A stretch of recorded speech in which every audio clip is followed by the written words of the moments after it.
going to work with the NPP, and then that gave the NPP the majority in parliament. And so, I mean, it's been one interesting one, the need for consensus and not just to have entrenched positions. They need to accommodate each other and then try to build that understanding and that relationship to ensure that every decision that has to be taken in parliament, doing government business, is done rightly to ensure the development of the country. I mean, there were some who expected so much in terms of accountability, in terms of doing the bidding of the state and also doing the bidding of the constituents because of the hung nature of this parliament. But when you speak to analysts, they say, I mean, a little bit of disappointment, even though you say that this parliament, you know, has achieved this. They've made some remarkable achievement. If you speak to some MPs in parliament, I listened to Joe Wise, who said that they've not really focused on lawmaking. It's been one banter after the other. So if you compare the previous parliament, if you look at the number of bills that they were able to pass compared to this one, you realize that this particular parliament did not do much in terms of approving the bills. But don't you also think that there could also be the issue of ensuring that there's accountability? Because, you know, before, when we had the governing party have a majority like you're going to have in this next parliament, there's that issue of just rubber stamping every decision that comes to parliament. And so, I mean, the opposing party or the minority group doesn't really have much to say. They always say that you can have your say, we'll always have our way. But in this parliament, it has to do with numbers. And once, if you lose one number, then the opposing party has that ability to put their feet down and ensure that you do the bidding of the people and not just the bidding of maybe the ruling party. So yes, analysts will say that, and largely I would agree with them, but you can also say that nothing really happened. They've made some progress, which I think that they should be commended for. Right, if you look at the passage of the e-levy, and if you look at how the minority MPs resisted that particular initiative, there were some who thought that with the numbers in parliament, the e-levy shouldn't go through, but that still went through. So talking about the minority holding the majority in terms of accountability didn't really come to play. But you know, it took a lot. Of course, it took a lot of decisions or a lot of efforts to get people who could not be there to be there to ensure that these things, the e-levy is passed, and had to do with a lot of consensus building and understanding. The minority or the current minority, in fact, they were not quiet because they knew that if they pushed, they could have the numbers. I mean, it was just, I don't want to say unfortunate, but some way, somehow, the majority was able to get their numbers in parliament and then ensure that the e-levy. At the end of the day, the rate was dropped from 1.5% to 1%. Exactly. So there was that consensus that we cannot have this figure, let's reduce the percentage. And then, I mean, there was that understanding. So they might, the majority may have had the numbers to push it, but the minority also made sure that we are not charged to that high amount. The percentages were reduced to ensure that the Ghanaian sort of has some relief. Some relief. Right. So you're still watching our coverage of the dissolution of the 8th Parliament. We'll go for a short break. When we return, our guests will be joining us in studio for a conversation. Stay with us.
get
This is still GBC News and GTV. We are still counting down to the inauguration of President-elect John Dramani Mahama, which will be happening tomorrow. But this time we are discussing the dissolution of the 8th Parliament of the 4th Republic. Like Maurice and I said earlier, this has been an eventful Parliament full of firsts, a number of firsts in this Parliament. And so we have some guests in the studio we'll be talking to. We have the former MP for Kaikwe North, Isa Fuseini.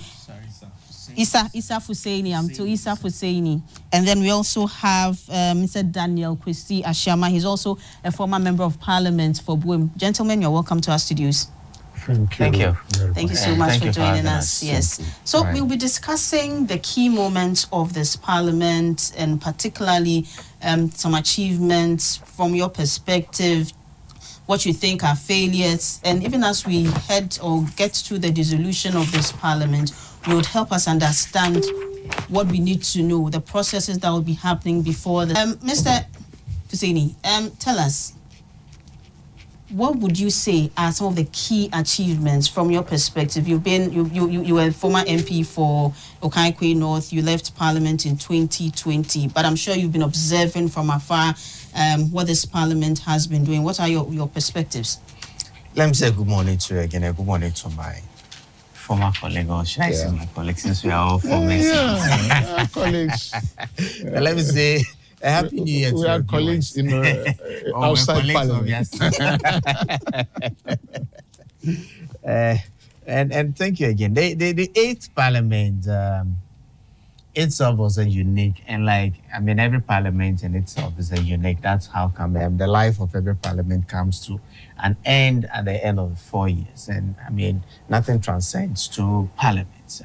Even work that a parliament starts cannot be taken to the next parliament. It has to start from scratch. So every parliament itself, it's unique on its own.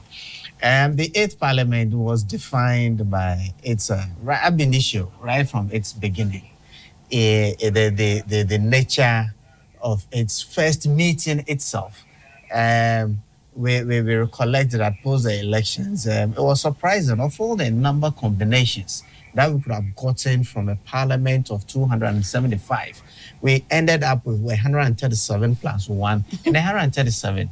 It's in itself defined the parliament that we're going to have. I'm sure at the time Ghanaians were very happy. They thought that for the first time we're going to have a parliament that was going to, because of the numbers, they were going to be at par by strength, and so decision making was going to be more consultative rather than the majority side always having its way and the minority having its say. A lot of Ghanaians also have not averted their minds to the fact that maybe 99% of decisions that happen in Parliament, either in all the parliaments that we've had, even in the 7th Parliament, where we had a majority side with a number of 169 against a minority with 106, a lot of the decisions that happened in Parliament was by consensus. Hardly. I recollect that in the 7th Parliament, we only voted on about 3 occasions, and it was mainly on appointments. Some disagreements on some appointments that the president has made through vetting and all of that.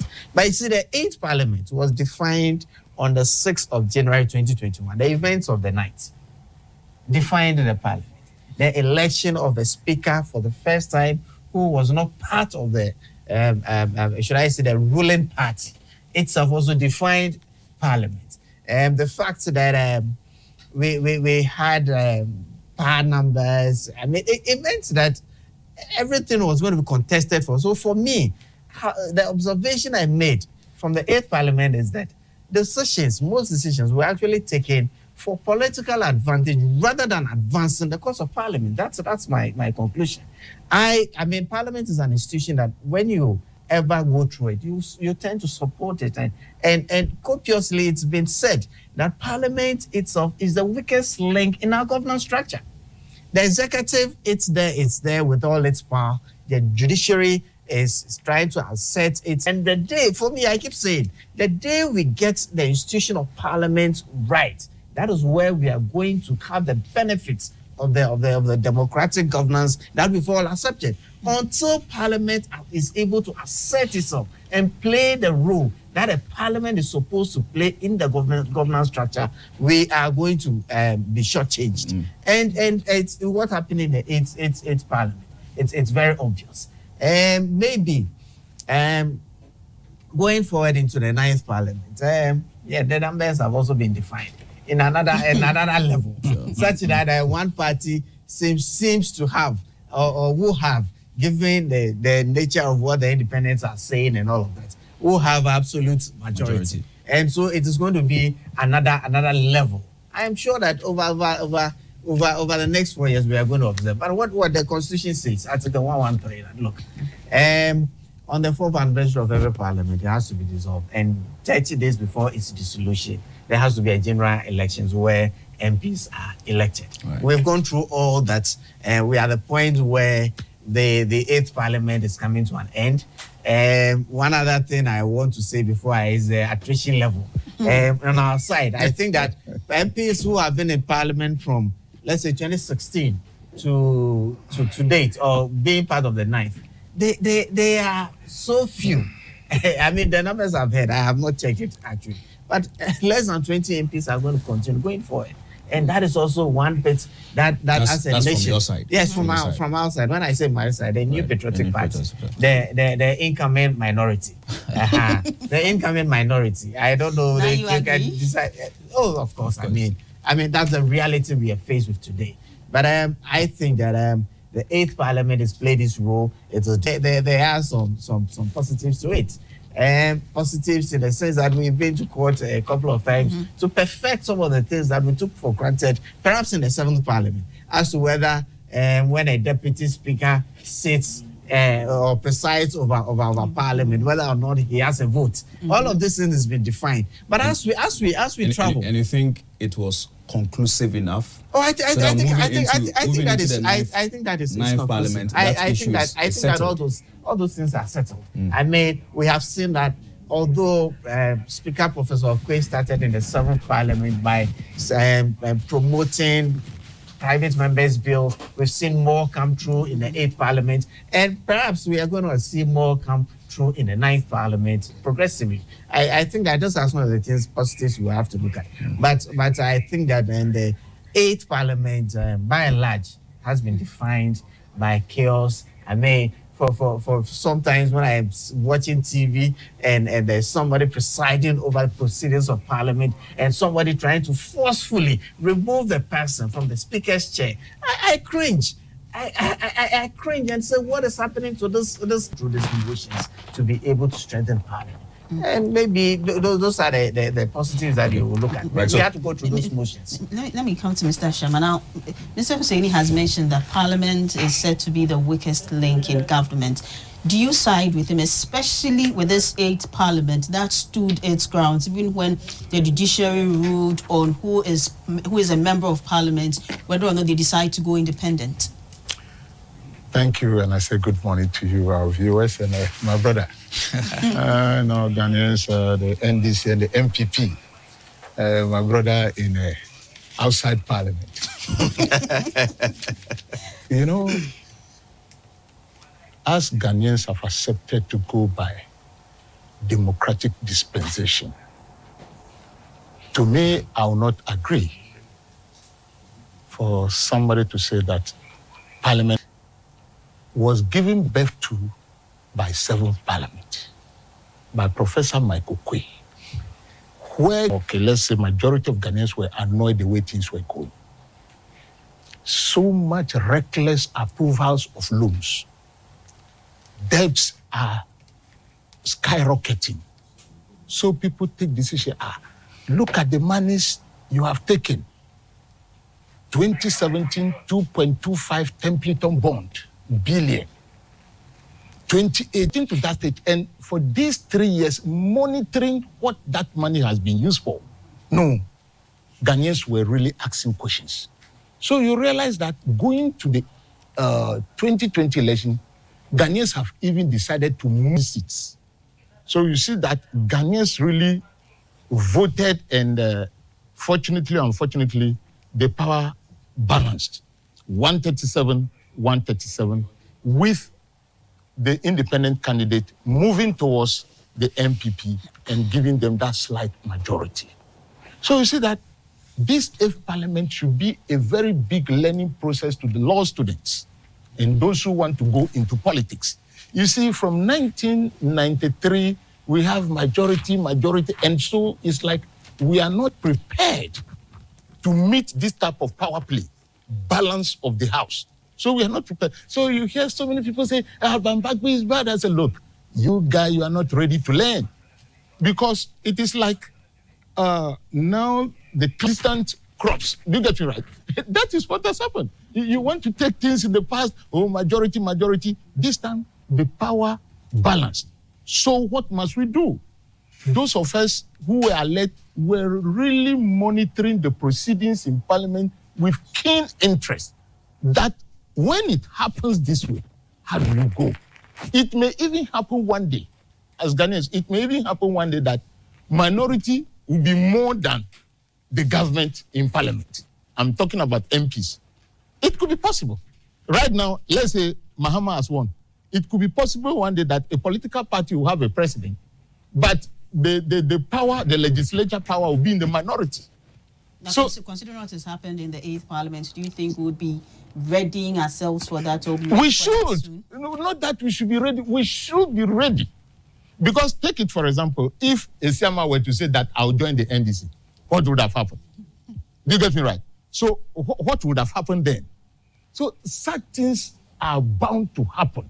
And so we must continue of power in Parliament, how we should behave. And to me, take it or leave it. Some of us love Albamba going for second deputy speaker of Parliament. He called some of us and told us that, look, even though I am a member of NDC, he told some of us. You get it right. So that was 7th Parliament. So having stayed in that position for 4 years, and then we moved into the 8th Parliament, and he's been able to get, by that time I was also out of Parliament. He's been able to manage the situation. What he told me some time ago continued to ring. And you realize that at the time that, when you get to Parliament, nobody has power than Speaker. But you realize that Speaker ruled for the disapproval of budget, I think that is 2022. But his deputy came back to approve that budget. He came back, what did he say? Oh, if my deputy approve it, who am I to say no? Do you see that? But if it were to be somebody, a monster minister, speaker, he will say no. You, the deputy, you have no right.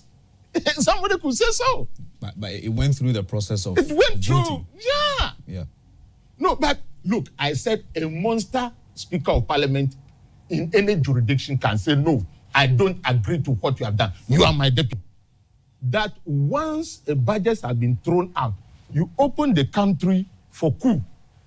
Do you get to that? Because the sitting government may not have the opportunity to what? To spend and manage the country. Sure. This is exactly what happens during Liman's period in 1981. And so immediately Parliament have voted against Liman's budget. You've opened the country for a coup. Anybody can take over. And that is how Rawlings came in. And so I'm sure Bagwin have this, not I'm sure, he's older than me. He have this at the hindsight of his mind that no, we shouldn't go this way. So let's allow for everything to pass. We move on from that. You see that he moved this Parliament balancing power in terms of when you come to introduction of the new order book, standing order in Parliament. You see, they've done it, kept it, let us do corrections and then bring it until he came in. And I give him that credit because from 1993 has been there till today. So you have the experience and the hindsight. So he has been able to bring that up to another realm too. You realize that this LGBTQ, yes, somebody, as my brother said, that Professor Michael Kwe started with for what? Private member. But, when Parliament ends, it ends. The dissolution, you get me right? He came in and put it there, and members were applying. You remember, I think it was the tertiary students not taken. So you see that we are moving into them. And we should have at the back of our mind that we may meet more even difficult situations. The question here is, how do we show up ourselves as a nation and people who are seen as intellectuals in Africa? What can we do about it? So always I say kudos to Ghanaians, and we should continue to lead Africa, because the elections we've organized in this 9th Parliament, or as we are going to the 9th Parliament, it's a shocker. Yeah. Because many people were thinking something is going to happen, The current president who is leaving tonight will be telling you that I'm not going to leave power for this. All those things heighten tension. But Gantimid, they watch you continue to do what they want to do. And when they strike, they don't go back. And they gave a precise and decisive presidential election result to the fact that His Excellency Baumia have accepted that the 9th Parliament, many of the problems we have seen, as I said earlier, is because of what happens in the 8th Parliament. So it's what happens in the 7th Parliament. So bad. And so you see that again in this 9th Parliament, that Ghanaians have this time round decided that the gap between the winner and the loser should not be so close, so that there will be some argument. Do you think that that's really what Ghanaians wanted? Maybe we who are especially in the NDC were not expecting that wide margin. We know we will win, but everything is in the hands of God. We were not expecting that. But you realize that the economic issues we come to discuss over here were on the ballot. Seriously. Those economic issues, it's not the beauty of the colors of the NDC flag that was on the ballot. The economic issue, how you live and how you make ends meet, was on the ballot. So as the results came, we realized that, we are not surprised anymore because the facts are there. But you see that the current government will continue to tell you that like that. It is my pocket that is speaking. And if I have to buy 10 balls, it goes to about 50 cedis. In those days, 10 balls is 10 cedis. This simple mathematics. I get a sense that you are really focusing, particularly on this point, you're focusing on the presidential outcome. But do you think Ghanaians were expecting that a number of the NPP MPs would lose? As for that one, the Ghanaians were expecting. As election draws closer, I move through town. You go to organizer shop, you go to filling station, you go to fitting shop. That is where I gather my information. So when we are there, I put a bit of politics and say, my brother, don't worry. These people, they are gone. And I've heard this for about 5 places. They are gone already, don't worry at all. And then on election day, when you realize to my area, those who are going to voter INOT, you see people waving flags that we are going to vote, we are going home to vote. So you realize that the euphoria was so high in the sense that people were very sure that they are going to vote out the NPP. That we were sure, but people should take it that an NDC, we must also learn from it. Arrogance of power, recklessness will give you this type of result. Worse than this. Because Ghanaians, when they wake up and they are going to vote, they don't care which political party. Because MPP people, some voted for NDC. So it can also happen one day. So to end it, govern and govern well and make sure that we carry Ghanaians. The most important thing a Ghanaian will need, that there should be enough food available for people to eat. As for the MPs, they have done their best. Right, so let me announce that this program is live on GTV, 8th Parliament, and the coming into force of the 9th Parliament. We have in studio Honorable Fuseni Issa, who is a former MP in the Oti region. Let me come back to you, Honorable Issa. Expectations were very high. People thought that because we had a hung parliament, which a lot of Ghanaians resisted, some say they've been disappointed. Do you think that this parliament really lived to the expectations of Ghanaians and those who watch parliamentary affairs? Thank you. Anyway, whoever meets, one interesting thing is that whoever meets us today, who is in parliament, will call us senior. The issues of what happened of it all. And I think it's only Justice Zievanan who presided over 2 parliaments. Every parliament has had a different speaker. And the speaker, the leadership, the parliament itself becomes. We saw Speaker Michael Quay. I mean, distinctly, when you talk of private members' bill, although the outstanding orders have had some provisions, there's a clause in there that says that you cannot bring a bill that has implication on the public purse. The first private rights when there's a motor accident or something. And so that is clear. I mean, Speaker Michael could practicalize or made operational this provision of a special. But it gave rise the opportunity to others. Exactly. So he opened the door. So that right and all that was in the 7th Parliament. So the 8th Parliament had every right to push it further. About loans that Parliament took. I mean, we were privileged to have represented our constituencies in Parliament. And no loans come to Parliament without a specific project. And this whole thing, I keep saying that, look, a lot of the decisions that happen in Parliament is by consensus. Even with the e-levy that we saw, all that routing, all that rowdiness on the floor of Parliament, finally, it was by consensus that got us through that whole challenges. So whatever happens, it is by consensus. Right? It's not by vote. It's not by showing of macho in Parliament or all that. Sorry, you asked a question. That's okay. So your question was on I'm looking at the expectations. The expectations. You see, that's I made a point earlier, right, that of all the combinations that you can have, a Parliament of 275, it could be 82 against some other number and all that. It was surprising because even in 2020, some NPP lost certain seats, including mine. That was not expected. Although, I mean, when you look at the figures and all of that, we should probably, I keep making a point that for what is happening in 2024, we should have probably looked at all those incidences more closer and actually fed that into the way we run our party and things. Unfortunately, we've come to this point, but I believe that the NPP is strong enough to survive all those. I mean, in 1996, we were able to win elections in 2000 from a much lesser number of MPs. But hey, let's go. The expectations of the 8th Parliament was high for Ghanaians. They were thinking that, for the first time, Parliament, because of the balance and strength of the minority majority, they were going to hold the executive. I mean, principally, that's what Parliament is supposed to do.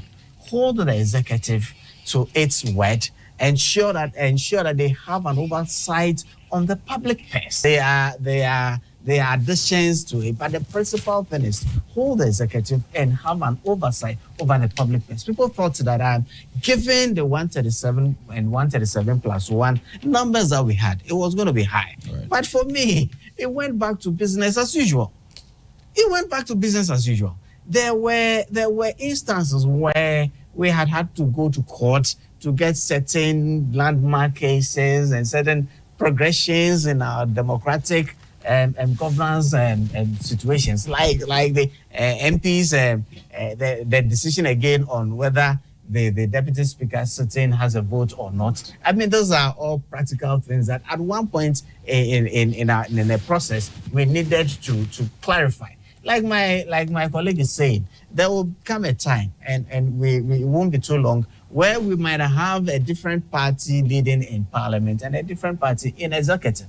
I think that it will be helpful, but we need to learn the ropes over time. It's very evident that for the advantages that people thought we were going to have from the 8th Parliament, given the strength, for me, I didn't see that advantage. I rather saw people using the institution of Parliament to progress their parochial partisanship interest, right, because so it was all on partisanship. That's a conversation we'll be having. Whether the hang Parliament benefited the constituents, the political parties in Parliament, or the state. But before I come to you, let's go to Parliament. Correspondent Augustus Akwe and Gloria Anderson are standing by to bring us update from what's happening now. Good morning to you, Augustus. Is Parliament in session, and what's happening now?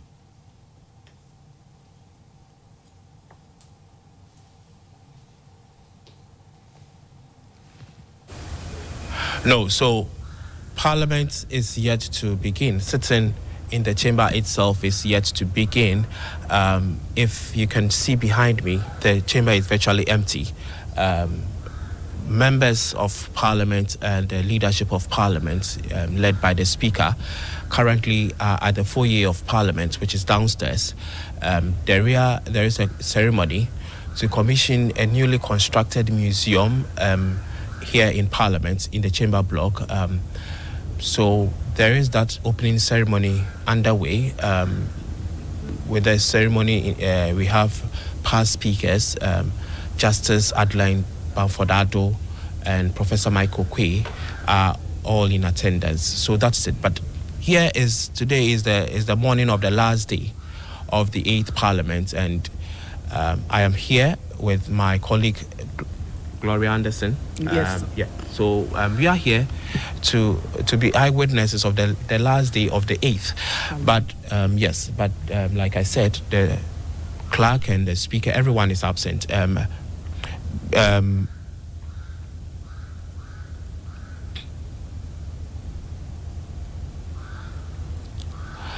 So we are waiting. We don't see any member of Parliament around. On a day such as this, it won't be surprising if there are caucus meetings that are currently underway to wrap up business for this Parliament. So we've not cited any of the MPs currently around.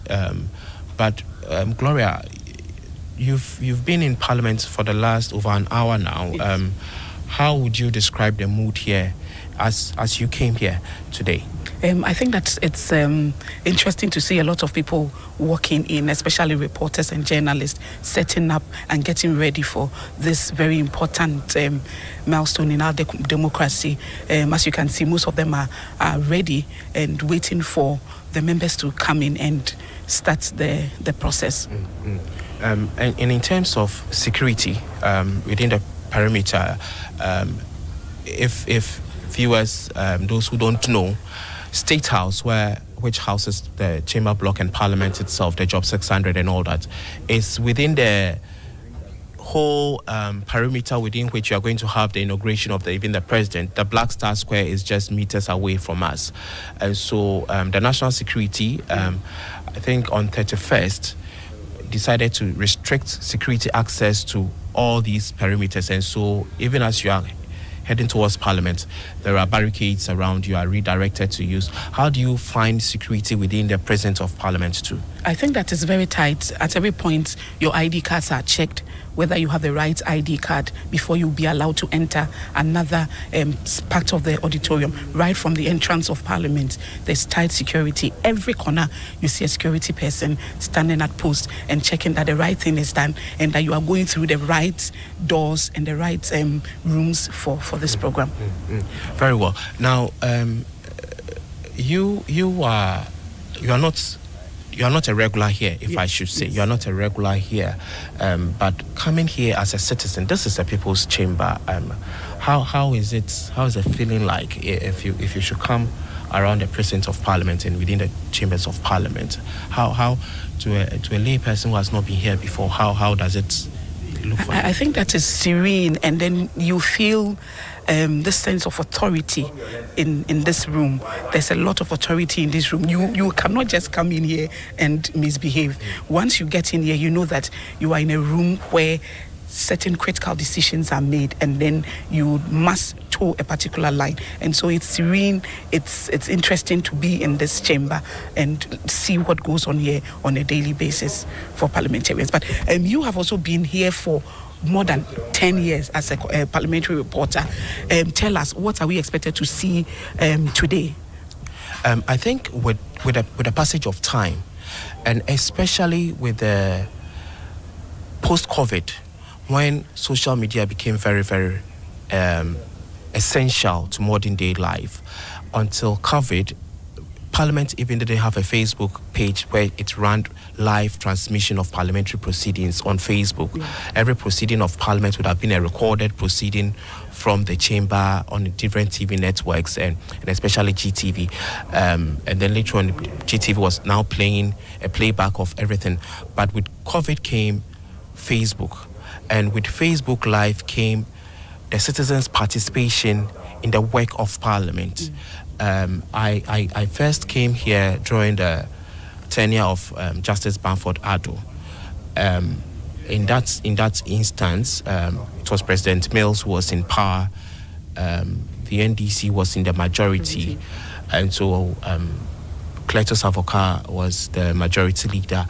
Work was always seamless. I always say this, that when you come to Parliament a lot, you realize that it's most of times the same script, but different actors who are playing it out, especially when it comes to statement, commemorative statement and all that. You virtually hear the same sing-song and all that.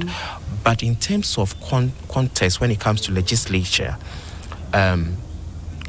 you find a few members in the House who would actively participate in debate for the passage of laws and all that.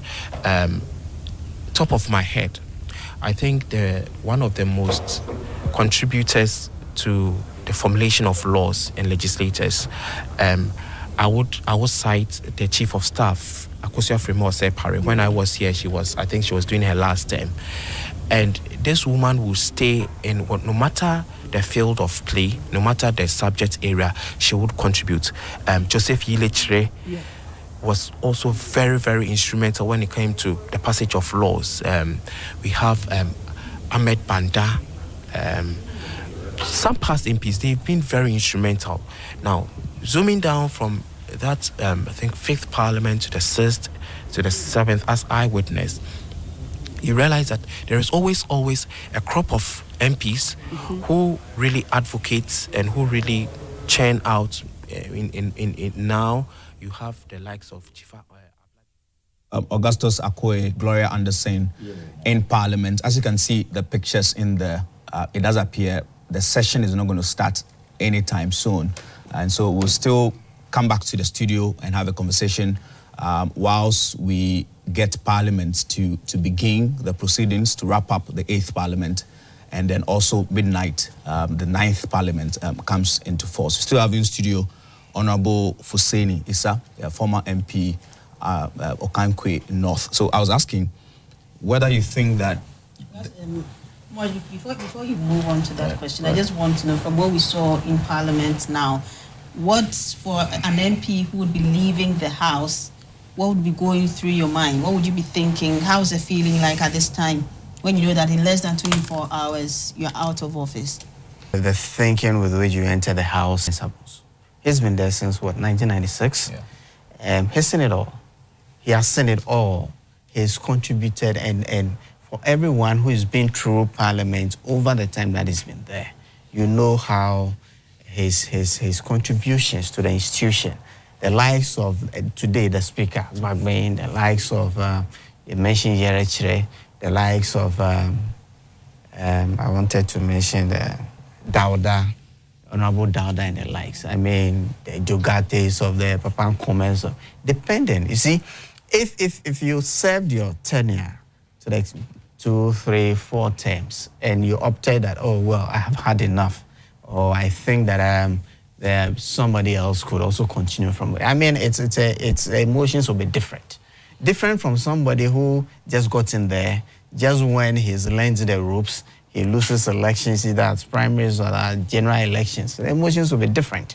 And he'll be thinking that, wow, I got this opportunity. I've been privileged to represent my people. Was there something I could have done better? Was there something that I could have done that I didn't do?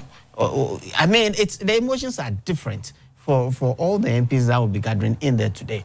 There will be also the people who will be continuing. And they probably will think, maybe I'm moving from the 8th to the 9th Parliament. Maybe there are things that I need to assert myself a bit more, or I need to do something better. So the emotions in the chamber will be different. But then again, it's also an occasion for people to exchange pleasantries. I mean, we've been through all those 4 years. We've been through some good times. We've been through some bad times. Thankfully, the 8th Parliament is going to be buried today.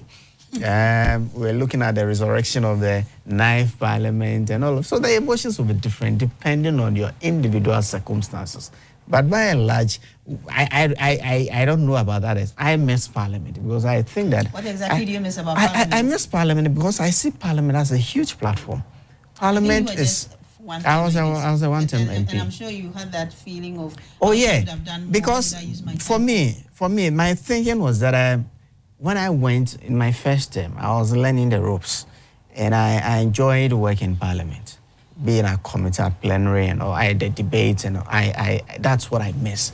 I was thinking that, with the first one, I'm going to learn, and maybe so the emotions were certainly different from somebody who had served 4 or 5 terms, who thinks that, I have run my side of the race. It's time to hand over the baton. So I miss Parliament to that extent that Parliament is still, and I see Parliament still as a huge platform. I mean, to get opportunity to do advocacy on behalf of your people is a huge privilege. There are hundreds of thousands of people who could go into the chamber and do a good job.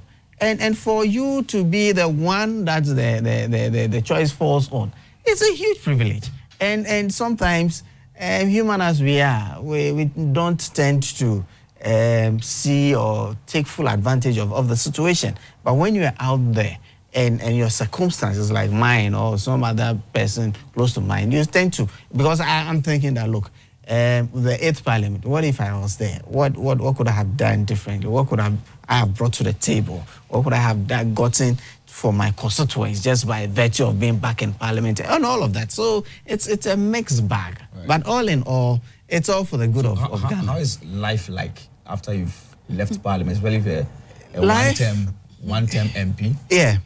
You do not own a thriving business, and you do not have a job immediately after you've lost it. Like, how is life like? I've seen a lot of one-term MPs struggle. You see, after they've left. Not just one-term MP, you could be in Parliament for 5 terms and still struggle. Yeah. You see, I recollect within the Nkrumah era, and being a member of Parliament was more like a part-time thing. It wasn't a full-time something, but we have evolved over time, such that now if you're even a member of Parliament and you want to do something extra, you need the approval of a Speaker's Committee to give you, whether you're a lawyer, whether you're an accountant. Fortunately, some of us, before we came to Parliament, we were active in certain sectors. And it wasn't too difficult for us to go back to rekindle it. But the underlying bit is that you've been in Parliament, you have been defined politically. So going forward, things that you used to do before coming into frontline politics, before you defining the colors that you belong to, before you belonging to this group, I mean, there's sort of limitations on one bit. And on another side, there also comes with some advantages. So it is a mixed bag. It's an individual case. It is not but you see, there's also the erroneous of maybe the largesse that you get in Parliament. In Parliament, nobody gives you 4 coupons. I mean, that's erroneous. When we're in Parliament, the 7th Parliament, our consolidated salary at the end of every month was like 20,000. 20,000, your vehicle alone will take about 6,000-7,000 out of it. So in fact, I have seen sitting MPs in Parliament go home with negative salaries. But that's not the perception we have and the perception. So we are telling you the reality, and I'm sure Honorable will accede to that. Why? Because look, when the car loan is deducted, you pay your Senate contributions, your taxes, your party contribution. The party contribution, that's a huge chunk of it, right? And if you are not fortunate to have taken some loans, you end up going home with negative. That's the reality of it. But then again, you're a member of Parliament.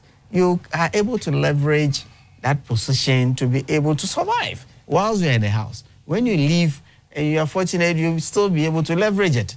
If not, that's how come you see a lot of people, when they leave Parliament, struggle. But I think that, by and large, unless in the 7th Parliament, Speaker Okwe and us as a caucus started thinking maybe some sort of pensions for MPs and all of that. It's all, you see, this erroneous thing of ex gratia, right?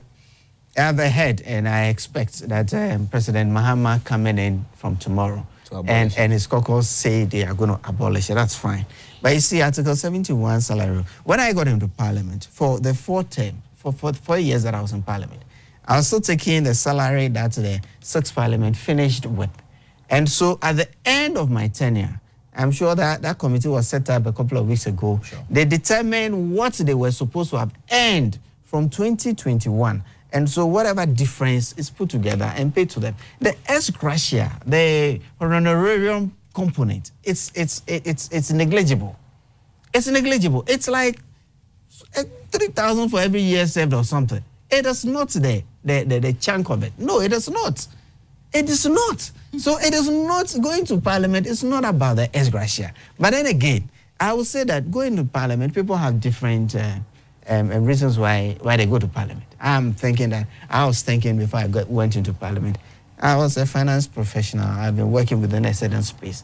I was thinking that maybe it was an opportunity to do some advocacy within that space. It was an opportunity to represent the people from where I come from. I became Lapat. I mean, it was an opportunity to represent them, to do some advocacy, either for the young people there to get jobs, for infrastructure improvement, for improvement in education, it all depends on what. Others have gone to parliament and have been able to leverage the platform to build good businesses for themselves. Sure. I mean, it's all a case of individual aid. But for me, I'm thinking that, look, the generality of it, and Honorable did say something. I will still insist that within the three arms of government, parliament is still the weakest. Why? Because, look, for a country like ours, every time there has been some disturbance in the governance structure, either from 66 to 69 to 79 to 81, every time there has been that disturbance, look, the executive will continue in one form or the other, the judiciary will continue in one form or the other. It is the legislature that suffers.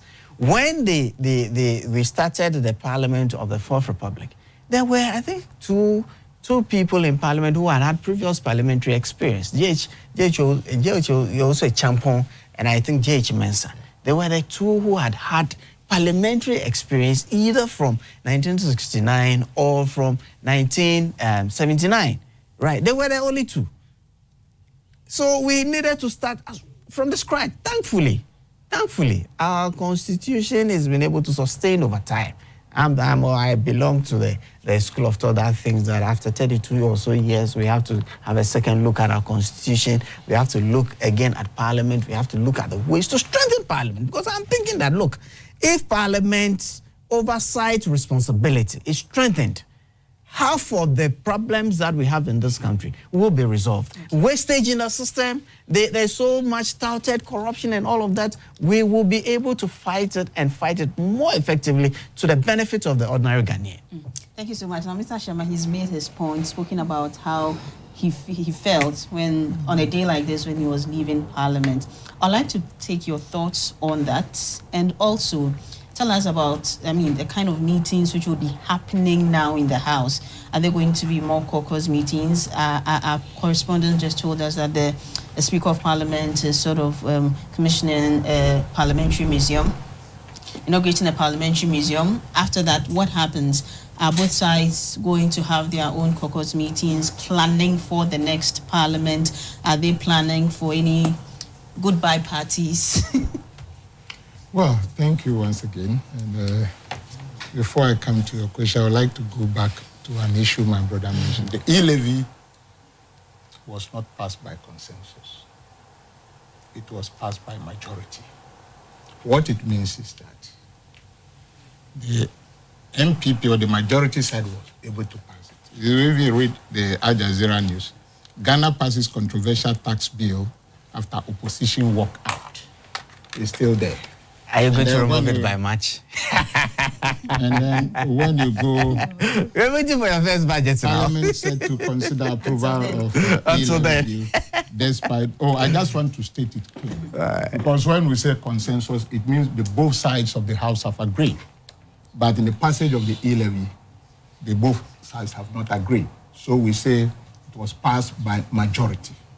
That's all, not by consensus. So, now, today is a day of emotions.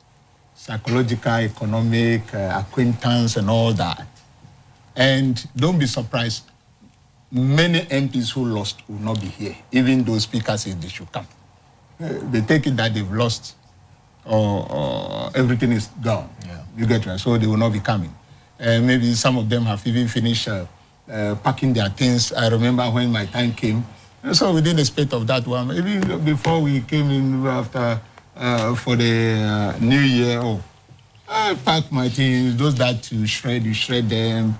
So right now, maybe some have even given out their keys. Yeah. They are not going to the office again.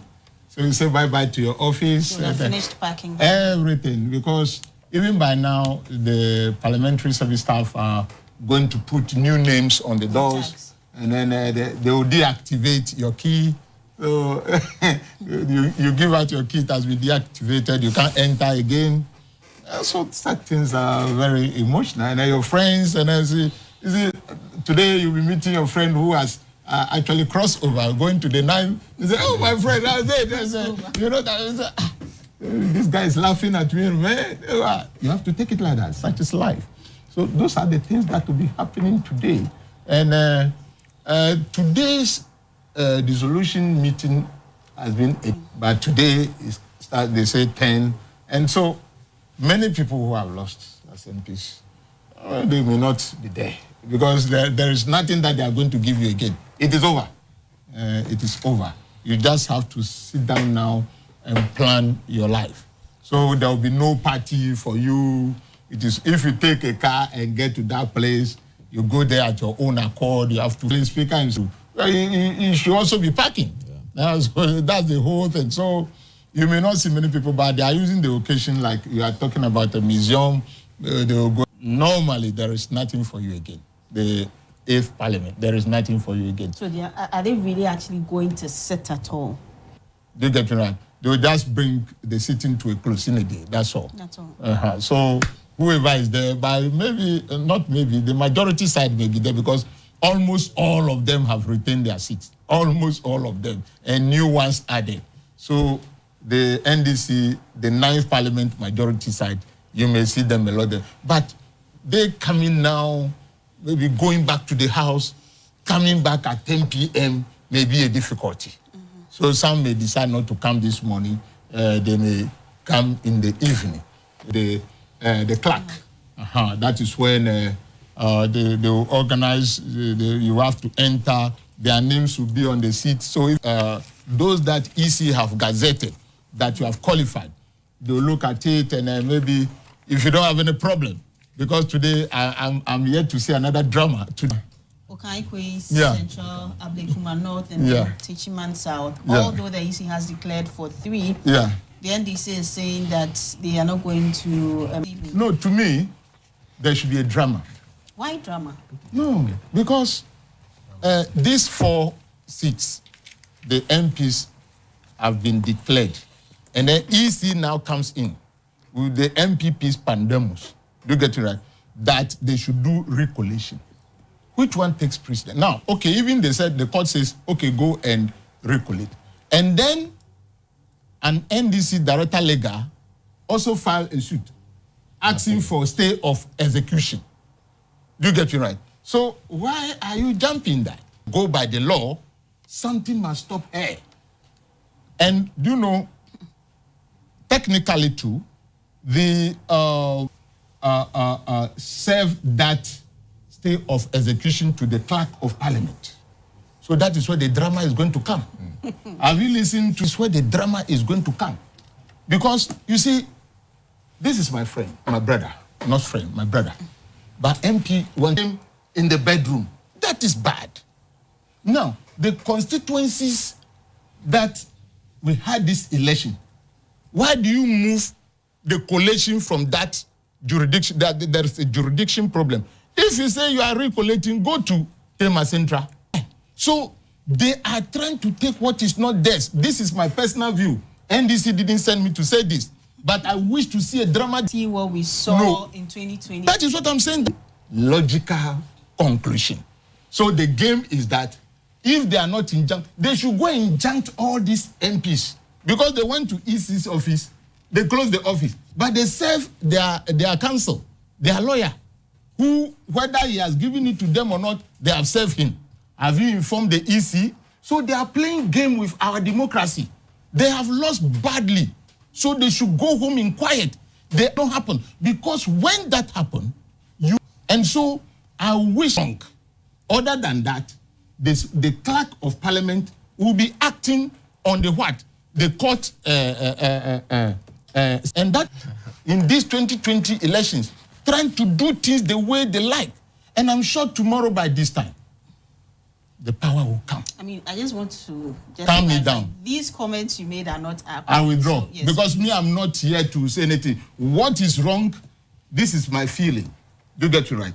If somebody didn't win, now you're going to take what? Photocopied or what what did they mention the name? Pink sheets.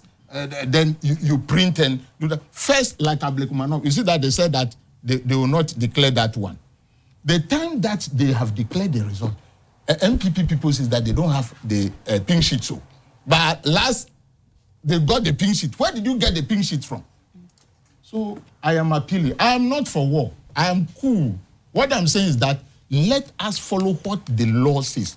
The law says that after declaration of results, if you have a case, go to court. It should not be pandemic. It should be election petition. There, the person who is petitioning the court will send his evidence. Now, you use the pandamus without listening to both sides for them to put their evidence on table. Then you go in and then declare somebody that he has won. Well, enough of what is going to happen this evening. Okay, so let's leave that. Let me go to Mr. Fuse. I know that you would want to respond. No. Wait. Wait. I am coming. You still want to talk? No, I know that you've had a lot of time to make your points, and you chose do which points. Do you know how many minutes he spoke? How many minutes did he speak? I started speaking. You actually speak time? Yes, 10:35. I started speaking 10, so you just give me 11 minutes. He got into 20 to 25 minutes. That's not true. No, the time the parliament, you went to parliament and he had about 10 minutes. Then he came back to have about 20 minutes. So you see, I'm not sure we give him 20 because it will be too long a time. Let me land. Let me just land. So just 2 minutes to land. In all that I've said, I wish Ghanaians peaceful transition tonight. So nobody should be afraid. We will transition very well. Tomorrow by 12 o'clock, the power will be in the hands of His Excellency John Dramani Mahama. So let nobody misbehave. I thank you. Thank you for landing. Yes. Now, Mr. Hussein, I know you would want to respond to some of the things he mentioned. No, he doesn't have anything to respond to. You have the time to respond, but I would also want to have your views on areas you think that the incoming parliament can improve on, considering what's happened in the 8th parliament, some of the issues that happened, you think that the incoming parliament can improve on? I want to start off by telling my colleague here that if he's looking for chaos, he'll be disappointed. Because in all of this, what has transpired since December 7th, I am not. The new Patriotic Party has taken a stance that we are not going to give in to anybody to come and create any chaotic situation. So in instances where we felt aggrieved, we have resorted to the law courts and all of that, and processes have been gone through to get to where we are. I don't know where he's talking about when you play a football on the pitch and then you determine the results in the bedroom. I don't know what he's talking about. But if Ghana, our Black Stars, was playing against the Green Eagles of Nigeria, and at one point in the 56th minute, and then the referee blows the whistle because the Super Eagles are, let's say, for want of a better, because they're leading, the game is over. Would you be happy? Take the case of what happened in Okankwe Central. When there are 141 or 140 polling stations, how could you determine the results on 110 polling stations? What are you telling the people of the 30 or 31 polling stations? That what their votes do not matter? How could you be doing things like that? And you see, what if we allow these things to go on? What it means is that in 2028, all I need to win a parliamentary seat is to take over the collation center. Make sure that I get my people there. Make sure that we bring in 2 results from the 180 or so polling stations in my constituency. We bring in 2 results, and if I'm leading 2 results, I'm MP. It will not be right. We have gone through the processes. First, we went to the High Court, which is the appropriate place to go when you have any issue regarding results declared at the collation center. The judge did not listen, did not give the agenda application of the NDC any hearing. So they went to the Supreme Court. The Supreme Court go back to the High Court. They were given an opportunity, and the High Court ruled again. Look, the EC should go back and finish the coalition. That's all they said, and they have done that. Even before, also at a certain point, those our MPs, after the first completion of the coalition, were gazetted, and so they're already gazetted. So I'm doubting, and I'm finding reason how the Clerk of Parliament will refuse them registration for them to be present. In any case, there was an appeal. Yes, there was an appeal. The appeal is being there was an appeal. The appeal is being served. Stay of execution after the bird is left the cage. So I'm not too sure what the processes are. But I can tell him that if he's looking for some chaotic aid, we belong to the New Patriotic Party. We are center right, and that we are proud of our geology and where we have come from. And we are not going to be privy to anything to fester into their chaotic sin that they want to create. We won't be part, but we'll use the processes. No, he sat here and he promised us chaos in Parliament. And I'm telling him that we, the New Patriotic Party, what is friendly about chaos? What is friendly? That is the same thing. We are not bitter losers. What is bitter? You lost. We have lost. Ghanaians have made a decision. Ghanaians have voted. We have listened to Ghanaians. We have no option but to take what it is and build our party from that level. This is what Ghanaians are telling us. Look, over the last 8 years, this is what, there were shortfalls or something. We have taken it in total. There is no qualms about that. And we are going to move on from that stage. And he made a point that, look, what happened to us, if they also misbehave, what will happen to them? No two ways about that. Look, if you look at globally, no, I can't recollect any certain party on the globe from 2020 when the pandemic struck that has been able to retain power. Very, very few. Maybe Nigeria. Take Nigeria out. I cannot think of any other major economy where democracy is practiced as well as we want to get there, who's been able to retain. There were headwinds. There were headwinds globally. And for me, truly, and I tell my people, and everybody will know, look, the first issue on the ballot paper is the economy. The first issue, whether or not it was discussed within the campaign, and people looked at their certain circumstances. We have heard, maybe there were things that we could have done better, but we are now sitting down. We set up a committee. Let's look at what causes this magnitude of defeat to us.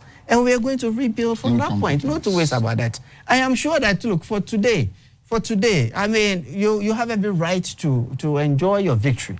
But from tomorrow, don't come and tell me that we have signed some pact with the IMF, and because we have signed that pact, you cannot have a look at e-levy. Didn't you know that we were under some agreement with the IMF when we were telling Ghanaians that we were going to remove e-levy and betting tax? From tomorrow, hard work starts. Hard work starts today. You can throw me for everything. I will take it in my good strides. I am a politician. For me, I have won elections, I've lost elections. So I know how it feels. The New Patriotic Party has been in power, it's been out of power. The party did not die. We survived even from 1969. We survived in one hole. Where is the CPP today? It shows you the people within the NPP. We will survive this. We will go back to the drawing board. We will do the critical things that we need to do to bring our party back to power. That's the most important thing. Today you can enjoy your victory. But from tomorrow, you'll be in the saddle.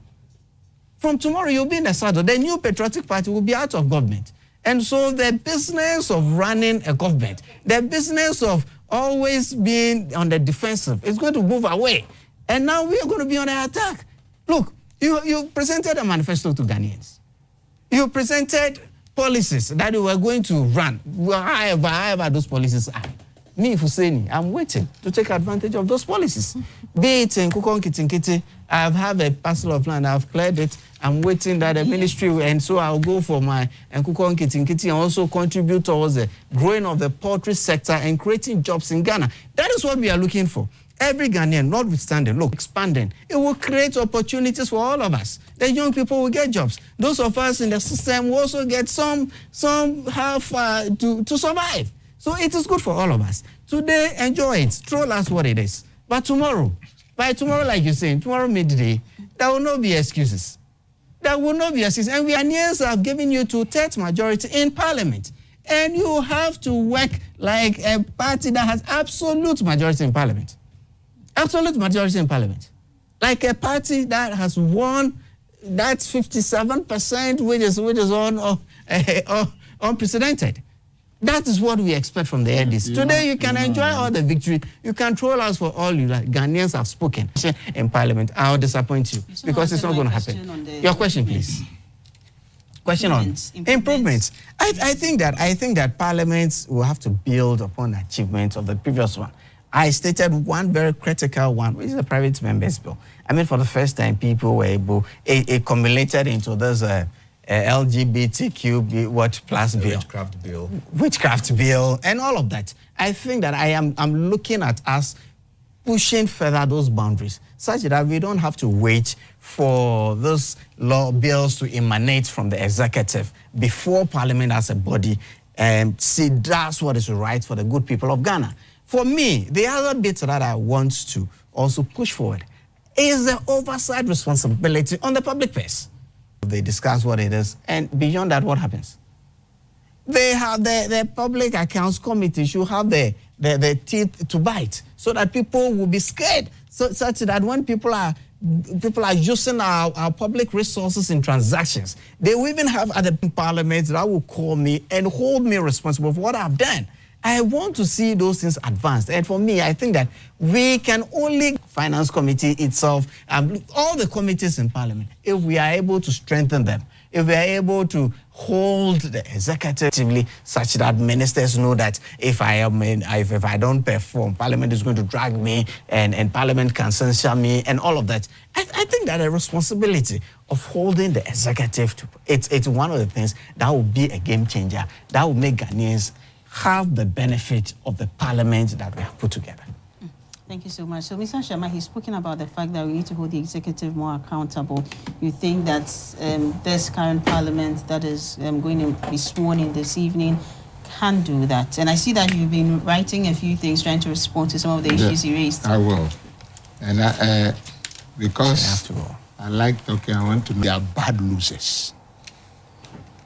Number one question I'll ask, that what makes or what is in the Constitution? Constitution, they've given a percentage. So once the Constitution gave a percentage, the next step will be that, okay, even if we put the rest together, so tell us that, okay, the polling stations that are left, maybe it is about 20,000. So we are very sure.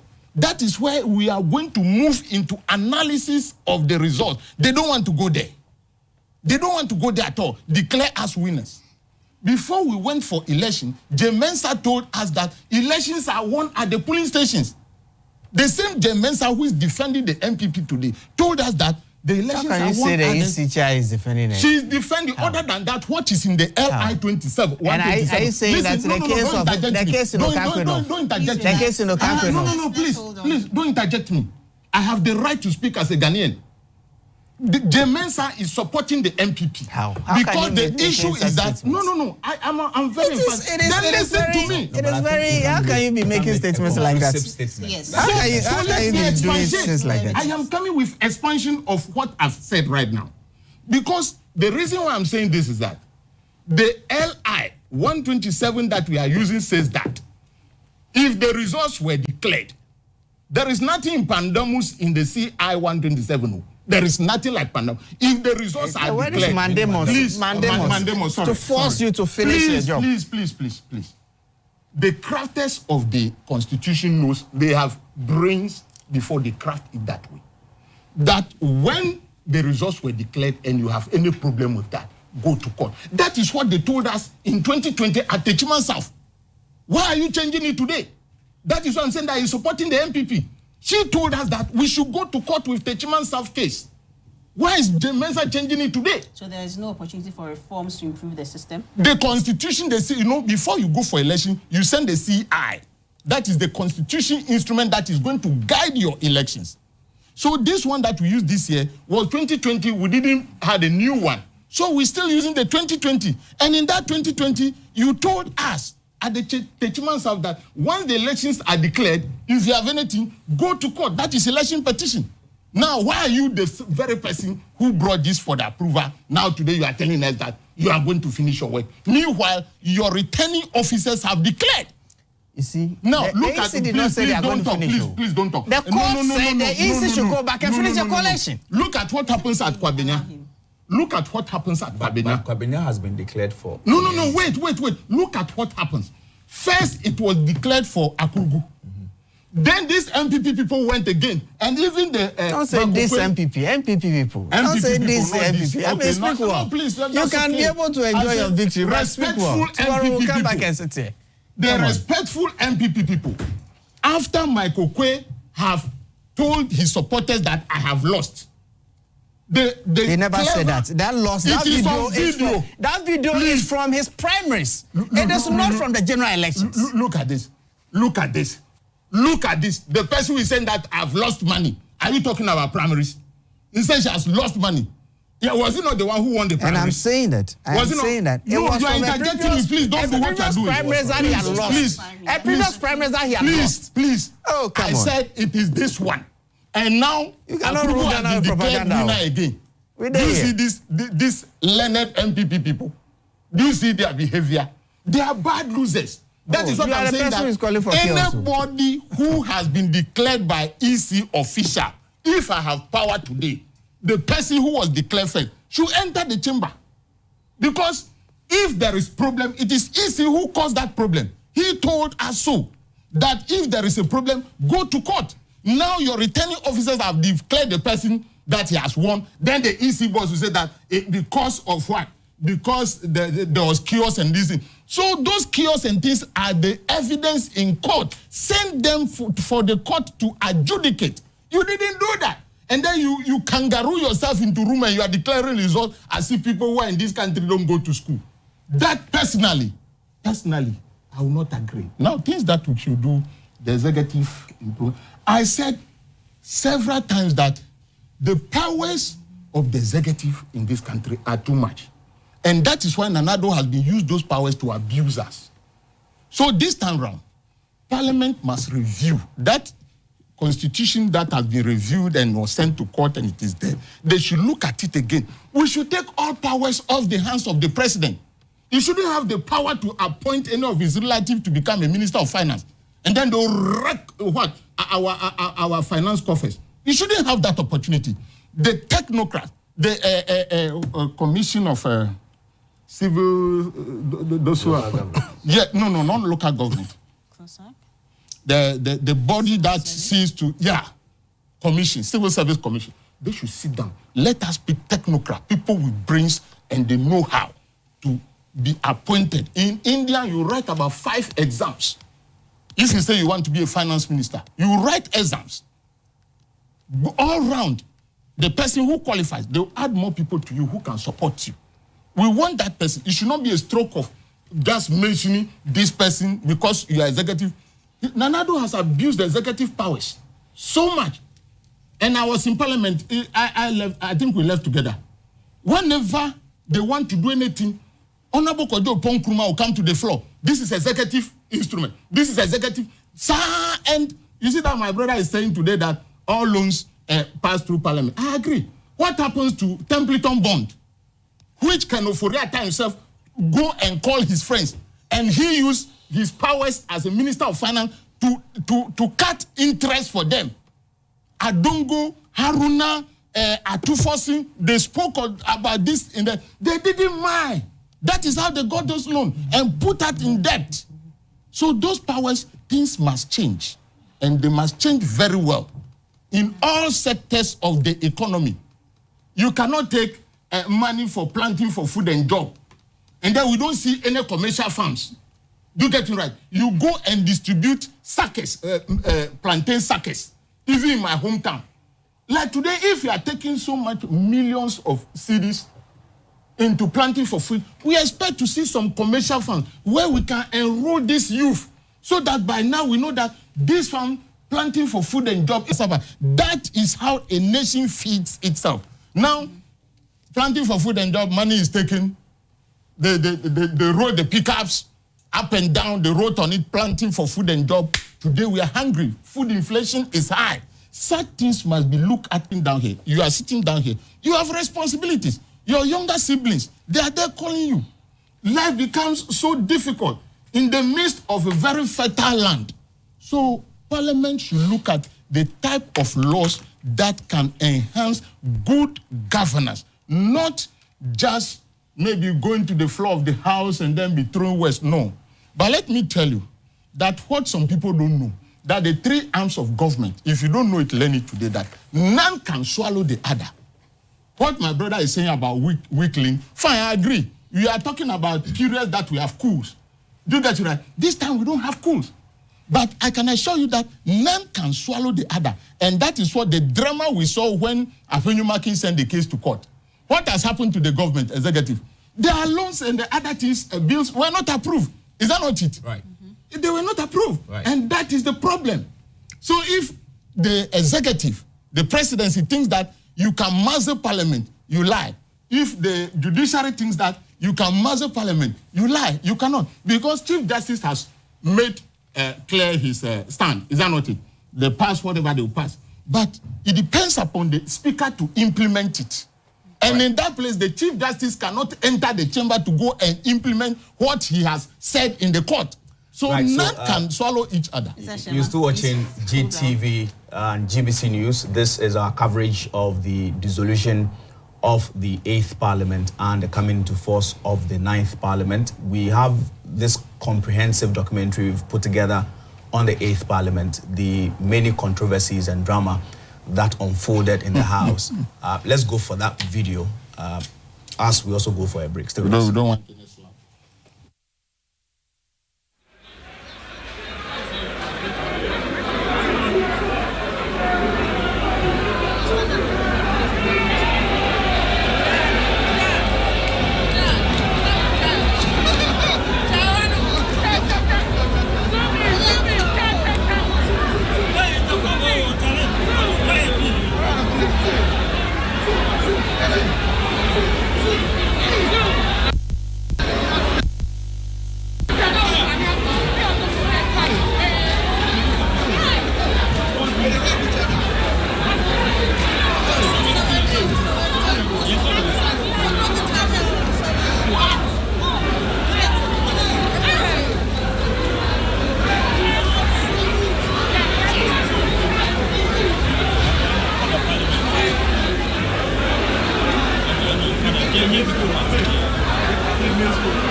to the Republic of Ghana,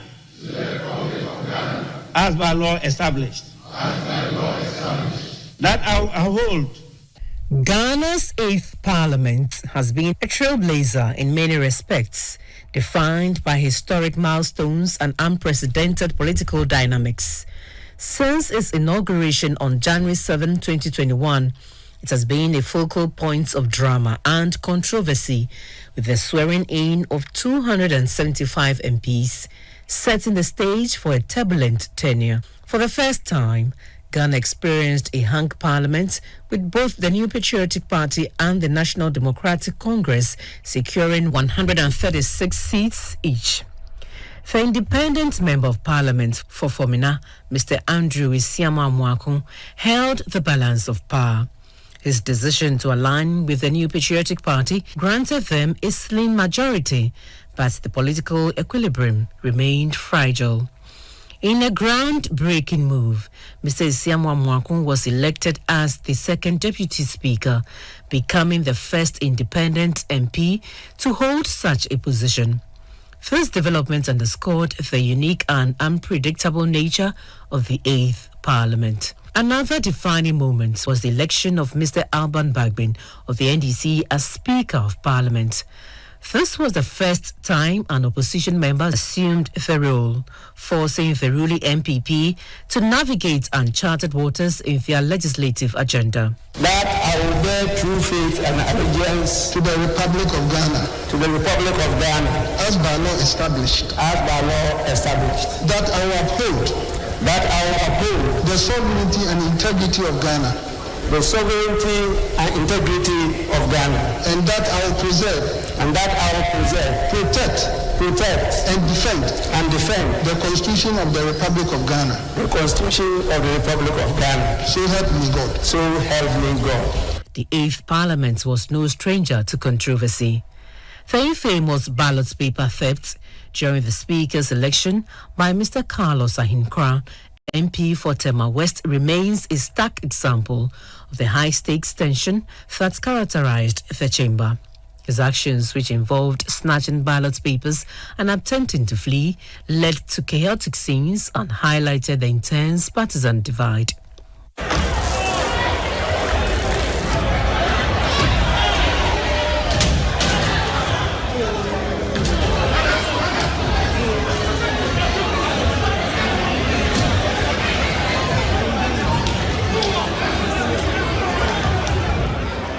The 8th Parliament has taught the Ghanaian legislator they need to accommodate opposing views and to engage more. The 8th Parliament has also brought more transparency to governance because of the numbers where government was compelled to act more accountable and transparent, because you had vibrant MPs on the opposite side always at the truth of government. Therefore, I believe that the 9th Parliament would have to draw some lessons, get its members, especially those of us who are coming into minority, to use the same yardstick to put government on its toes. Another dramatic turn came when 4 parliamentary seats were declared vacant just 50 days before the next general election, briefly shifting the majority to the NDC. However, the Supreme Court overturned the decision less than 24 hours later, restoring the status quo. Accordingly, I proceed to inform the House that by the notification of the polls, the following members of Parliament have by their actions vacated their seats in Parliament. These MPs cannot be allowed by law and my good self to continue to pretend to be representing people that they don't believe in and they don't have any loyalty for in this House any longer. Mr. Speaker, if it pleases you, I would like to make some few comments on the matters you've raised, because, Mr. Speaker, these are very grave matters. Mr. Speaker, with respect, in your ruling, my understanding was to the effect that your duty is not to interpret the Constitution. Mr. Speaker, yesterday, Parliament was duly served. You are a member of Parliament. I am the Speaker. It is my duty to protect your privileges and immunities. In doing so, I had a discussion with the Chief Justice, and we came to an understanding that in the meantime, the Chief Justice issued a directive as to how service of members of Parliament, some officers of Parliament,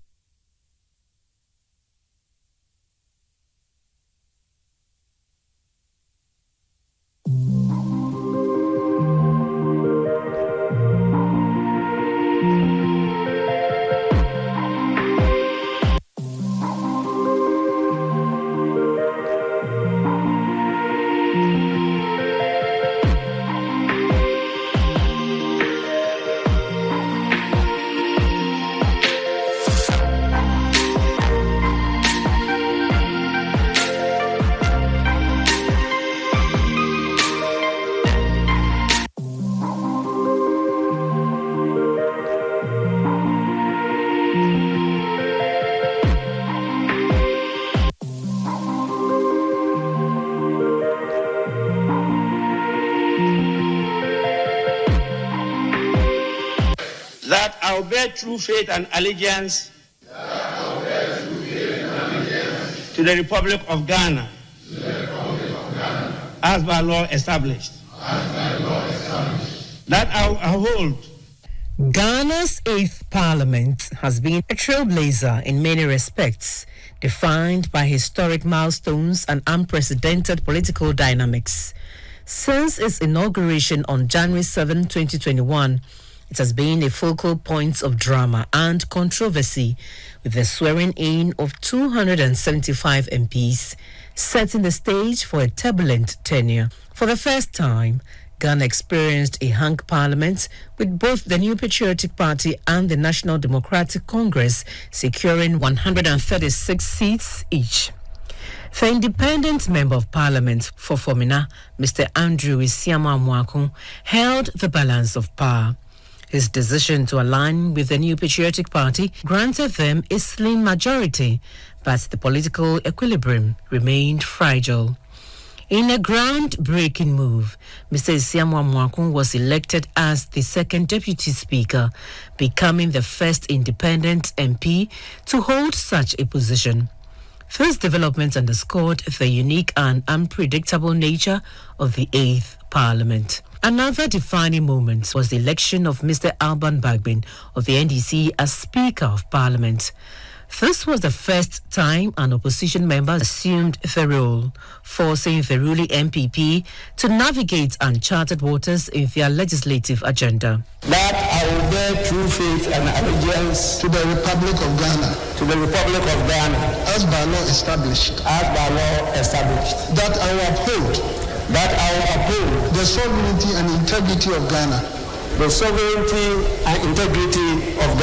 and that I will preserve, protect, and defend the Constitution of the Republic of Ghana. So help me God. The 8th Parliament was no stranger to controversy. The infamous ballot paper theft during the Speaker's election by Mr. Carlos Ahinkra, MP for Tema West, remains a stark example of the high-stakes tension that characterized the chamber. His actions, which involved snatching ballot papers and attempting to flee, led to chaotic scenes and highlighted the intense partisan divide.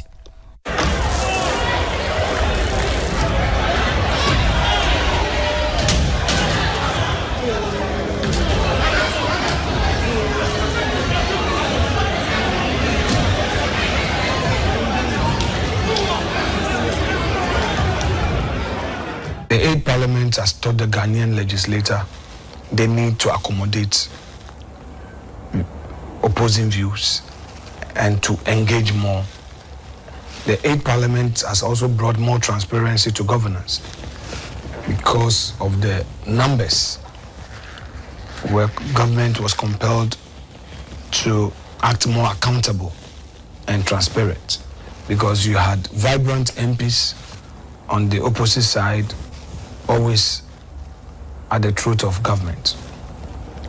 Therefore, I believe that the 9th Parliament would have to draw some lessons, get 8 members, especially those of us who are coming into minority, to use the same yardstick to put government on its toes. Another dramatic turn came when 4 parliamentary seats were declared vacant just 50 days before the next general election, briefly shifting the majority to the NDC.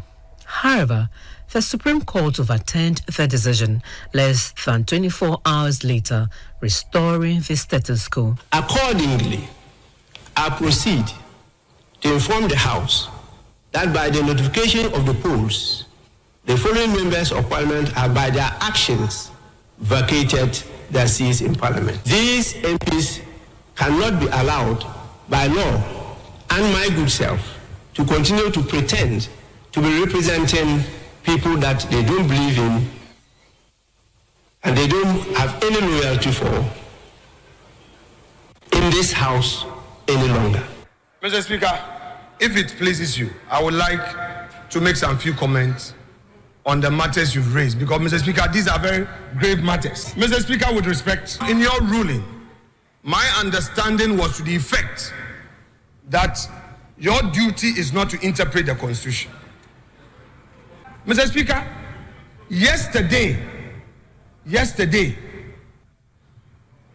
Parliament was duly served. You are a member of Parliament.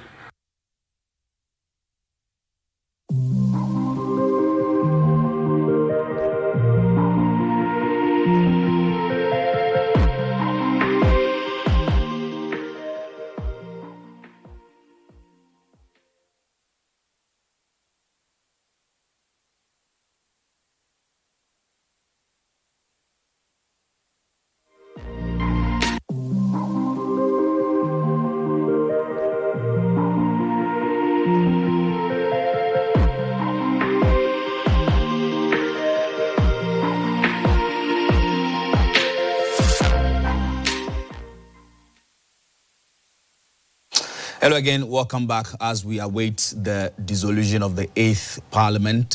Pictures we got from the House indicate that sitting has not started yet. Parliament is commissioning a museum which was put together a couple of months ago.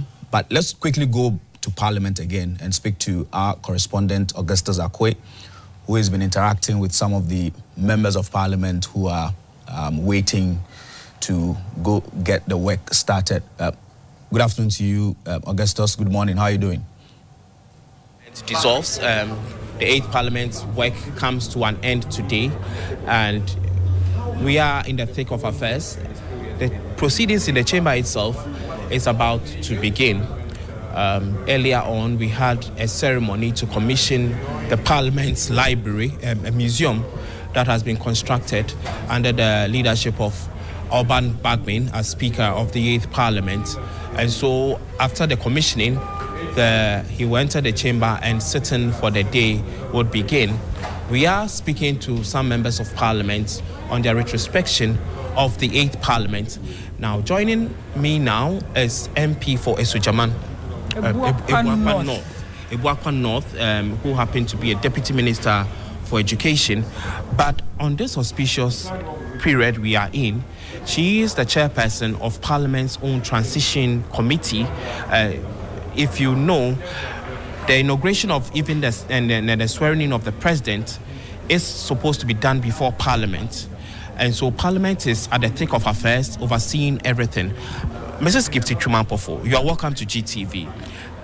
Thank you very much. Now, you have been the chairperson of the transition committee. What is the portfolio like for you in terms of your work as a committee? Thank you very much. My greetings to everybody listening and watching here.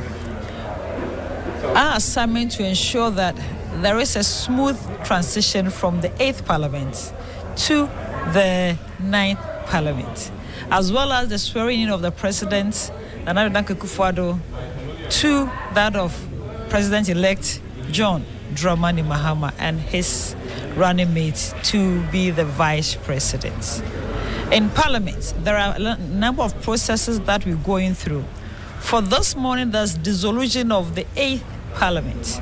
And with the dissolution of the 8th Parliament, what we're saying is officially ending proceedings, officially ending the 8th Parliament. You know, by the grace of God, the 4th Republic has seen change of power from one parliament to the other.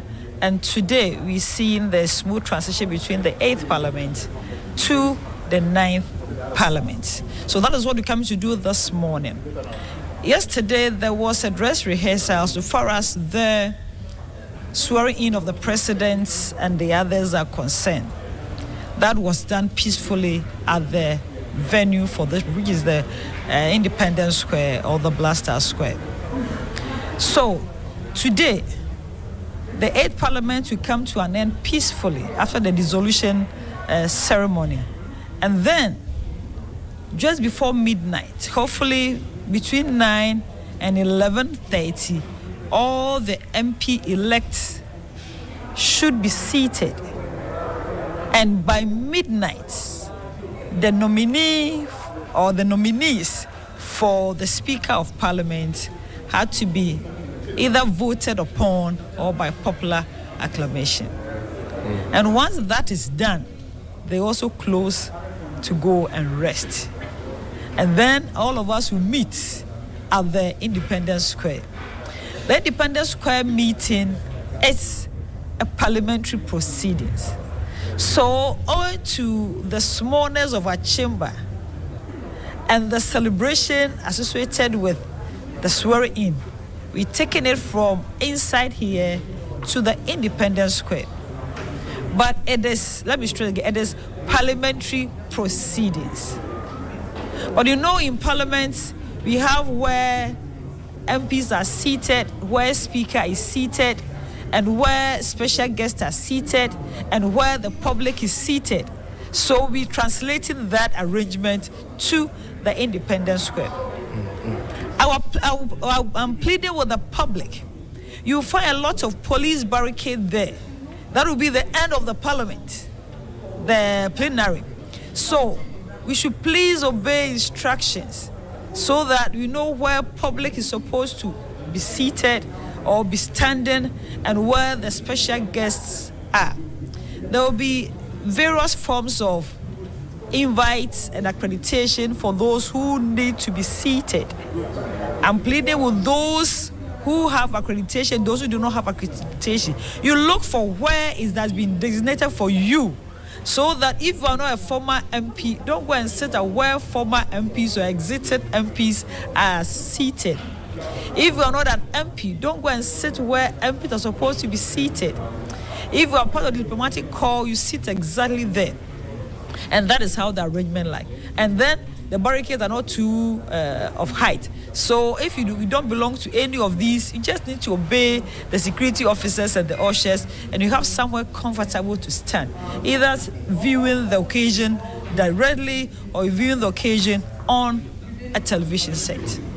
Now, Ma'am, you were part of the 7th Parliament and came to the 8th Parliament. What will be your retrospection of the work of the 8th Parliament? The 8th Parliament was a unique parliament, a non-precedented parliament, a parliament where we were almost apart, if not for one independent candidate, that is Honorable Andrew Amwakwesiama, we would have been completely apart. And again, this is the only parliament where the ruling government didn't have the speaker. So as I was telling people, in reality, you were 138, 138. So that it wasn't, business were not too easy. You know, here you're supposed to think about Ghana. But the beneath issue here is we are politicians here, so we are political. So there were too many wrangling here and there with the 8th Parliament. So the 8th Parliament, as a person, I would never wish you should have such a parliament. People may say that they were keeping government on its toes. No, too many things were not done right. because it was about power struggle. So we're hoping that as we have in the 9th Parliament, which our friends at the other side, the NDC, have overwhelming majority, things will move on smoother and faster. And we're also hoping that in the election of Speaker tonight or early hours of tomorrow, it's going to be very peaceful, unlike the election of the Speaker for the 8th Parliament, which was held. Naturally, when you have a group of people together and you want us to take a decision, in politics, we do a lot of group think. But with group think, you still have plus or minus 5% who can just do group think. That is their nature. So then when the numbers were almost apart, when we had plus or minus 1% not going by the group thing, yes, we had a speaker belonging to the other side. But for their huge, overwhelming majority, even if 50 MP decide that they are not going to go with the group thing, they'll still have overwhelming majority voting for the speaker. So no one anticipating that there's going to be a lot of wrangling as happened 4 years ago at the chamber tonight or dawn, early hours of tomorrow morning. Yeah. So moving into the 9th Parliament, you are hopeful that because of the overwhelming majority, business will move well. But what will be your key highlights of the 8th Parliament, of your work here in the 8th Parliament? Well, the 8th Parliament was simply stressful. There was no harmony in Parliament because everybody was struggling for power. Somebody, a good friend in the NDC said that AMA is nothing but it's a dancing chess. So the more you're able to strangle your opponent, he loses focus on the chair and you sit on it.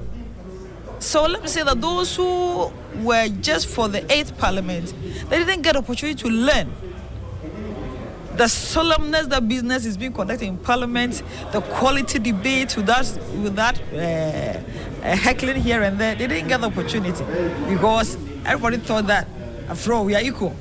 So I'm hopeful that the 9th Parliament will also not be a rubber stamp, but proceedings will be solemn, will be a platform for both the majority and the minority to learn, for us to get very quality, peaceful, business-oriented parliaments. And also the minority, who are extremely minority, will also be on their toes, read and keep government on their toes in spite of their huge numbers.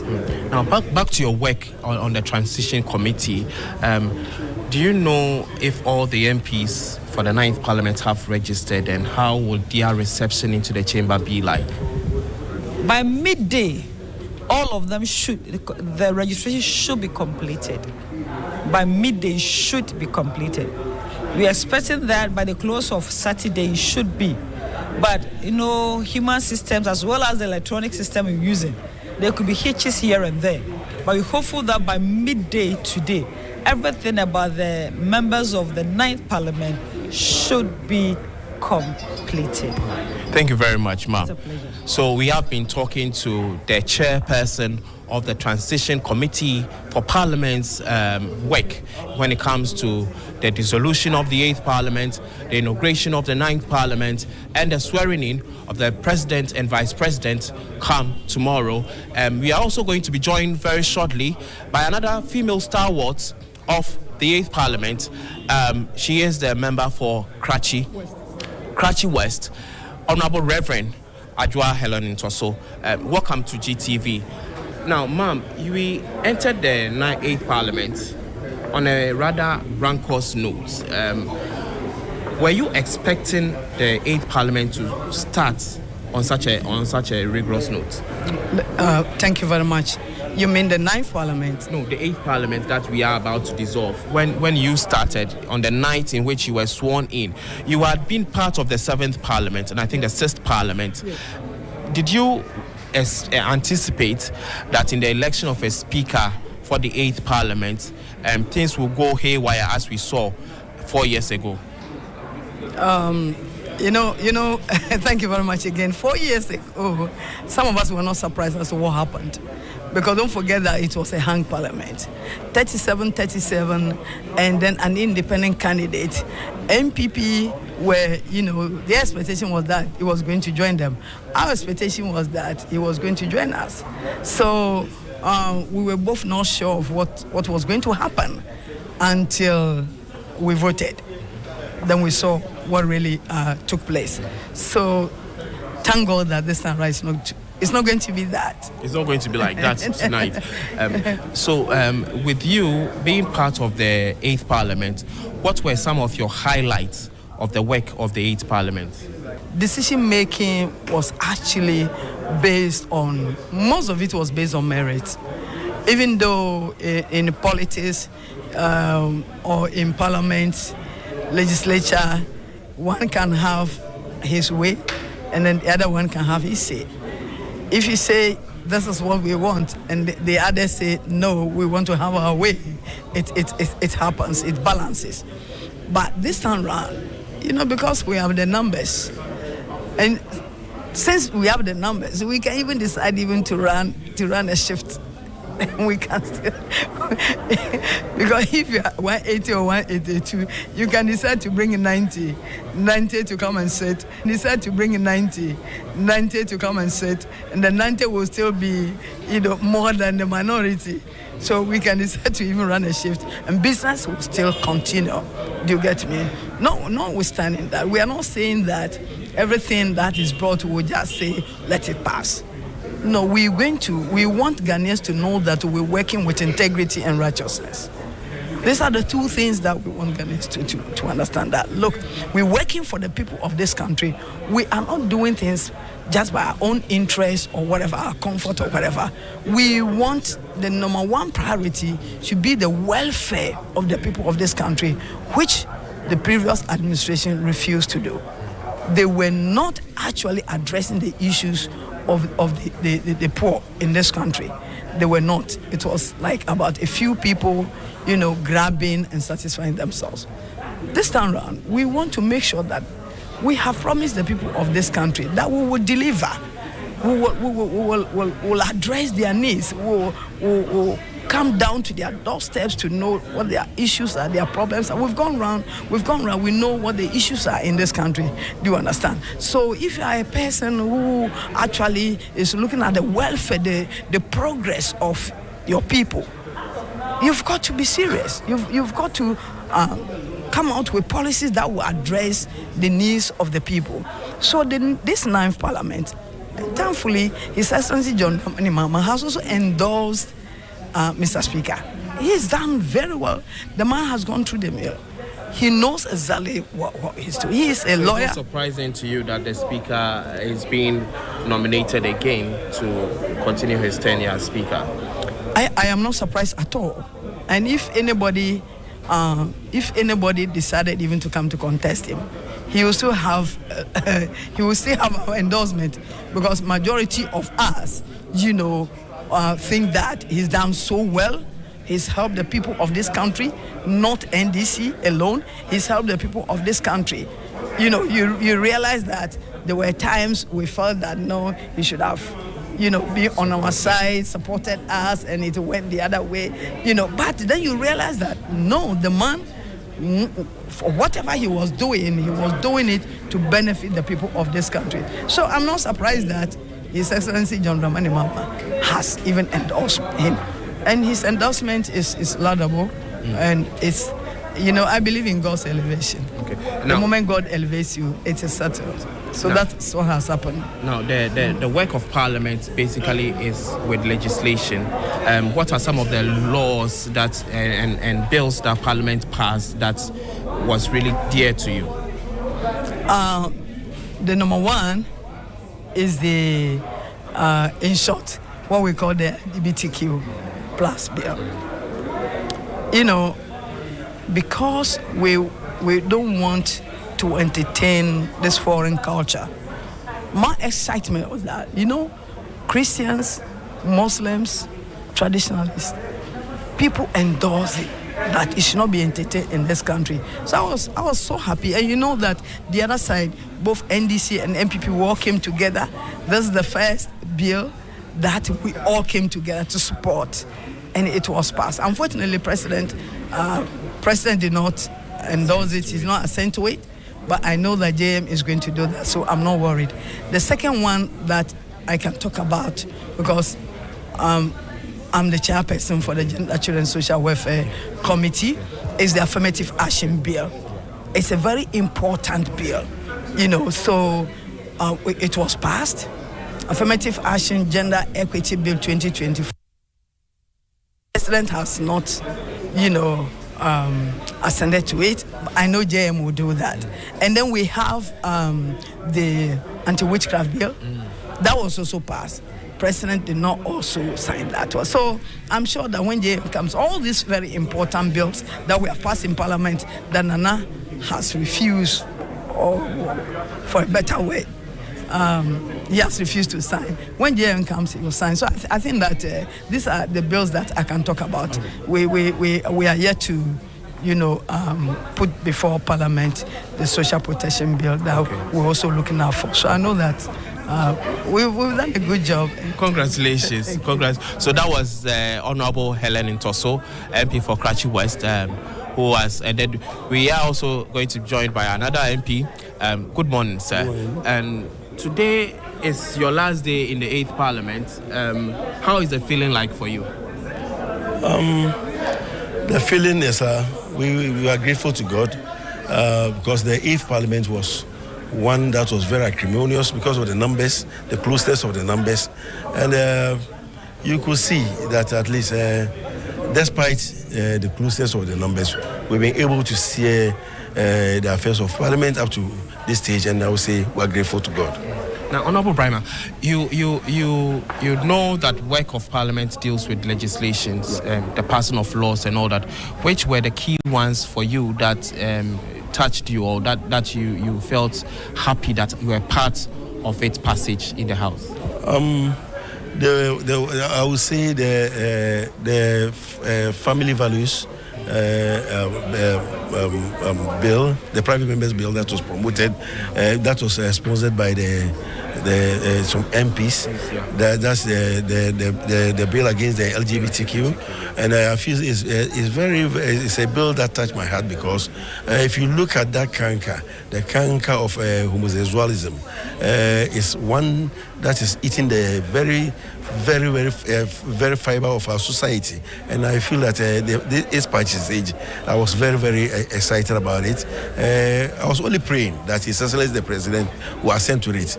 As at now, I don't know whether he has assented or not, but if he assents, it will be good. But if he doesn't assent, it's going to be a dent on his image, because this is something that the whole country, all our religious bodies, the traditional authorities, the fetish priests, all those things, traditional religions, everybody is against it, frowns against it. And I believe its passage, if we are able to pass it and ensure that at least the activities of LGBTQ is banned in society, it's one thing that will go a long way to sanitize our social system.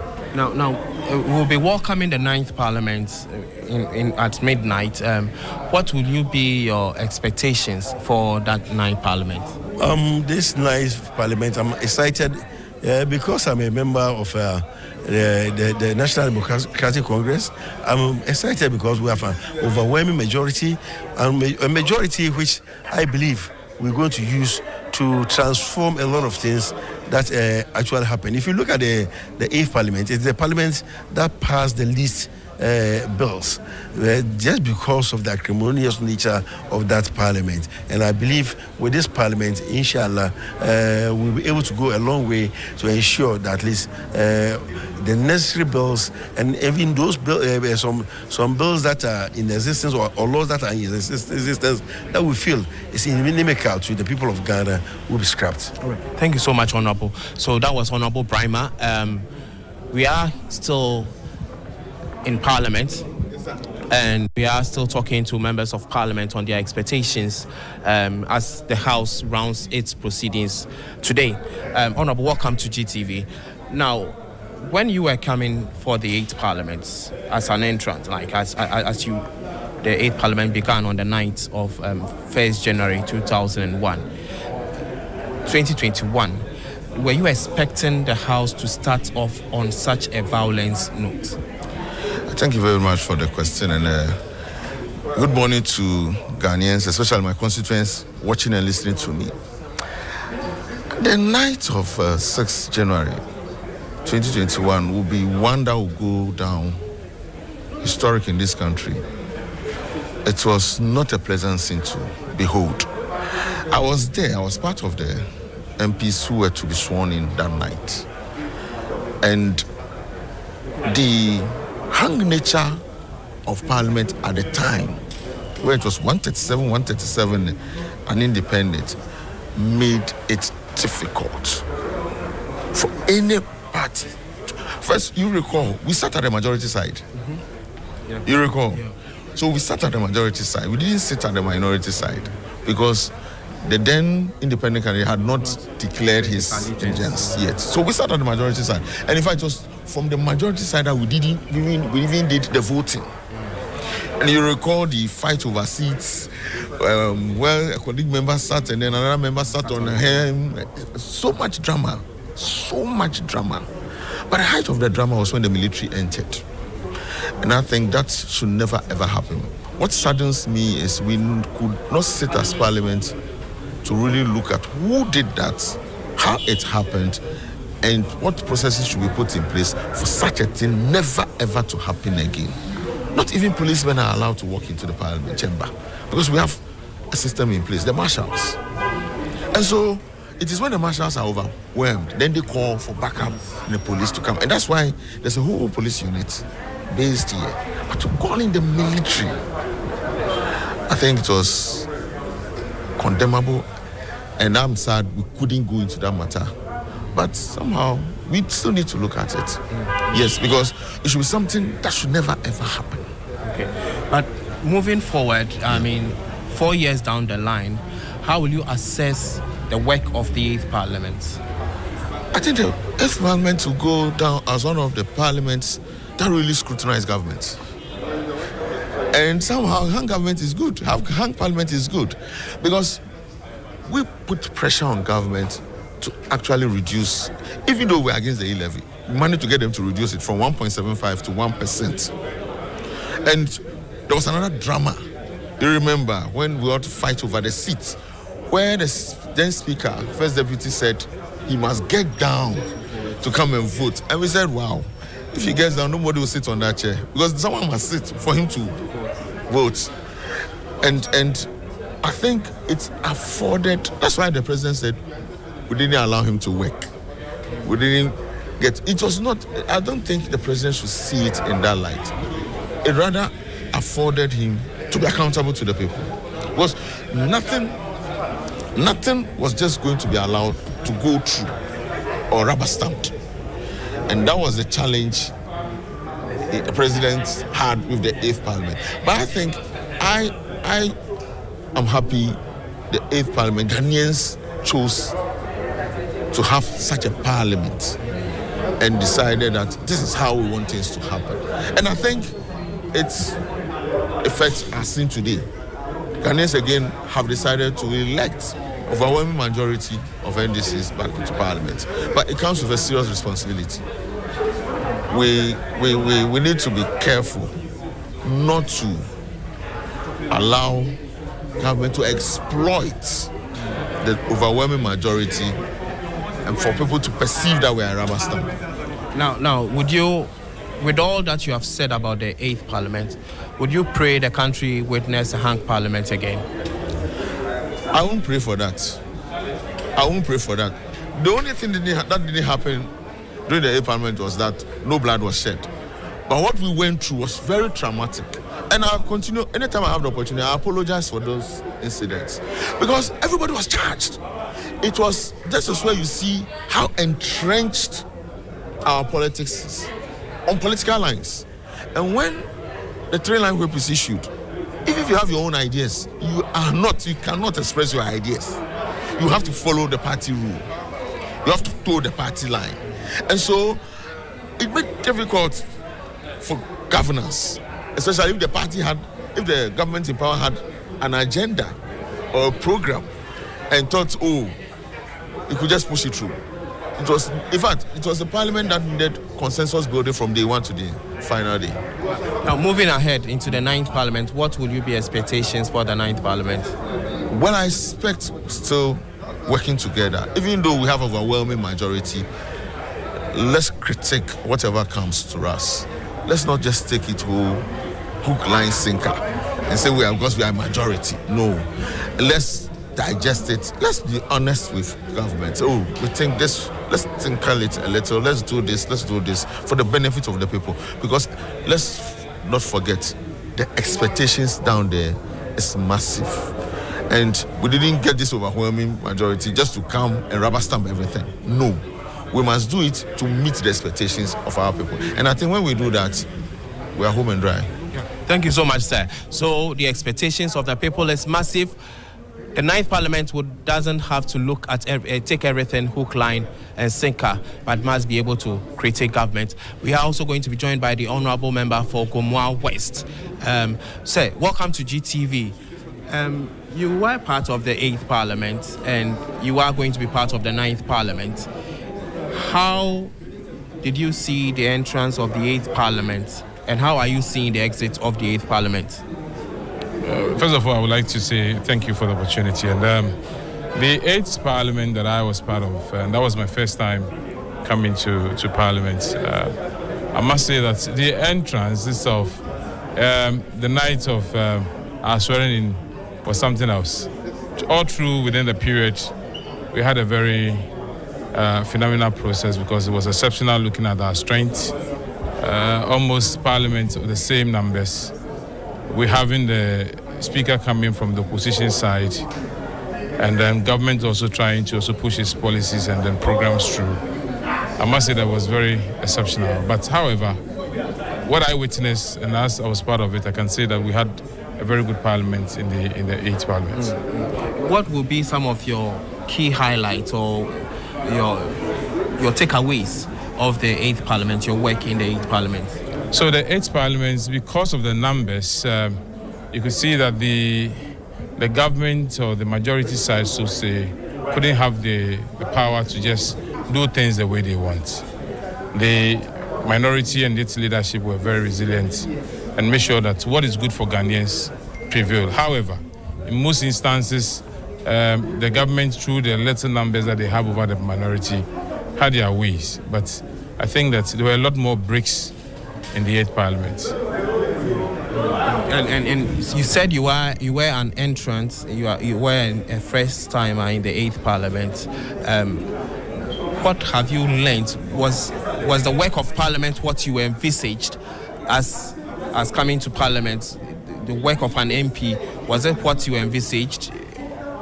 So a lot of things that we have learned coming to parliament was the view that there's much more of the work in the chamber. I realized that parliamentary works, even almost about 70% is done outside the chamber. I always say that when you come to the chamber, it's like what actors or stage performance. You have to do a lot of practice before you come. So mostly the things that are discussed on the floor are issues that have been dealt thoroughly at the committee level. Sometimes you have to travel and all those things. So it is a report of it, or the end of it, or the summary of it is what is brought to the chamber. So there's much work to be done as a member of. That's one thing I've learned. And it requires a lot of reading. If you really want to do your work well as a member of parliament, you have to read. Because on a daily basis, you have voluminous records, documents that are brought to you. And you have to take time to go through them. At least salient or key parts should be something that you should be at the tips of your fingers, so that you can also be a very good legislator. Now you are part of the minority now. You'll be going into the majority tomorrow. In terms of your leadership structure, what are we to expect when it comes to your leaders? I believe that in opposition we had a very formidable leadership, and I believe getting into power we will equally have that formidable leadership. Any names so far? Oh no, I cannot, because mostly it is leadership will come out with these decisions, and then I believe that whatever our leaders bring, we as members, we trust in our leaders that they will give us people who would lead our forth and then make sure we deliver to the expectation of Ghanaians. So for now, you are saying that the 9th Parliament, the names for the leaders of the majority of the 9th Parliament is still not out? It's not out, yes. I know that of our opponents are out, but in our case, we all heard some speculative names in the system, but I would want to wait till the right ones are. I believe by before 10 p.m. today, leadership of the majority, the incoming majority side, will be announced. Okay. But as I said, Ghanaians should expect very formidable leadership. Okay. Thank you so much. Congratulations, sir. So this has been our coverage from the Chamber Block of Parliament. We are expecting the House to commence sitting any moment from now, and members of Parliament are trooping into the chamber. So over to you in the studio.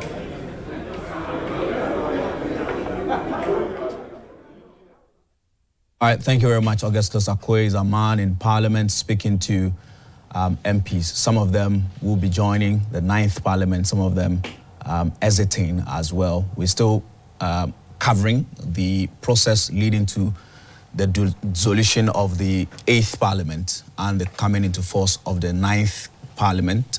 We are live on GTV, we're live on GBC News. Quickly, let's bring into the conversation Dr. Joshua Zato.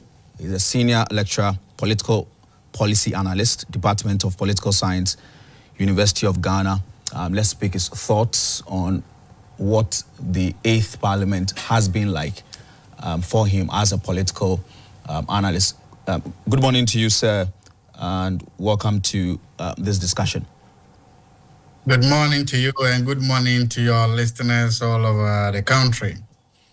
Right, so what will you say that the 8th Parliament met the expectations of Ghanaians, the ordinary Ghanaian, who thought that with the split in the numbers, government was going to be held to strict accountability, which would then benefit the constituent, the Ghanaian on the street? Do you think that the 8th Parliament lived to that particular expectation? Thank you, and once again, good morning to you and to all your listeners, especially those in my hometown of Tumu. I think to answer that question, we must ask ourselves, beyond the regular activities or duties of Parliament, what else did we expect from the split Parliament, the 8th Parliament? I think expectations were too high, and then the 8th Parliament became a missed opportunity. There was a lot of grandstanding. There was just a lot of petty partisanship. It got to a time that some of the things that looked pretty simple, ordinary for Parliament to do, Parliament could not even do that. If a perfect example is the budget that was just passed now. This budget should have been passed September, October, somewhere that it never happened. And so even ordinary, simple business, because one of the core functions of Parliament is to what? Parliament controls the public purse. So if you can even pass a budget, if you cannot do some of these simple things, became a problem. I think nobody will miss the 8th Parliament. I think no Ghanaian vote unless one day say, hey, remember when we had the 8th Parliament, let's go back there. No. It's because either the 8th Parliament overplayed its hand, or the 8th Parliament was overwhelmed, or whatever be the case, people, I don't think Ghanaians will be nostalgic about that Parliament now or anytime soon. To my specific question about whether they satisfied that expectation of holding the government. They did not, that's what I'm saying, they did not. If you can say how or when did they do, because I cannot mention instances. For instance, look, almost everything that the government wanted to do, the government got it done. And almost everything that the opposition wanted to do, they get it done. Look at something as simple as the E-levy. How did the 8th Parliament hold the government accountable? The bill is not signed. As we are still sitting down here, the 8th Parliament has not submitted, even after the Supreme Court has ruled that the thing can be sent The speaker has not sent it to the president, and the president is leaving office tomorrow. If you just take that as a flagship, that is the kind of political football that the 8th Parliament has been. I think the 8th Parliament has been more pronounced on symbolism than in really achieving things, what they want to achieve for the people. So if you just take that as a foster child of the 8th Parliament, you're going to see what they were good at was taking up fights with the executive, but not actually delivering. Because this fight was a bigger fight, it was never delivered. So the night when the 8th Parliament was sworn in, was there any indication of what we're going to now experience in the 8th Parliament? Was it supposed to tell us that this Parliament wasn't going to do as much as we expect of it? Well, it could have been, you could say that coming events cast their shadows. In that case, you could have said that the rancor, the total anarchy, the fighting that heralded the 8th Parliament pointed out to what could happen. But it was also possible that they started on the wrong foot, but that later sober heads, sober minds could then sit and say, look, let's do it. So I don't think that just because it started bad, it was going to end bad. But unfortunately, it did. Unfortunately, it started bad. I mean, the difference is very qualitative, right? It started with blows, it started with fighting, but ended with what? Nothing being done. So it ended differently, but I thought that it could have been. I was expecting that after that rancorous night, after that troublesome night, the leadership would have started to say, look, hey, let's share power, let's work a bit. It never happened. Right, so we saw the military invading Parliament that night. Do you think it's had a dent on our democracy? As we speak, there's not been any inquiry into who actually directed the military to go into Parliament, and there's not been any, punishment for who did, what many have said had a dent on the Ghanaian democracy.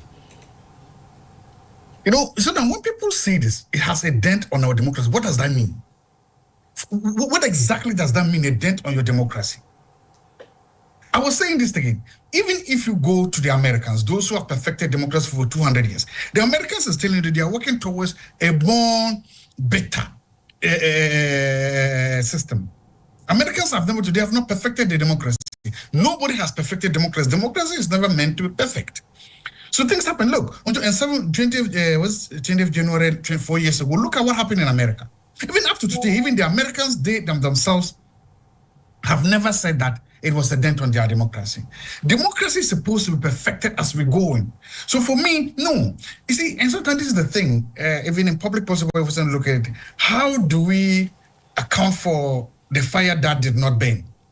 How do we account for probably the crime that wasn't committed? In this case, how do we account for the military? Probably the entry of the military there prevented something worse from happening. Events led the military to enter there. But the military's entry there did not prevent that parliament from doing what it was supposed to do that night, selecting a speaker and going ahead. So sometimes when you are going in a democracy also sometimes gives you a number of tools.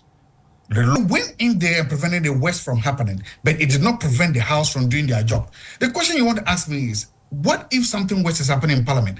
And now, instead of it, I don't think anything dented our democracy. I think they elected a deputy, 2 deputy speakers, and the work of Parliament continued. Do you know what would have happened if we didn't send the military in? We don't know, and we cannot value that, we cannot measure that. Now, you earlier mentioned that nobody would really miss this 8th Parliament. Is it not even with the controversy or the minorities' ability to get the government accountable? And we will take the e-levy, for instance. You mentioned that earlier. Due to the minorities' voice in Parliament, government was able to, they were able to get the government to reduce the rate from 1.75 to 1%. Is that not an achievement of this 8th Parliament that we think that we should remember them and miss them for? If you remember the first Parliament, the one that came in 92, but the one came in 96. That Parliament, I think the 92 one only had 3 so-called independent MPs, 3. It was Honorable Achuli Wame, so rest in peace, Honorable Hawa Ayaku Mehe, so rest in peace, and few ones. These 3 MPs out of the lot were able to prevent a cabinet minister from being sworn, and they fought VAT so much so that I think VAT was never passed. They did that. Three people against that. So it is normal. And if you go to the annals of our parliamentary democracy, it is normal. The more opposition parties have been able to force governments, even with huge majorities, to compromise.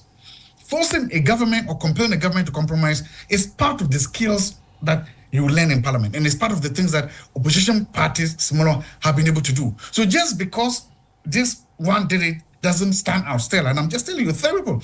I've forgotten the third person, but if you go, but it was Honorable Achilwa, it was Honorable our Yakubu and somebody else. They achieved that feat. So for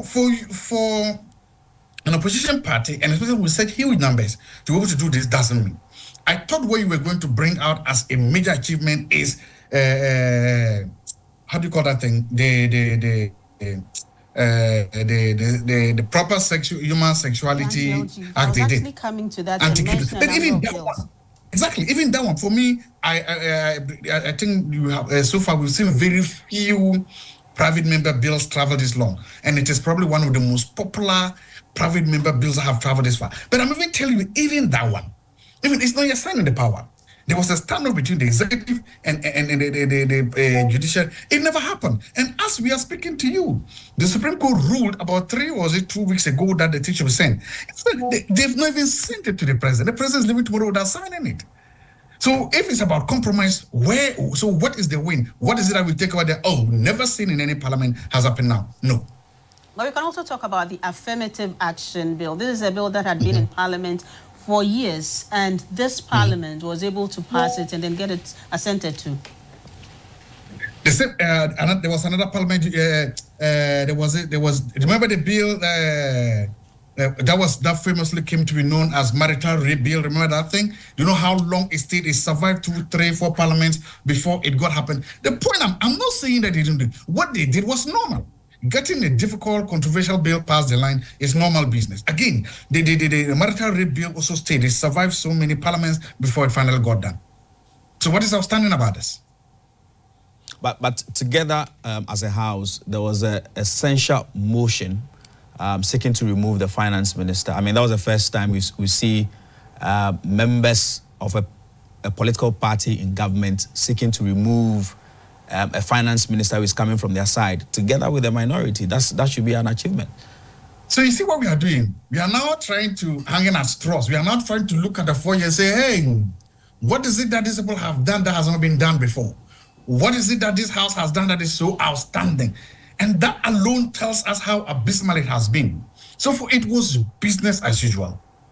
The 8th Parliament was business as usual. Ghanaians expected that because of the divided house, the amount of scrutiny, the amount of accountability, what happened. Ghanaians were probably. That is why in these elections, Ghanaians have wholeheartedly and handsomely given it to one person.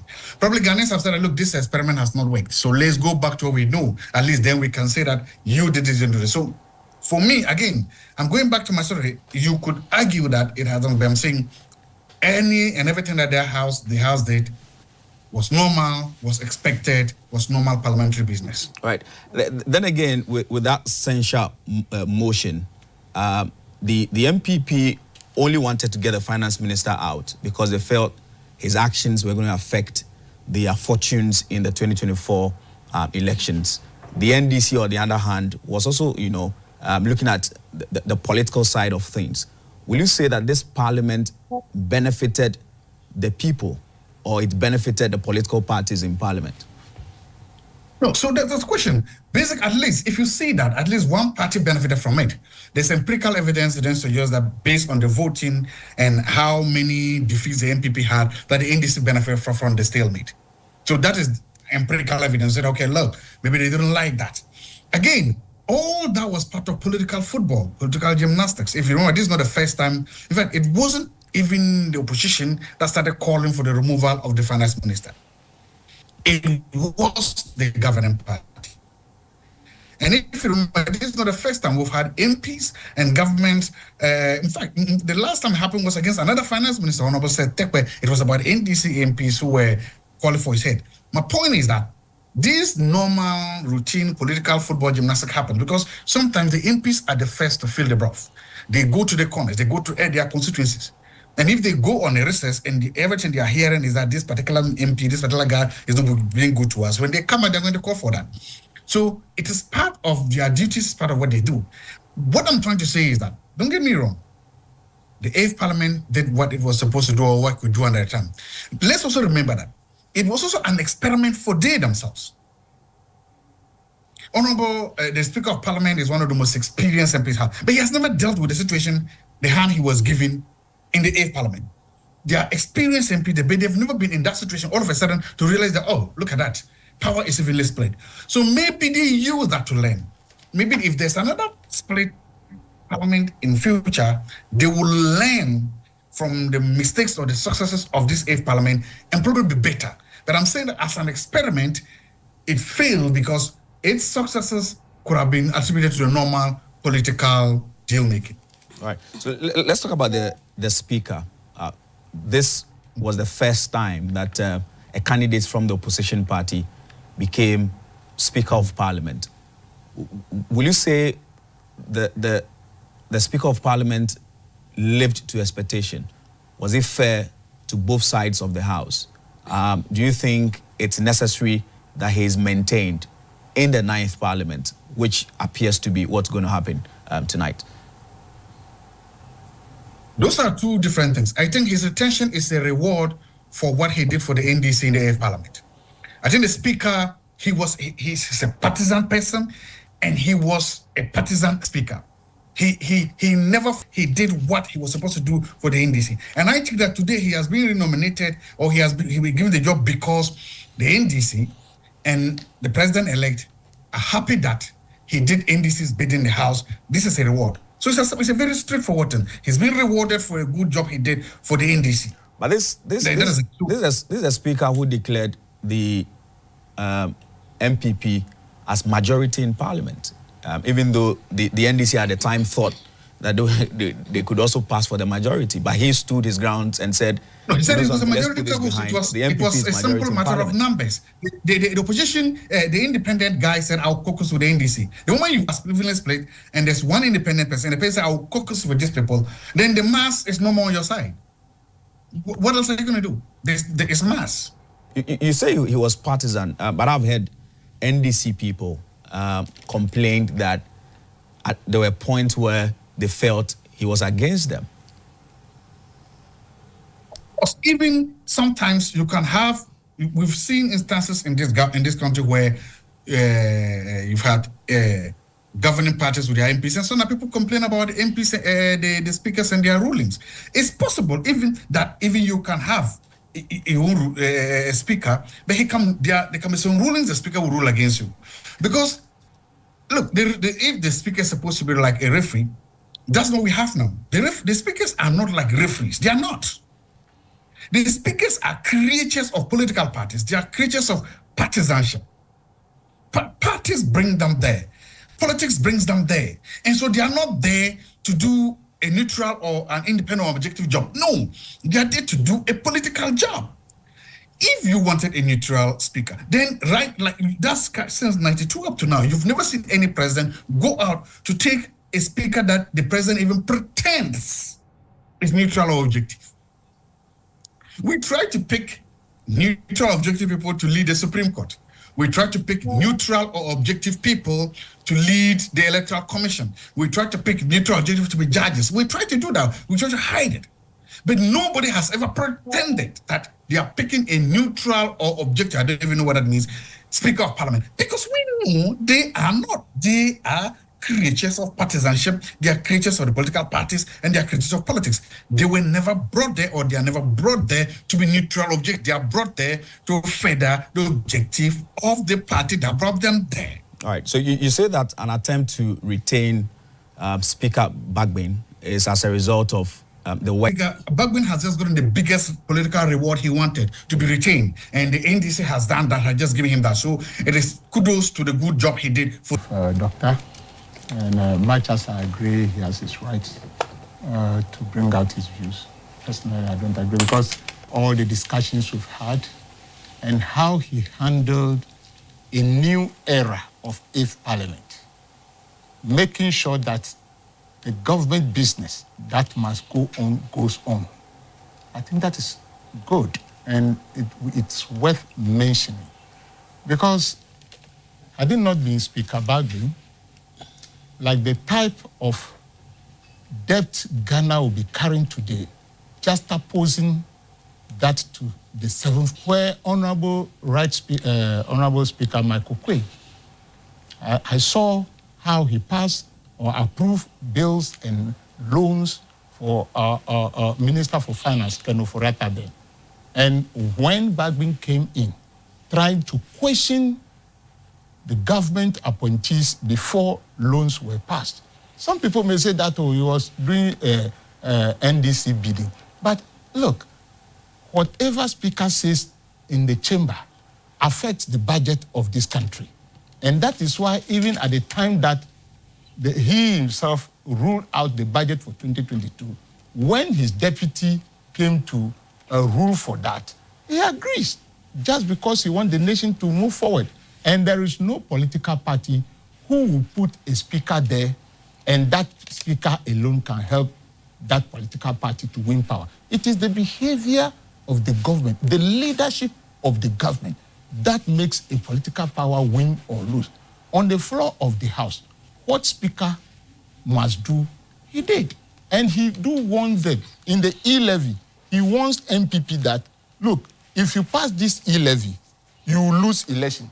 Do you know what the MPP people say? They say, oh, if you know we are going to lose election, then allow us to pass. Look at Speaker warning MPP that don't pass e-levy. The economic situations of the citizens of this country is not good enough, so don't pass it. But they say, oh, if you know we are going to lose, you're a political party, then let us pass it so that we lose the elections. Yes? And then the minority walk out and the majority pass it. What is it today? Not only does that affect the purse or economic situation of this country, but the revenue we are talking about getting. Have we achieved that target? Even at the end of it, we went and collateralized that with the IMF.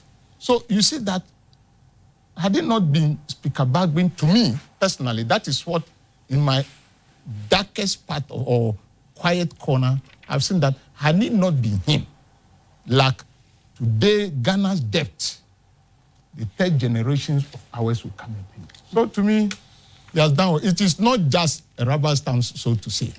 As a member of NDC party, he has agreed with, no. It wasn't like that. You can also take away the fact that in some of these issues that have happened during the end of this parliament, many or some people in the NPP feel that indeed he was actually doing the bidding of the NDC, considering the election, the independent candidates who wanted to either go and contest on the ticket of parties or otherwise.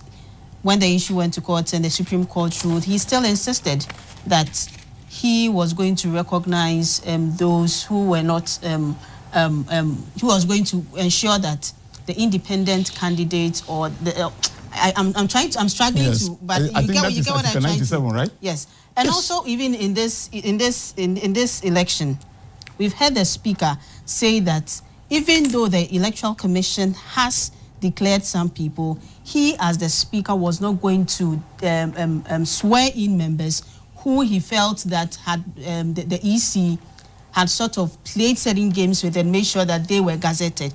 I mean, some of these incidents, when they happen, people feel, and most of the NPP people have said that from what the speaker is doing, they feel that he's actually doing the bidding of the NDC. And some predicted that indeed he was going to be nominated as a speaker in the 9th Parliament.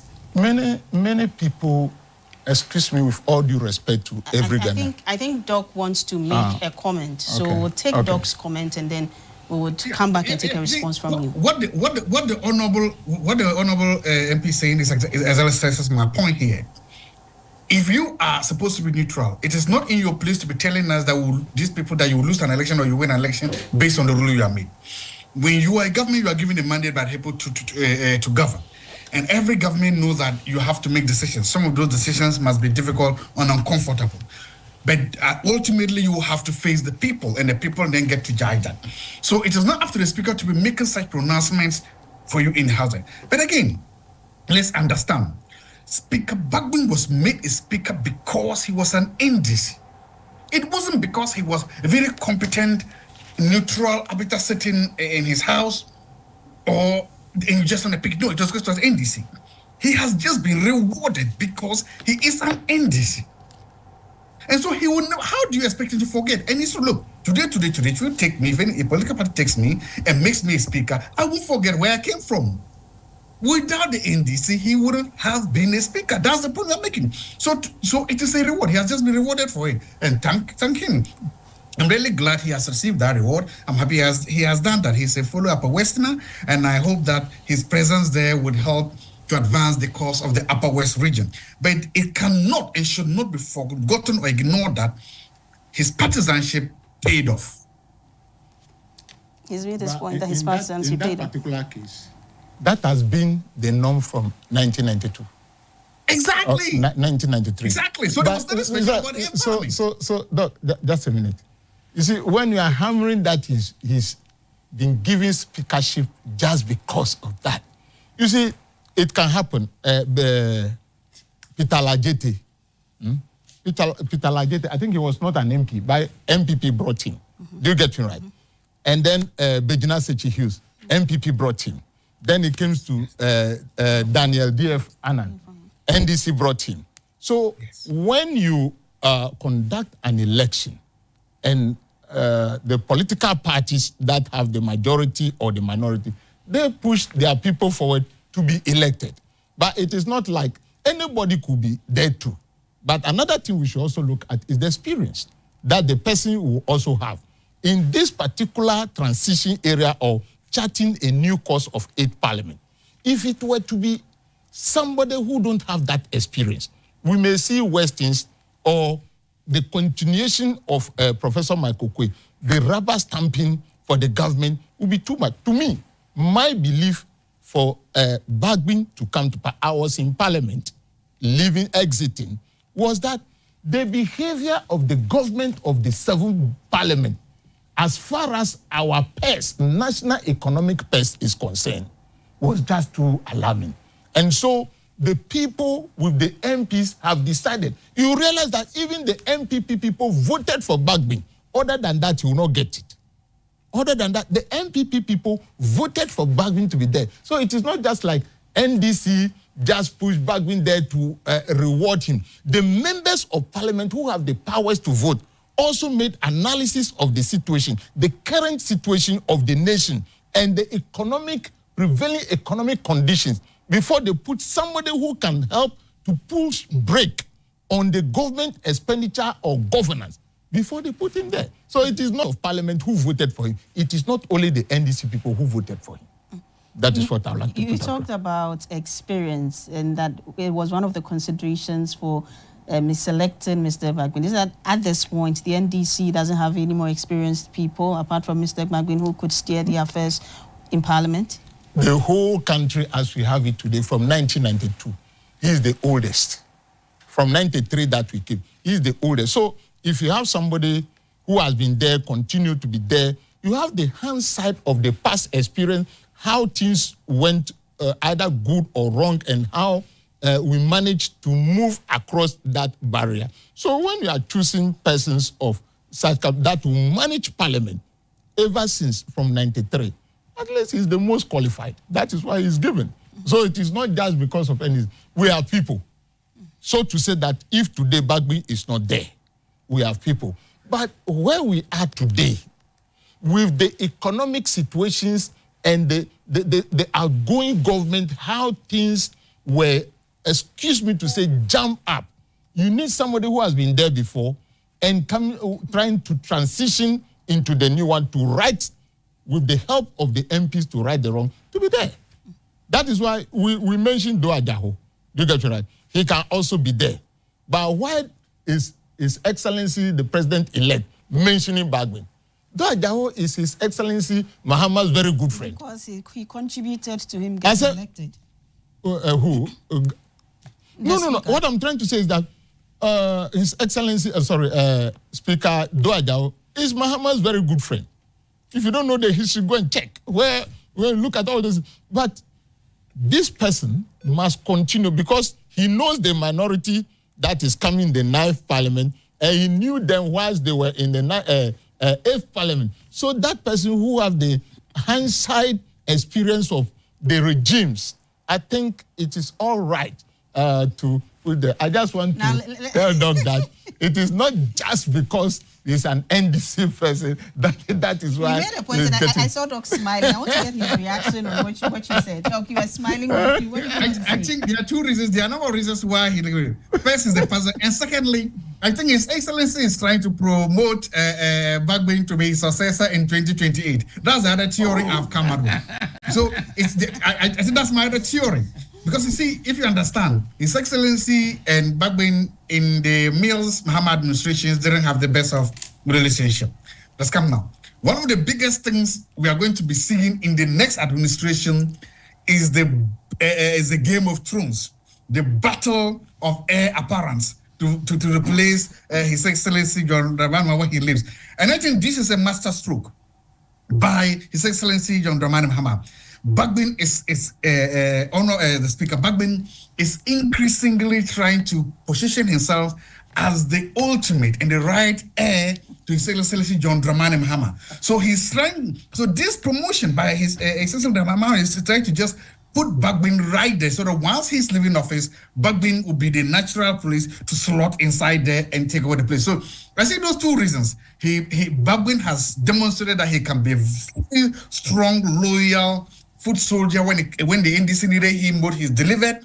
And then Bagbin can be and rise up to be the natural heir apparent to John Dramani Mahama. So it is for these two reasons that I theorize that he has been given this position, because those look strong and those look good for him. Because remember, they actually expound your views, but NDC has tradition, and we have National Council of Elders. When it comes to who occupies a particular position, I think we have it. And from 92, you realize that if that will continue, when we NDC may have a different view in handling this issue. Look, sure. Let me tell you.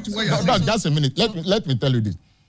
Speaker Bagbin told us that the time that Prof. Mills died, he was the one the NDC elders called to be what? Vice President. He told us. And because he told us, I'm saying it on national TV. But he said no.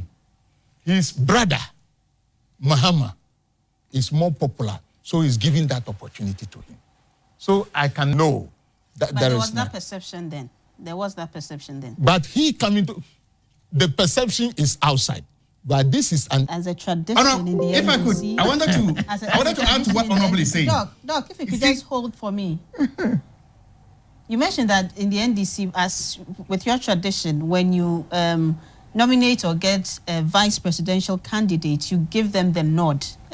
Is that to suggest that it has happened? Is that to suggest that in the next election, that's in 2028, you are going to likely give the nod to Professor Nanaji Nopukwu-Agyeman? Is she qualified? Well, is she qualified? This is the question MPP people have been asking. Is she qualified?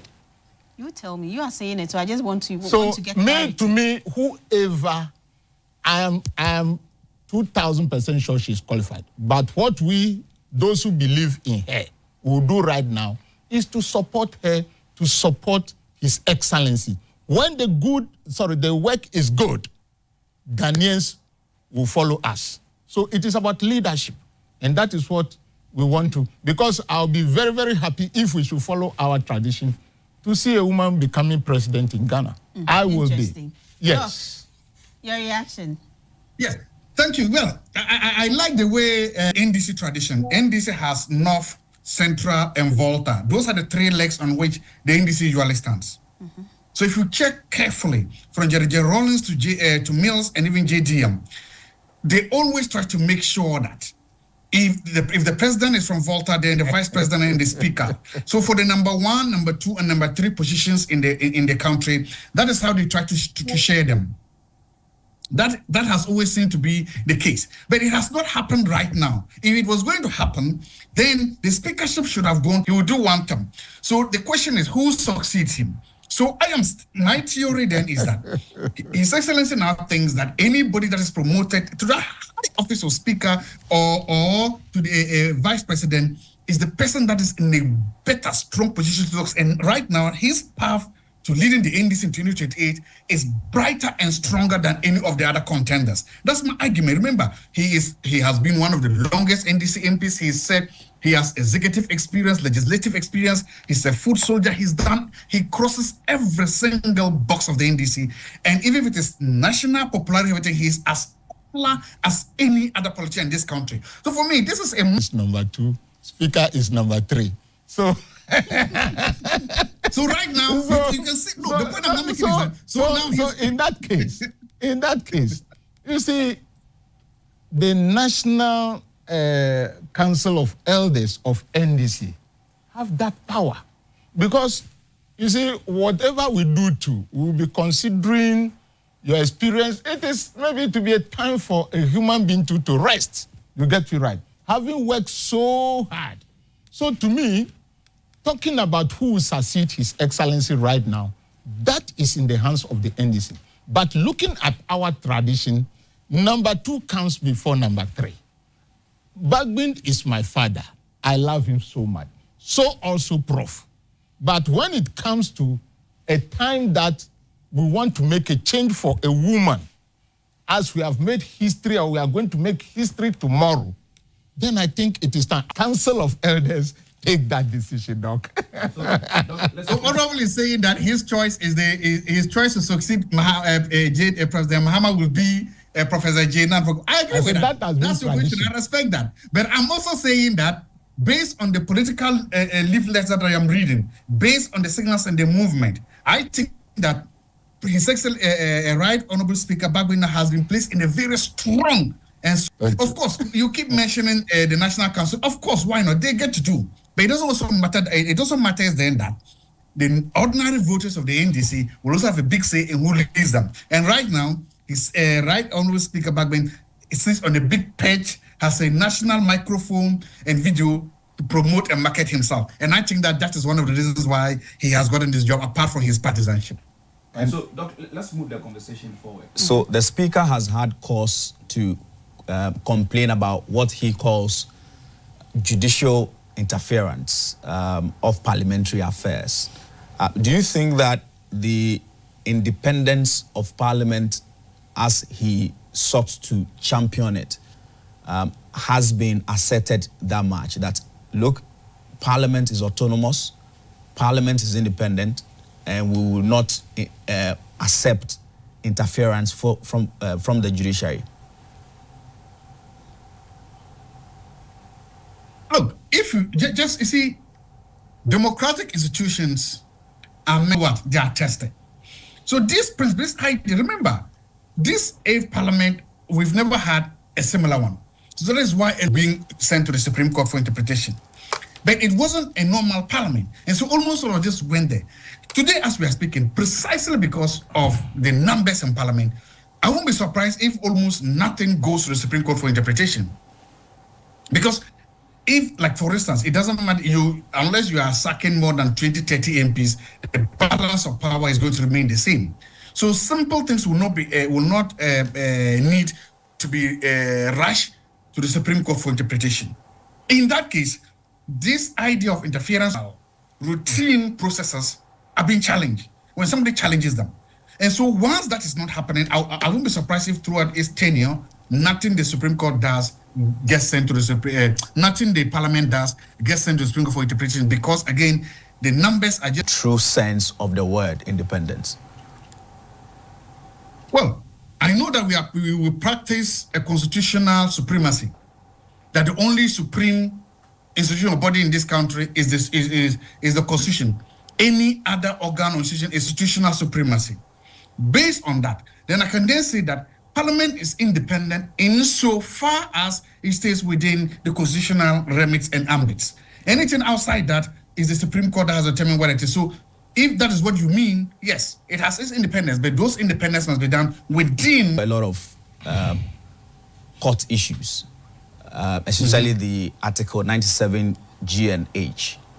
the Supreme Court gave its final ruling and interpreting those two clauses relative to vacancy of seats in Parliament. You think that that matter has been dealt with conclusively so that even in this particular Parliament... Yes, the Supreme Court ruling is final. That. Right. The ruling is there. What I'm saying, I doubt if anybody will rush to the Supreme Court to either stop it or to get interpretation. So I know, so because of that, it doesn't arise. The current ruling stage, or it is somebody appeals that decision. So it is now we know. So if your question was yes, do we allow? Yes, the Supreme Court has been also very clear that when we say switching or partisan, this is what we mean. And so it is clear now we know what it means. Right. Also in this Parliament, we saw the removal of the leadership of both sides of the House. So Harun Idrisu Muntaka removed under very controversial circumstances. So taking over the leadership of both sides, did it bring any impact to how business is done in Parliament? That's well, put it this way, sometimes I watch football and the winning coach, we always say that the winning coach had the best one strategy. If you win, no matter how it is that you win, we say that, oh, your tactics work that day you won. So the NDC won the elections handsomely and they won a huge majority in Parliament. So we could say that the NDC's tactics of removing Muntaka and Harun Idrisu honorables was superior to the NPP's tactics of what? Removing Oseche Mensah Bonsu and bringing Afenyo Makens. Just because one of them did it and they won massively, Ghanaians voted them, the other did it and Ghanaians did not vote them. That is the only reason you can. The reasons that led to Mrs. Harun Idrisu and Oseche Mensah Bonsu losing their votes were almost similar. They were all political infighting and political gymnastics within the two parties, looking for how to approach the 2024 general elections. And as I can say, because one won, history tends to remember and favor victors. History tends to be generous to victors, to winners. And so we then can now then say that based on that, the NDC strategy of changing their leadership in Parliament worked. And you think that the two new leaders have brought anything to the fore? What would be your assessment of the two new leaders? I think one of the reasons is that because Honorable Ato Kelson was the minority leader, his legal issues were amplified the more. And so that amplification and the narrative then that the NPP was outvoted. All I'm saying is that the idea of bringing Honorable Ato Fosun was that the election was going to be based on the economy, and he being one of an economist or with an economic background and former deputy finance minister, he could help better prosecute the agenda better against the NPP. So that was the argument. Well, finally the NPP won, so the NDC won, and they won massively. So you could say that leadership in the NDC's leadership in Parliament. Yeah, vacant seats. You realize that this morning you were playing a documentary. When you watch that documentary, it was Parliament. You hear Speaker Bagbin warning him that he, as the Speaker of the House, need to protect him. If you play that documentary again, you hear, need to protect him with his immunities and privileges. You get it right. What did Bagbin do wrong? The Article 97GH has not been interpreted. He just read it as it was, or as it is. And I was in the chamber when the same Article 97GH was read by Speaker Michael Quay. Do you get me right? So you realize that the Speaker is cautioning members of Parliament that issues of this nature, that is how I see the caution he has given about the privileges and then protection in that house. That issues like this, we have to handle it in-house because we have three arms of government: the executive, the judiciary, and the legislature. Fine. And so if there is a problem, where do we look at it? He was not interpreting because it was not ambiguous. It was clear that if you move, you pick a form with the Electoral Commission, you fill the form, what constituency did you put on the form? You say you are an independent. Now, today, as you are sitting down here, NPP wrote a letter and sacked Cynthia Morrison and all the followers. So you ask yourself, the case that was handled by Supreme Court, how come today the NPP wrote a letter, and we as citizens, even though I'm not a lawyer, we have to read what is there. That was what the Speaker Bagbin too read to the House. And so when we are talking, now at the end of it, what has been the results? But that is why the court interpreted this, the issue of the Did vacancy. Bagbin interpreted any law, Article 97 G8? He has not. He just read it as it is. So this is what we are also saying. The courts would interpret it, and the court did. So you see the repercussion. The reason why Bagbin, the Speaker, was warning us that you have to handle. You've sent the case to court. Today, they couldn't pass them. Whose fault? Because Speaker was saying that in-house, they can handle those issues. These are the people who pick forms.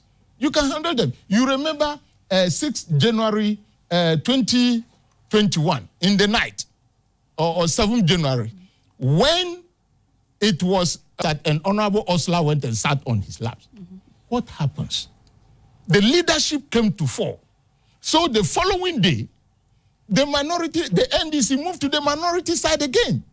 I think that is the way Speaker Bagbin was trying to handle this issue of not going to court, because he knows the repercussion will be dire.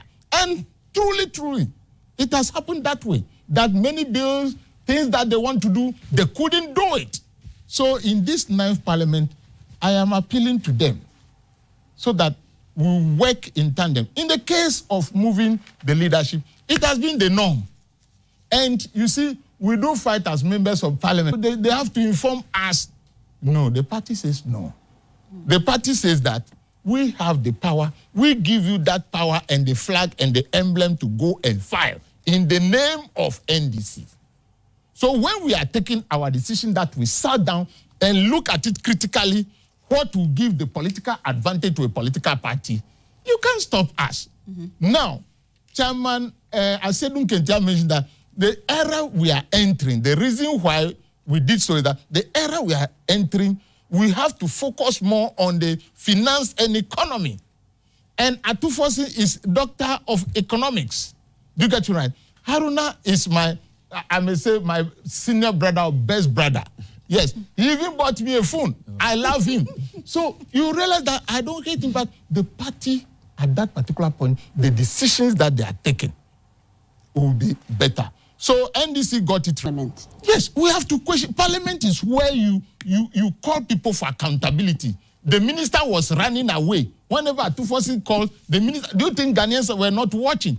Go and answer the questions. The money you have taken, what did you use the money for? It pushed, we didn't get it.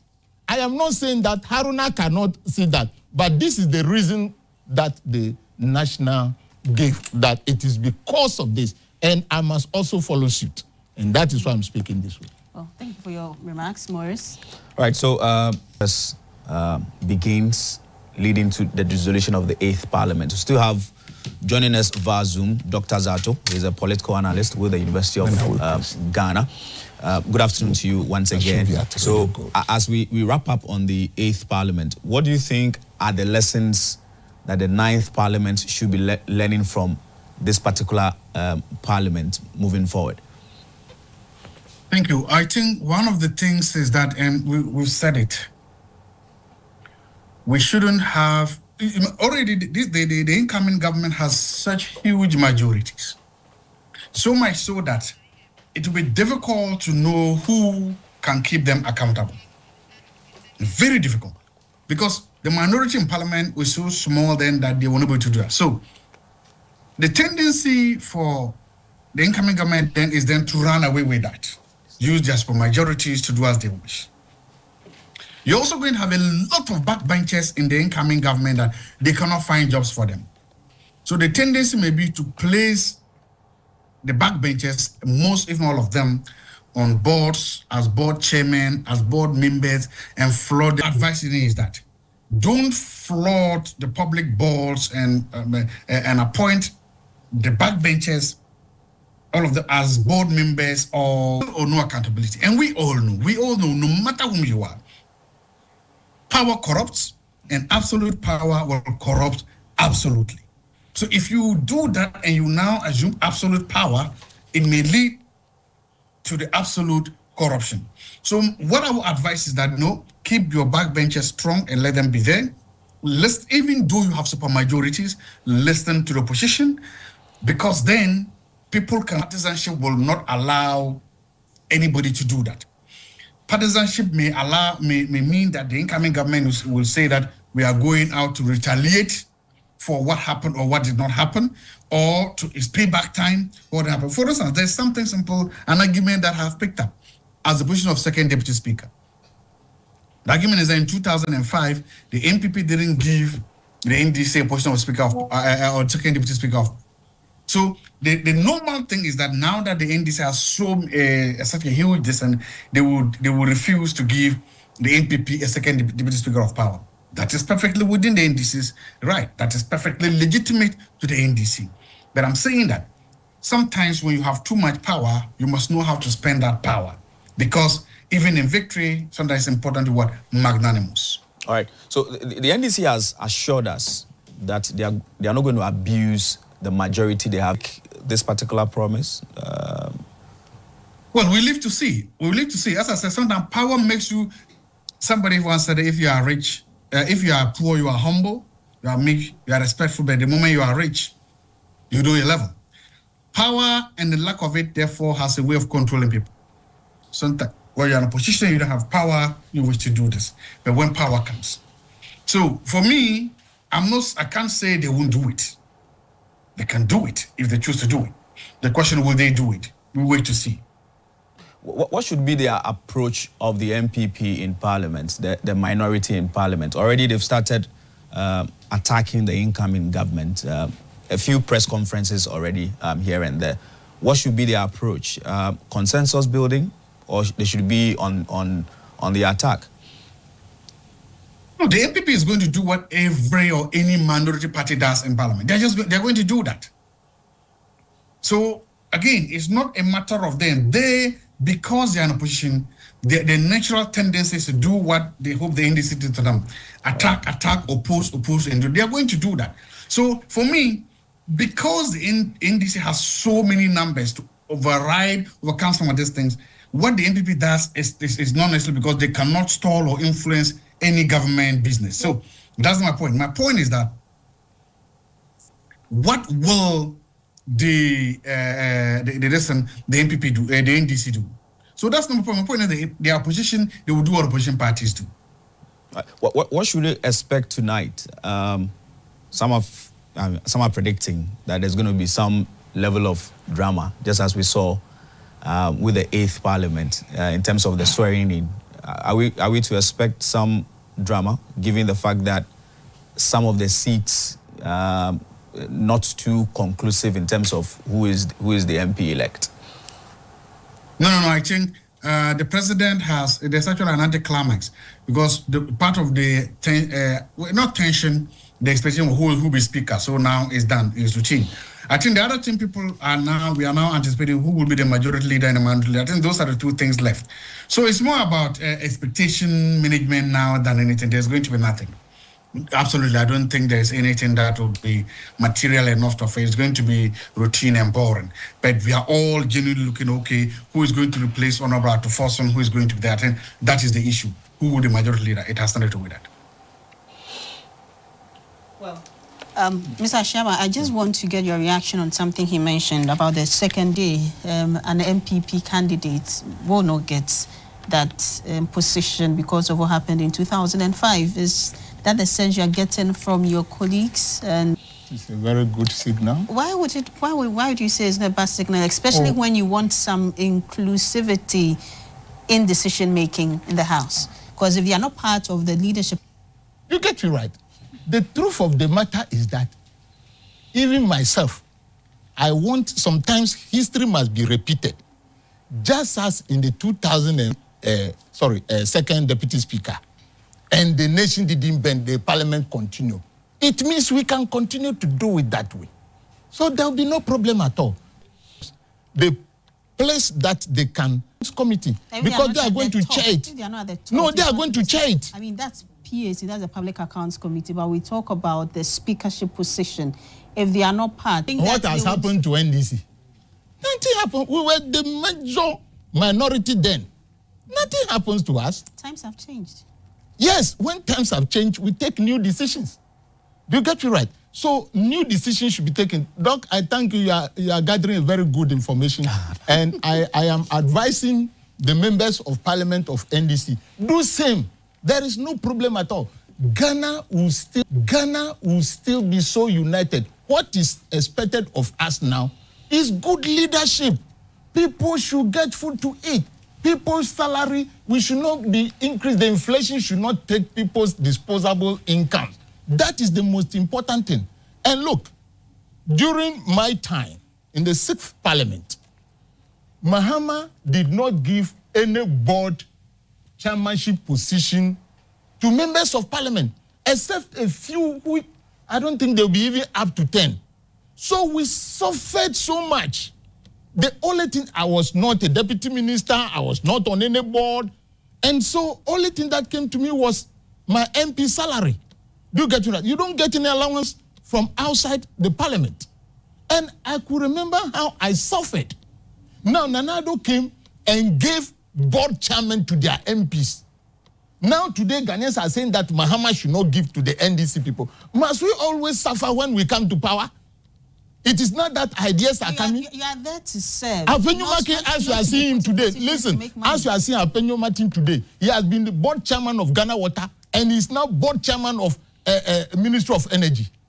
You have promised to reset Ghana. So some of these things. That is not, please, that is not corruption point. That is not corruption point. Do you get it right? If you have the brains to manage board, you do so. Who tells you that when you are board chairman, you become corrupt?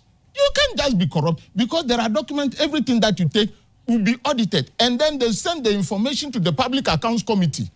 Do you know that it is at the Public Accounts Committee that we heard about Palugu?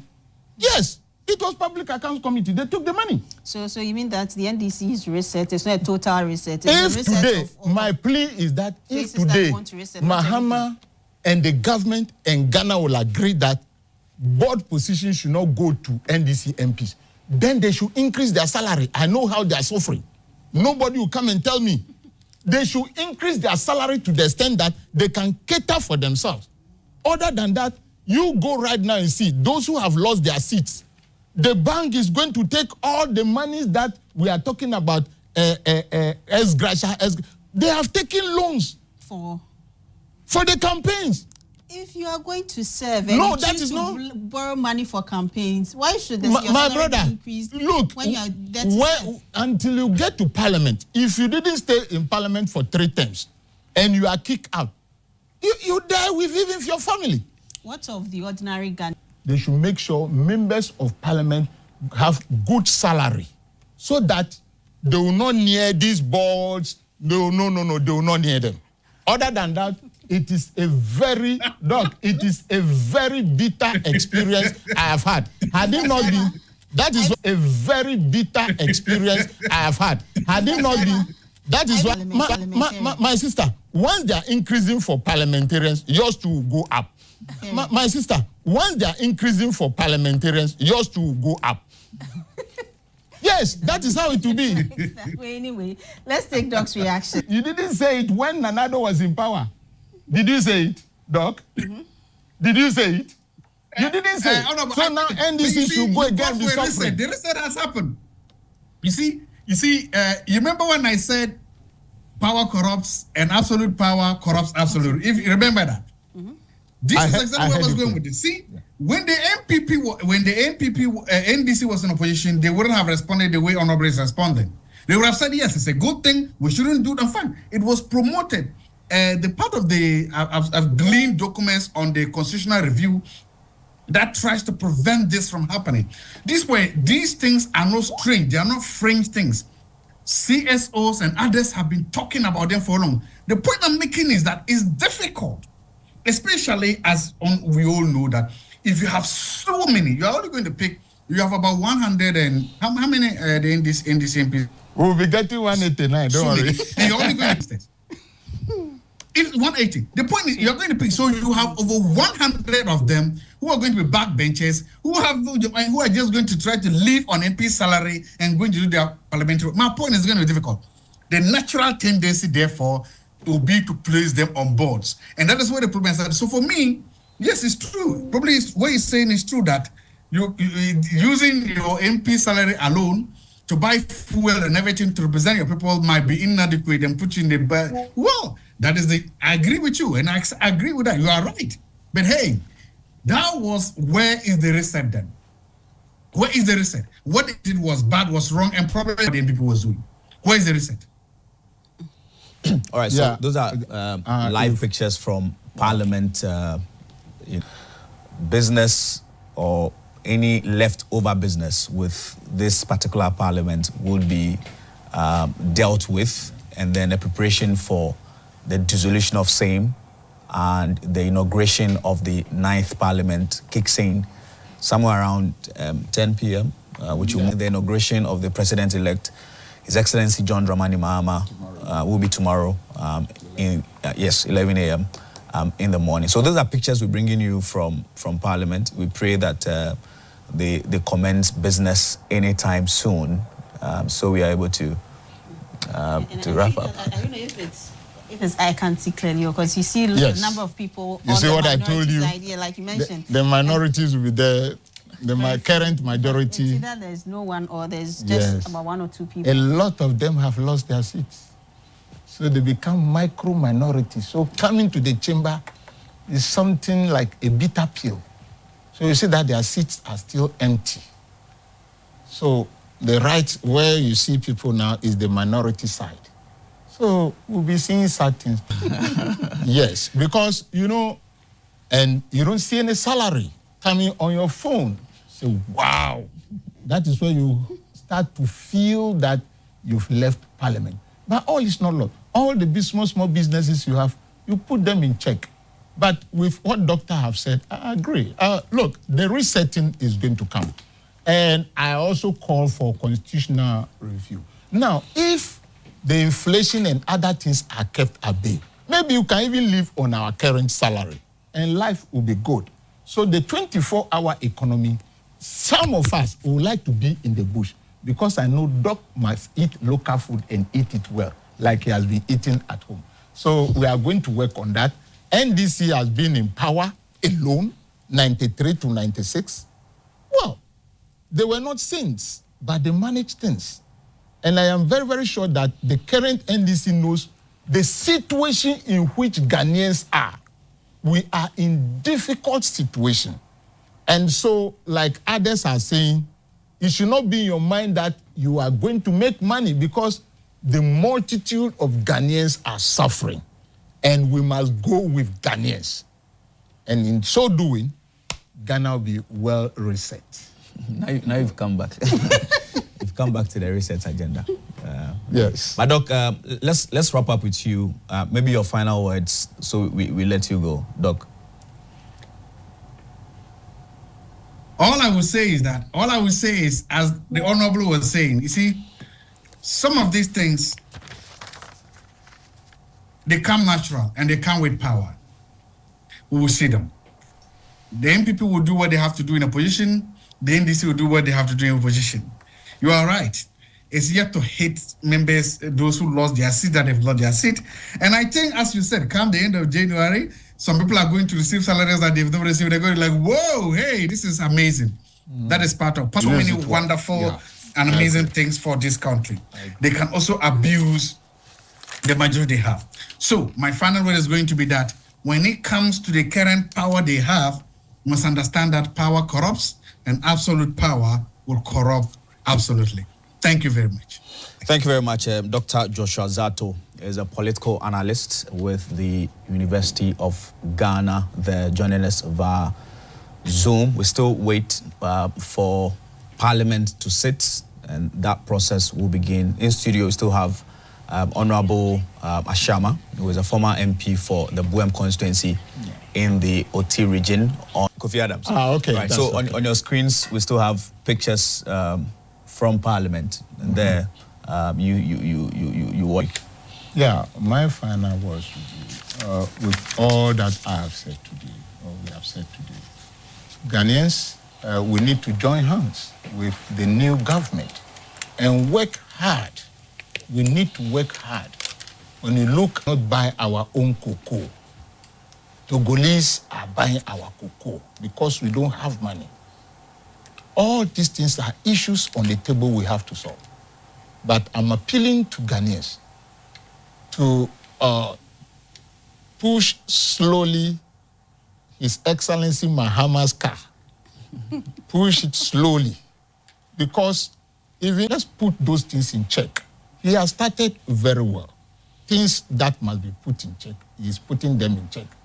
Yesterday, immediately he mentioned or sent a letter through his aide about, people, when you go to social media, yes, we are not afraid to lead this nation to a better destination.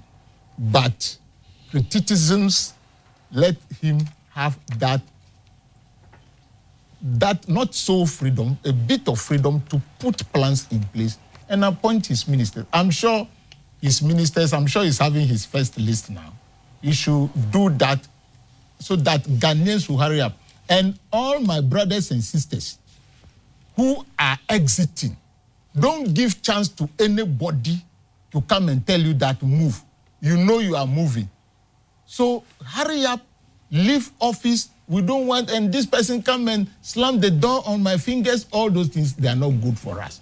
If you know you are leaving, leave early so that the next person will come. We don't want time. Just leave, let the new person come, give that freedom to His Excellency John Dramani Mahama to appoint his people quickly so that his governance will start very, very fast. 120 days, all that he said, I'm very sure, with your help, be reminding him and me. We'll do that. We'll do that and actually make hold sure him accountable because he's mentioned a number of things to do with him. We are going to support him to deliver. This is still the live coverage of the dissolution of the 8th Parliament of the 4th Republic. We've been having conversations, decisions in the 8th Parliament on the 9th Parliament, which would be sworn in this evening. I am Dorian Ampofo. I've been doing this with Maurice Ugbete. We'll take a quick break. We're back shortly. Please stay.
Some are still trickling in.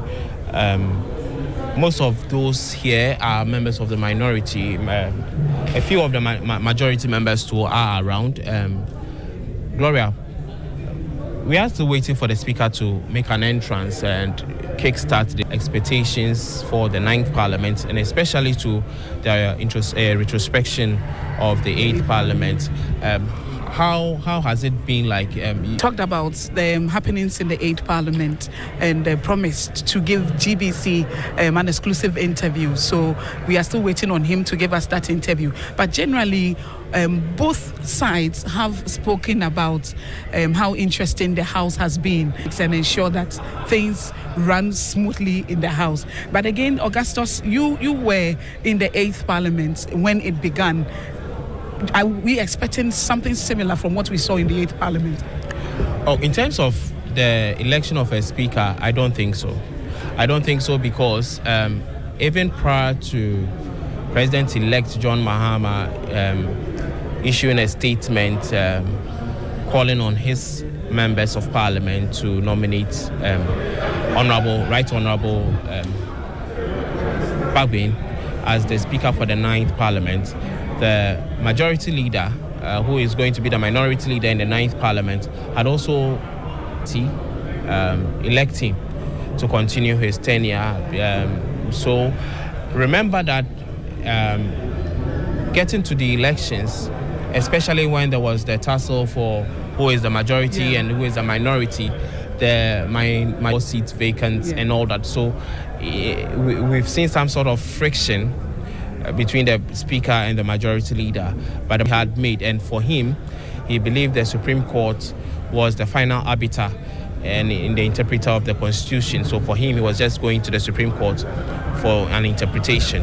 And so it was not on the character of the Speaker. So it is not surprising that he himself later his name is the sole name that comes up tonight when the election of a Speaker is to be done. Then it will be either by acclamation or by the vote. There will not be a need for voting? Yes, probably. Then it might come to a point of acclamation. But if there's the need for voting, it will be the vote of members who are present and voting. But from what's going on, have you heard of any names apart from... I think if any names were to pop up, looking at the general consensus with which both sides of the House were shooting for the Speaker to be retained, I doubt any other name. Even if a name comes up, now the Speaker has, in effect, garnered a lot of goodwill. And so for even a new entrant who hasn't worked with the Speaker before and is coming in, such new entrants also rely on the experience of the old members. And so in the 9th Parliament, and the leader of the NDC caucus has made his intention clear that he prefers that Right Honorable Bagbin is made the Speaker.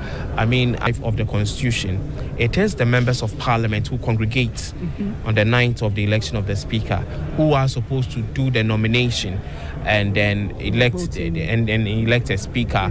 But we know that from previous Parliament, it is always the party leadership and the President who, in consultation with the party leaders, who will propose a name together with the newly elected MP. So I'm very much sure that even the newly elected members of Parliament have already met their party leaders of their deputies, the election of the deputies. Are there any individuals that have been set for these positions? Well, I mean, names are flying around, but per Article 96 of the Constitution on the election of deputy speakers, the two deputy speakers don't have to come from the same political party. I think 96 clause 2 or so. The two don't have to come from the same political party. And so most definitely, the first deputy speaker will come from the majority caucus. And then a second deputy would have to be probably here that some of the independent members have decided to have made their intention which side of the aisle they are going to do business with. So we are going to look at all those ones too. Again, what we are also looking at today is the leadership of the majority caucus.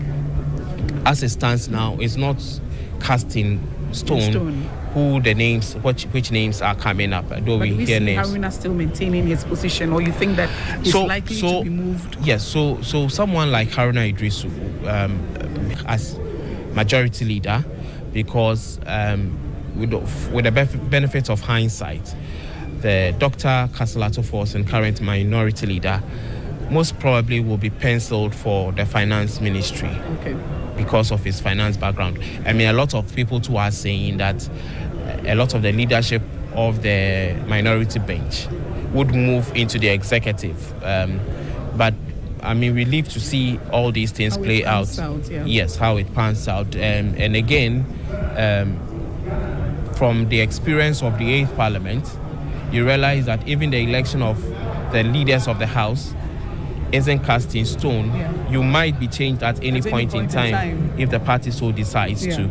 So so these are interesting times for us. For you as a parliamentary correspondent covering this particular parliament, what has been the highs of this coverage for you? I think the highs and the lows. I think the highs for me will be the introduction of the private members bill. The private members bill was espoused and championed by former Speaker Professor Michael Quay, but it became more visible in the life of the 8th Parliament. And so we had a few privates who championed the Human Proper Sexual Rights Bill, the LGBT bill. So those ones made you understand. This morning, the 8th Parliament, and I was saying, the 8th Parliament has been a very educative parliament. Okay. It has tested the Constitution on a lot of levels. And so it has been a learning curve for everyone. Then you will not agree with people who say that the 8th Parliament has been a failure. If you're saying that it hasn't been a failure. The 8th Parliament hasn't been a failure to me. It hasn't been a failure. Could they have done more in terms of work? Surely they could have, especially in the twilight of the Parliament, where before election they were coming and they were adjourning because there wasn't quorum and all that. All these things would have to come in retrospect when you are assessing the success or failure of the 8th Parliament. Mm-hmm. But I feel like the 8th Parliament has done well. Looking at the hung nature of it, in other jurisdictions, such a hung nature would have exited the Parliament in its infant stages. Okay. The level of rancor that we witnessed at the start of the Parliament, we thought could traverse through the lifetime of the Parliament, but it sort of simmered down. Cool heads prevailed, but again, it's when it came to the crust of the matter, you realize that political affiliations and political ideologies and party directives also tried and affected the work of the 8th Parliament. And so in building consensus, that's why a lot of people too are applauding Speaker Right Honorable Babin, because it will take someone who, again, would have to look at the nation's interest, and someone who is not so much died in party politics and philosophies and party decisions to ensure that such things are done. I remember when it came to even in the election of election on the appointments committee report on the reshuffled ministers, and it came to the election of people like Brian Champon and all that into the executive when their report was laid. We saw the chairman of the NDC, Johnson Asiedu Kete, even in the public gallery. He is a member of the Parliamentary Service Board.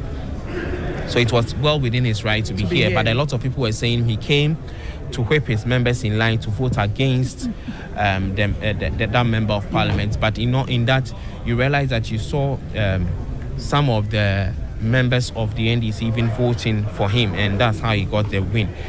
Even in the election of the Speaker, some of the members of the NPP voted for Speaker Babin. So in a lot of ways, you realize that the work of the 8th Parliament, though albeit a hung one, wasn't. I mean, members didn't take things hook, line, and sinker. They also showed a bit of their independence in it. It's okay. Let's look at the role of the deputy speakers in this 8th Parliament. Do you think that they did their job as the Constitution expects them to do? I think they did fairly on the whole. They did well. I think when it came to the e-levy, the passing of the e-levy bill, and then the first deputy speaker had to also vote and all that. That's why I said the 8th Parliament has been an educative parliament, because it ended up testing the Constitution in as to whether a member presiding has the right to even vote and not. So I feel that the work of the deputies has been good. I mean, someone like Andrew Amakwesiama, if we had an outright majority, I don't think probably he would have even risen to a first deputy, a second deputy speaker, because he came as an independent member. He has to, and he also rose to the occasion. I mean, he's a lawyer, but despite being a lawyer, the work of a speaker would require you to be very neutral. Will require you to facilitate debate and not necessarily be a partaker of the debate. And so, I think that the speakers all rose to the mark. I mean, definitely they would have made some lapses, or there would have been some flaws with them. But on the whole, if this parliament has been able to come to its full term and it's about exiting, then it means that the leadership and the speakers have done fairly good. But we need to wrap up quickly. But were there bills that were yet to be passed or looked at in this 8th parliament that were not really looked at?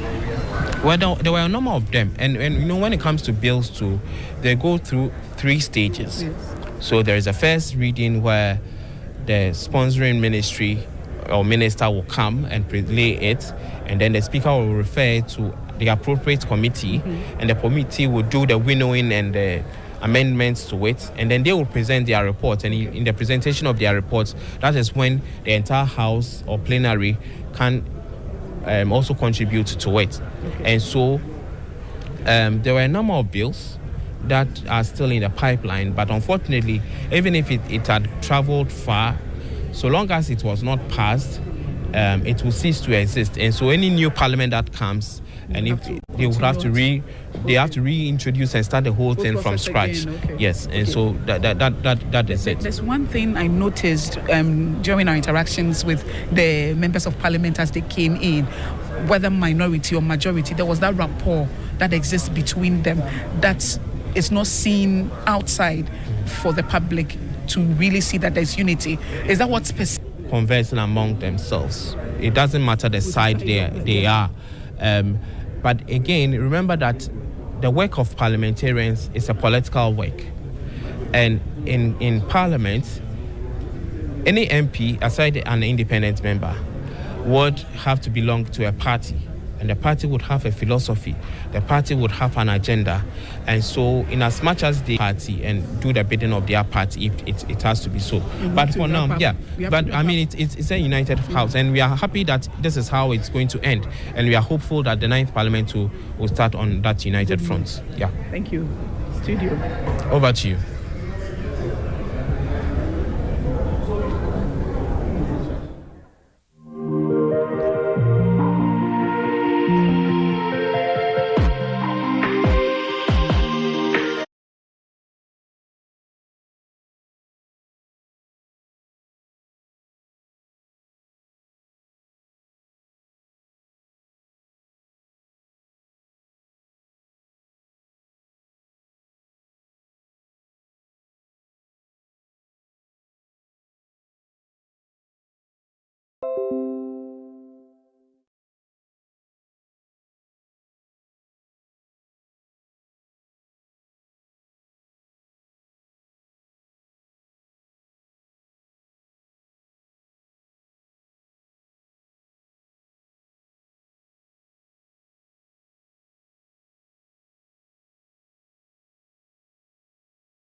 Parliament has been a trailblazer in many respects, defined by historic milestones and unprecedented political dynamics. Since its inauguration on January 7, 2021, It has been a focal point of drama and controversy, with the swearing in of 275 MPs, setting the stage for a turbulent tenure. For the first time, Ghana experienced a hung parliament, with both the New Patriotic Party and the National Democratic Congress securing 136 seats each. The independent member of parliament for Fomina, Mr. Andrew Isiamwa, held the balance of power. Equilibrium remained fragile. In a groundbreaking move, Mr. Isiamwa was elected as the second deputy speaker, becoming the first independent MP to hold such a position. This development underscored the unique and unpredictable nature of the 8th Parliament.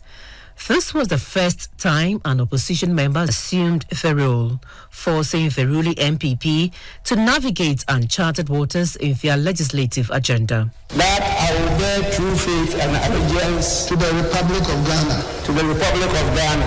As by law established. As by law established. That I will uphold. That I will uphold the Ghana. And that I will preserve. And that I will preserve. Protect and defend the Constitution of the Republic of Ghana. The Constitution of the Republic of Ghana. So help me God.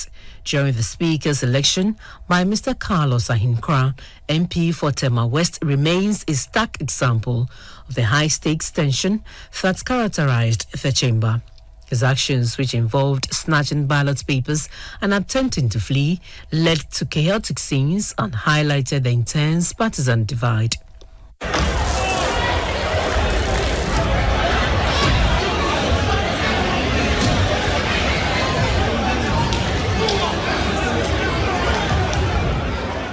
The 8th Parliament has taught the Ghanaian legislator they need to accommodate opposing views and to engage more.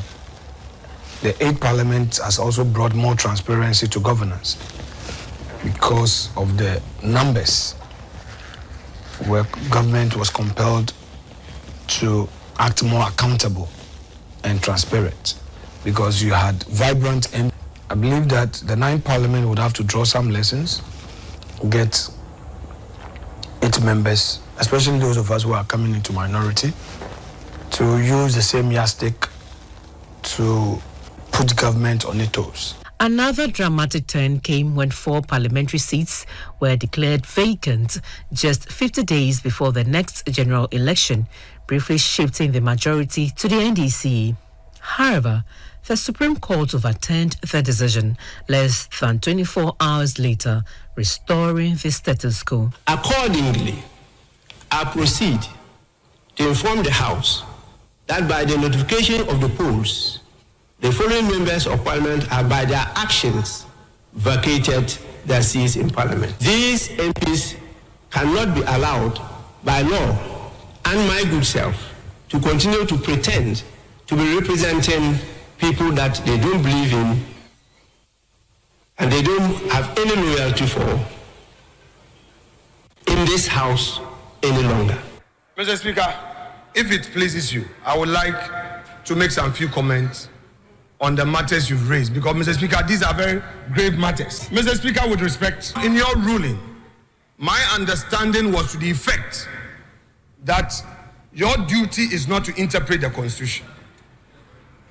Mr. Speaker, Parliament was duly served. You are a member of Parliament. I am the Speaker. It is my duty to protect your privileges and immunities. In doing so, I had a discussion with the Chief Justice, and we came to an understanding that in the meantime, the Chief Justice will issue a directive as to how service of members of Parliament, some officers of Parliament,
We had a ceremony to commission the Parliament's library, a museum that has been constructed under the leadership of Alban Bagman as Speaker of the 8th Parliament.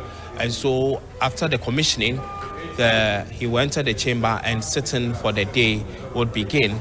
We are speaking to some members of Parliament on their retrospection of the 8th Parliament. Now, joining me now is MP for Esujaman, Ebuakwa North, who happened its own transition committee. If you know, the inauguration of even the swearing in of the president is supposed to be done before. You are welcome to GTV. Thank you very much. Now, you have been the chairperson of the transition committee. What is the... My greetings to everybody listening and watching here. Transition from the 8th Parliament to Nana Akufo-Addo to that of President-elect John Dramani Mahama and his running mate to be the Vice President. In Parliament, there are a number of processes that we're going through. For this morning, there's dissolution of the 8th Parliament. And with the dissolution of the 8th Parliament, what we said is officially ending proceedings, officially ending the 8th Parliament. You know, by the grace of God, the 4th Republic has seen change of power from one parliament to the other. And today, we're seeing the smooth transition between the 8th Parliament to the 9th Parliament. So that is what we're coming to do this morning. Yesterday, there was a dress rehearsal so far as the swearing in of the president and the others are concerned. That was done peacefully at the venue for this, which is the Independence Square or the Blaster Square.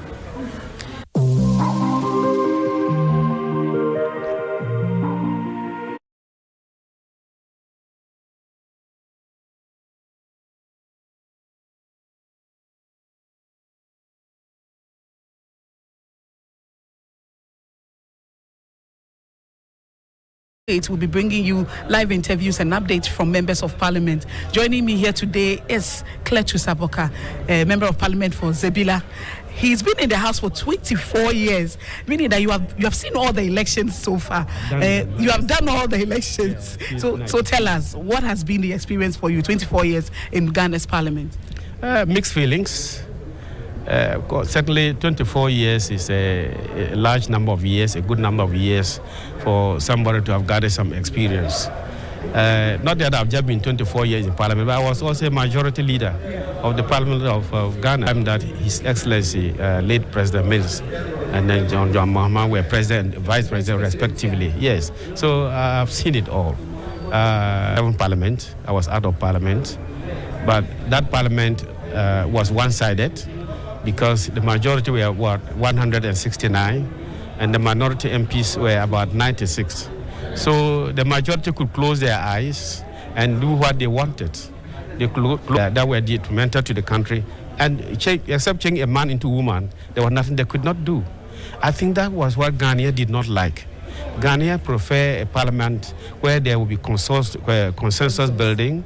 Ghanaians prefer a parliament where there will be constructive engagement so that we can discuss issues amicably and come to a solution that will be near to the benefit of Ghanaians. Ghanaians do not want a one-sided parliament. But unfortunately, the 8th parliament and the 8th executive led by Nana Addo Dankwa during his second term had disappointed Ghanaians so much that they don't think that the hung parliament was useful. Despite the hung parliament, the government of the day did several things that were so arbitrary and not in the interest of Ghanaians that they said, okay, let's vote you out. So it's not that Ghanaians don't want consensus building or a hung parliament. Ghanaians were just dissatisfied with the prevailing conditions, and unfortunately, if you take e-levy, you take the fact that even their own MPs will appeal to the president and he can deceive them, go and vote for the budget. After that, I will remove the Minister of Finance. He didn't do it, and several other things. That alone did not satisfy Ghanaians. For the first time in the history of this country, the Ghana Armed Forces personnel from the Jubilee House were brought into the chamber to invade Parliament. for whatever reason, nobody knew. And that was the time we were electing the Speaker of Ghana and to the people of Ghana. So because of that, one of the same reasons, Ghanaians don't want to see that type of closeness. And therefore, they think that have a majority so that you can decide on certain things. But I think that a hung parliament, whatever it is still better for Ghanaians. I did not like the way Parliament behaved during the 7th Parliament, MPs behaved during the 7th Parliament. Not yet available. You don't have the copies with you. But we know the general order of business in the House. And so we will, whilst waiting on the order paper, take the item on correction of votes and proceedings and official report.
Yes, honorable members, let's start with the correction of votes and proceedings of Friday, 3rd January 2025. Sorry? Second, we start with Thursday. Yes, Right Honorable Speaker. You have? Yes. I do, but I wasn't sure you have. Okay, so let's start with Thursday, 2nd January 2025, page 1, page 3,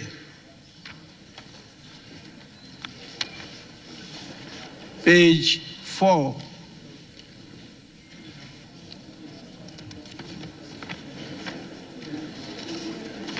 page 6. Sorry, page 5? Page 6. Yes, please. Thank you, Right Honorable Speaker. Right Honorable Speaker, present in the House on the day and even contributed to conversations. Yes, table office, kindly take note of that. Yes. I'm grateful, Right Honorable Speaker. Right Honorable Speaker, also on page 6, item number 3.2. I have been marked absent, but I was here on the said day. Item number 3.2. That's 32. No. Number 2. Number 2. Number 2, yeah. Item 3, number 2. Item 3, number 2. Yes, okay. Yes. Table office, kindly take note of that. Page 7.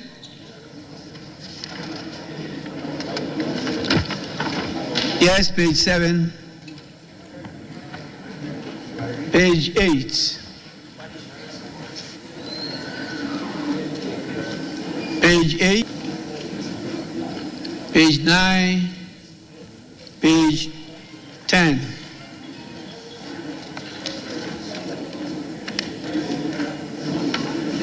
Page 11. Yes, honorable member.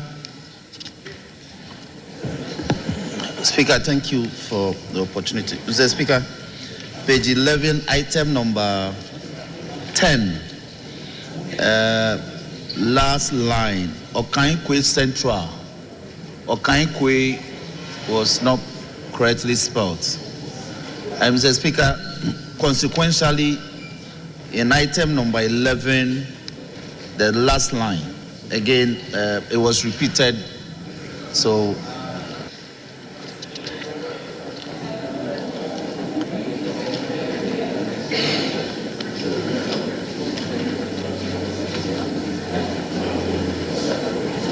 page 12.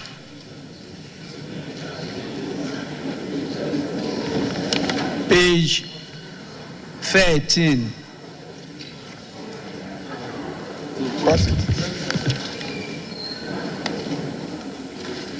Page 13, yes, please. Right Honorable Speaker, with your indulgence, I want to go back to page 9. Yes. Mr. Speaker, paragraph 14, remarks by leadership. Roman numeral 1. The Honorable Deputy Minority Leader and member for Elembele, Mr. Emmanuel Amakofibua, thanked HE, the President, for delivering his message on the state of the nation to the House. He stated a number of projects and policies. Where are you talking about? Page 9. Paragraph 14. Of which Second. No, we are dealing with Thursday, 2nd January. Okay. When we get there, I'll deal with the matters. Okay.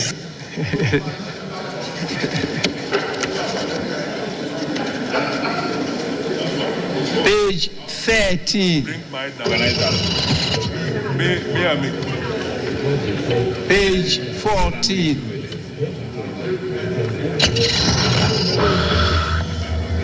Honorable members, in the absence of any further corrections, the votes and proceedings of Thursday, 2nd January 2025 are hereby adopted as a true record of proceedings.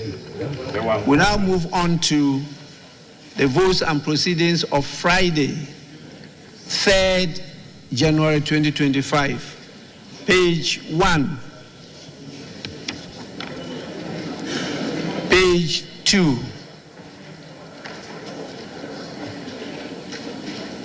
page 3,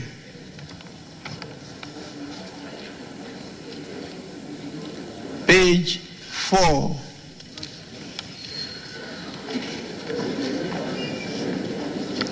page 5,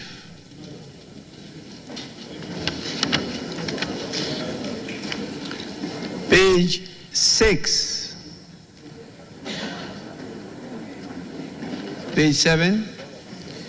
Mr. Speaker, page 7, item 4, number 3. On Friday, I was present, but I've been marked absent. The honorable member for German North, please, table of his candidate, take note. Page 8,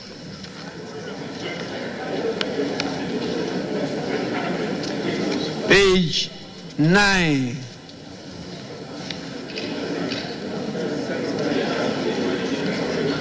page. Mr. Speaker, I earlier on tried to draw attention to what I believe to be an inaccurate reportage of what happened that day. If you read paragraph 14, Roman numeral 1, says the Honorable Deputy Minority Leader and member for Elembele, Mr. Emmanuel Amakofibua, thanked HE, the President of the outgoing government, which in his opinion could have been done differently. So, Speaker, we're all in this chamber. And this is not what Honorable Amakofibua said. So, Mr. Speaker, I think that this report is misleading. What did he say? What did he say? What did he say? What did he say? You want me to repeat all the things he said? I can repeat what he said. No, it's not what he said.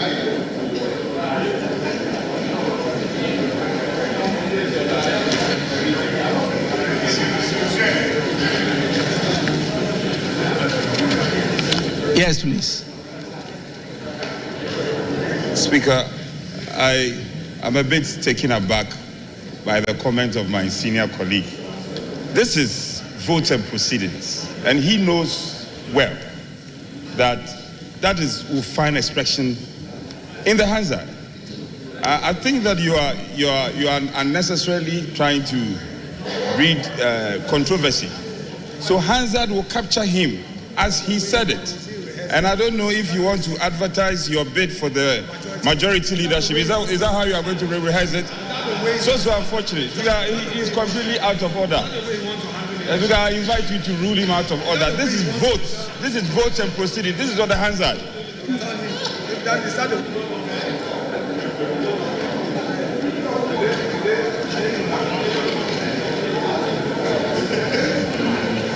Yes, please.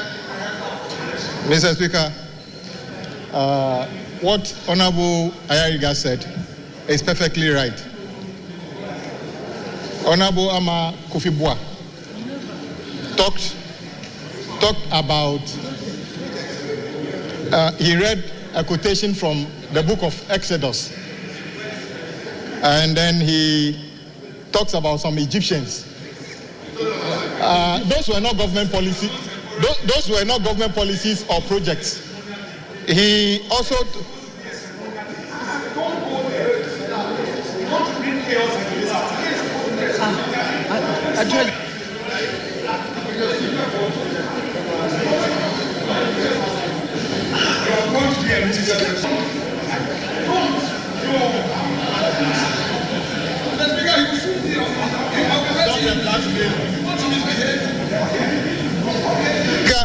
I'm only saying that the quotation from the book of Exodus and then the Egyptians are not neither project or policies of government. That is all I'm saying. That if somebody make reference to the Bible, it is certain things happen. But Mr. Speaker, the bottom line is he doesn't want us to repeat them, so we'll not repeat them. It's in the hands. Honorable members, table office will kindly take note and make a review of the summary of what was said that day. But I prefer the word mentioned than stated. He mentioned a number of projects, not stated a number of projects.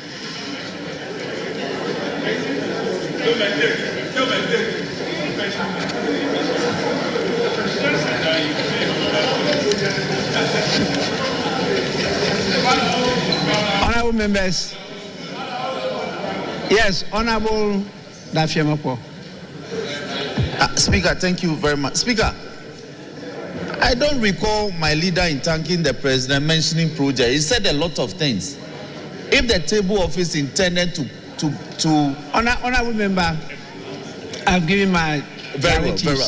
Speaker, we are guided. They should go and review the thank summary, you very much. because it's a summary of what was said.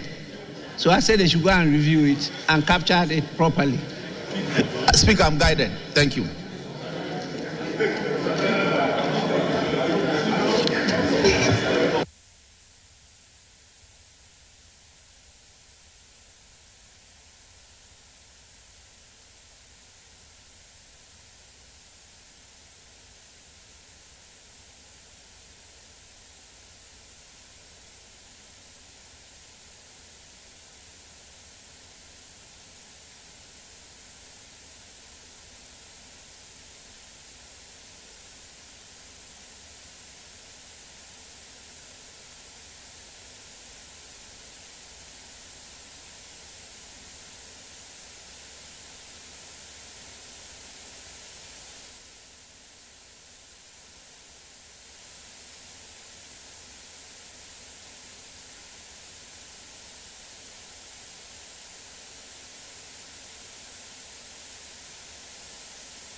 Page, yes, Honorable Ablakwa. I'm going to write on Speaker. Right on Speaker. Permission to take you back to page 8. Item number 8, VI. My good uncle, Mr. Samu Kujato Sr., his designation has been presented here as only the representative of the chairman of the Council of State, but he is also a member of the Council of State. So that should be properly captured. Member of the Council of State and representative of the chairman of the Council of State. I'm grateful, Mr. Speaker. And then, Mr. Speaker, item number VIII, Nana Kunedu Ajima Rawlings. We have here spouse of the former president, Mr. Jerry John Rawlings.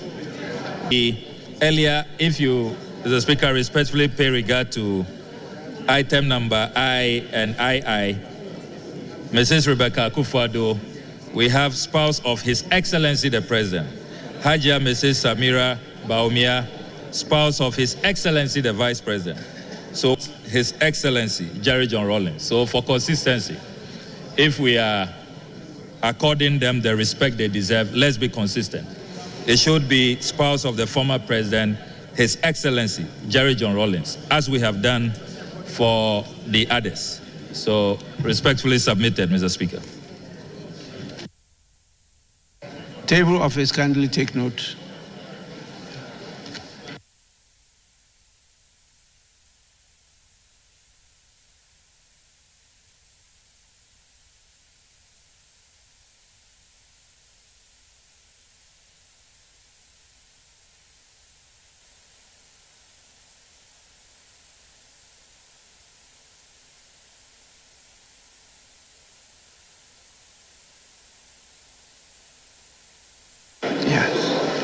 Honourable members, in the absence of any further corrections, the votes and proceedings of Friday, 3rd January 2025 are hereby adopted as a true record of proceedings. Honourable members,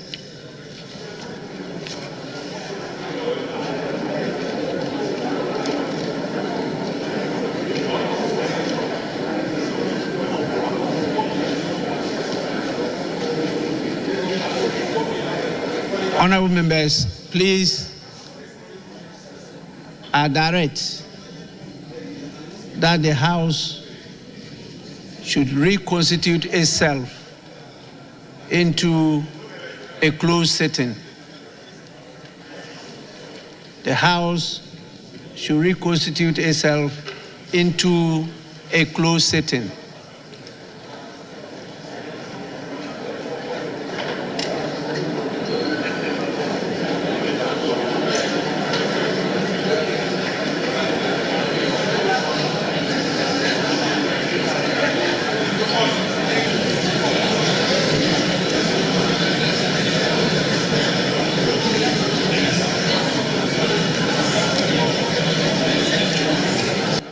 We don't have much time.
in the House. You know that there's been a short sitting. I'm told they are not ready. So we'll come back to you, Mr. Sharma. Now, with this closed sitting they're having, how long would it last? Oh, it depends. Even they can be in the closed sitting and they will adjourn, then they'll come back, or they will adjourn and say that come back at 10 p.m. So that one you can't just tell. But the only thing is that the cameras will not be there, the journalists will not be there, they closed. That's why they call it closed sitting. I'm told Gloria and Augustus are back on the line. They are reporting live from Parliament. They witnessed the first session of the meeting that will be dissolved later on in the day. We know that there's a closed sitting. Augustus and Gloria, if you can hear me, tell us what's happening in the House. That should be closed door.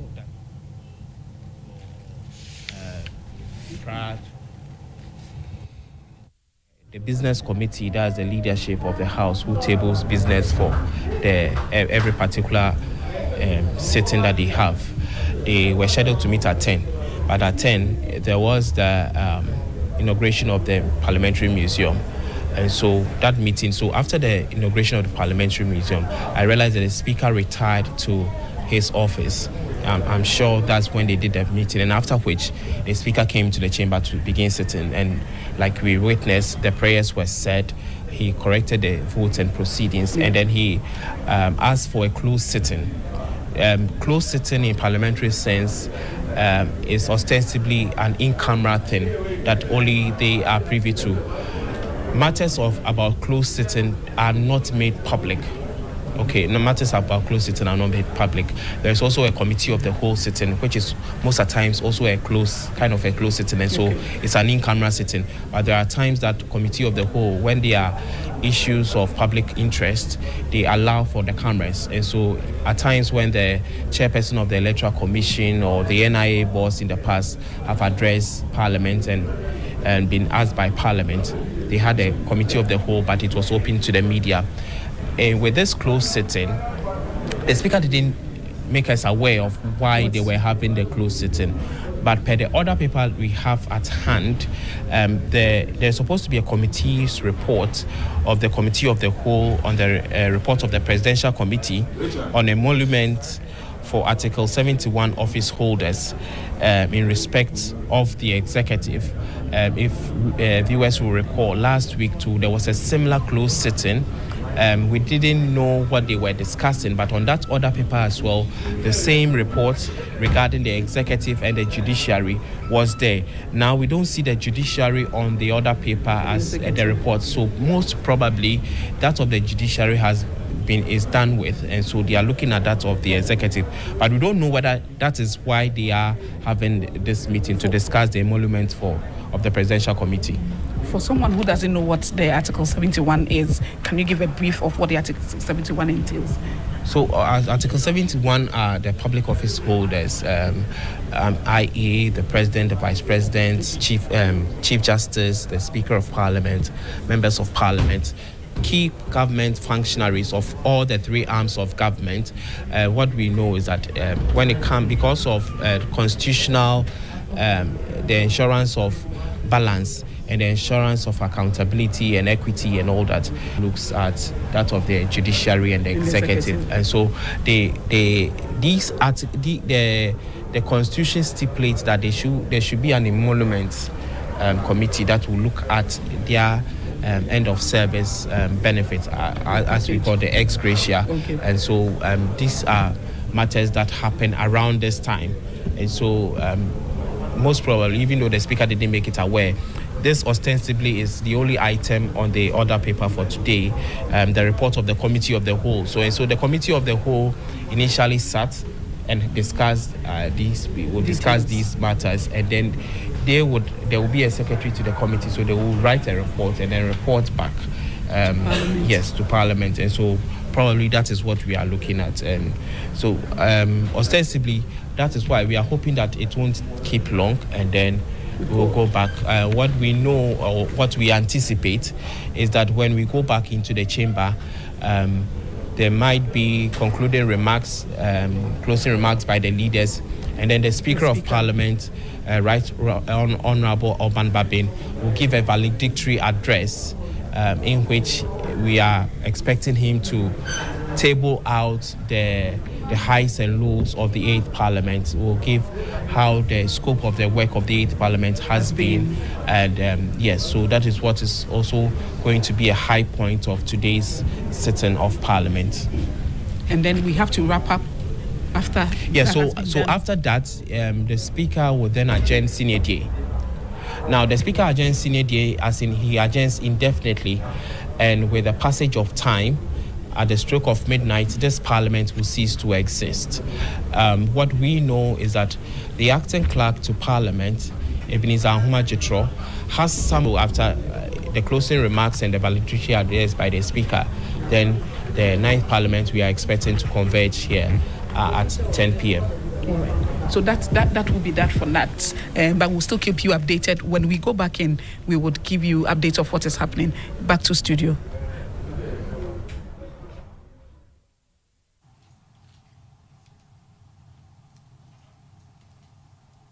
All right, thank you very much, Gloria and Augustus. Welcome back to the studios as we begin to also adjourn this particular sitting to make way for the news.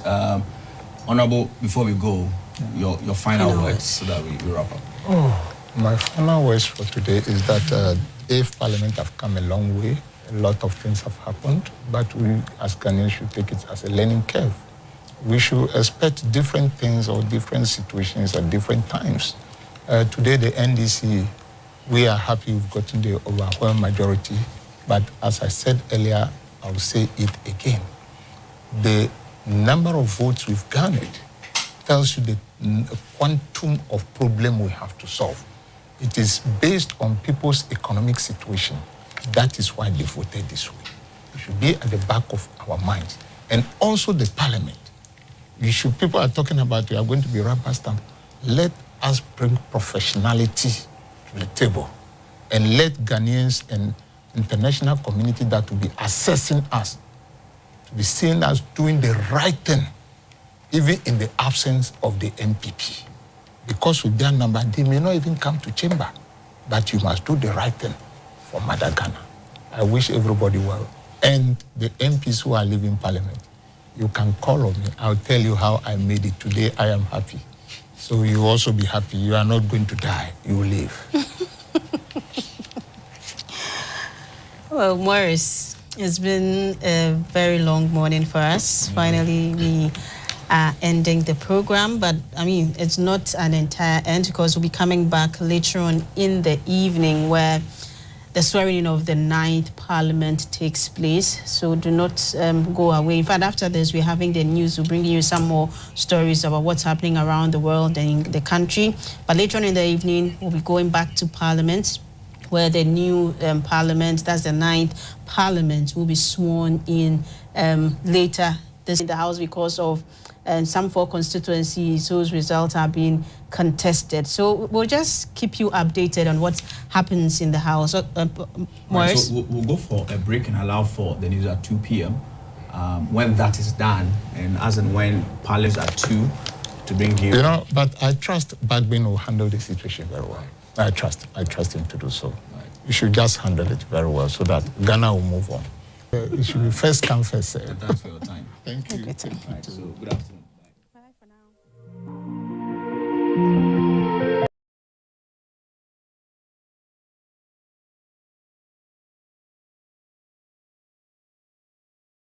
To the Republic of Ghana. As by law established. That I hold. Ghana's 8th Parliament has been a trailblazer in many respects, defined by historic milestones. It has been a focal point of drama and controversy, with the swearing-in of 275 MPs, setting the stage for a turbulent tenure. For the first time, Ghana experienced a hung parliament, with both the New Patriotic Party and the National Democratic Congress securing 136 seats each. The independent member of parliament for Fomina, Mr. Andrew Isiama Mwaku, held the balance of power. His decision to align with the New Patriotic Party granted them a slim majority, but the political equilibrium remained fragile. In a groundbreaking move, Mr. Isiamwa Mwakun was elected as the second deputy speaker, becoming the first independent MP to hold such a position. Of Mr. Alban Bagbin of the NDC as Speaker of Parliament. This was the first time an opposition member assumed the role, forcing the ruling MPP to navigate uncharted waters in their legislative agenda. That I will bear true faith and allegiance to the Republic of Ghana. To the Republic of Ghana. As by law established. As by law established. That I will uphold. That I will uphold. The sovereignty and integrity of Ghana. The sovereignty and integrity of the Constitution of the Republic of Ghana. The Constitution of the Republic of Ghana. So help me God. So help me God. The 8th Parliament was no stranger to controversy. The infamous ballot paper theft during the Speaker's election by Mr. Carlos Ahinkra, MP for Tema West, remains a stark example of the high-stakes tension that characterized the chamber. His actions, which involved snatching ballot papers and attempting to flee, led to chaotic scenes and highlighted the intense partisan divide.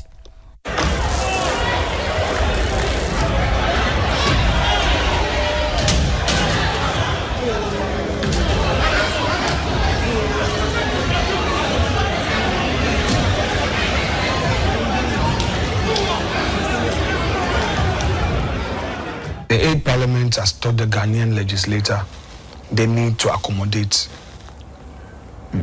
opposing views and to engage more. The 8th Parliament has also brought more transparency to governance because of the numbers where government was compelled to act more accountable and transparent.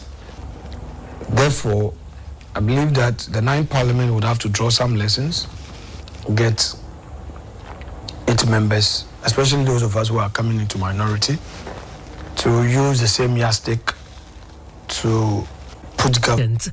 Just 50 days before the next general election, briefly shifting the majority to the NDC.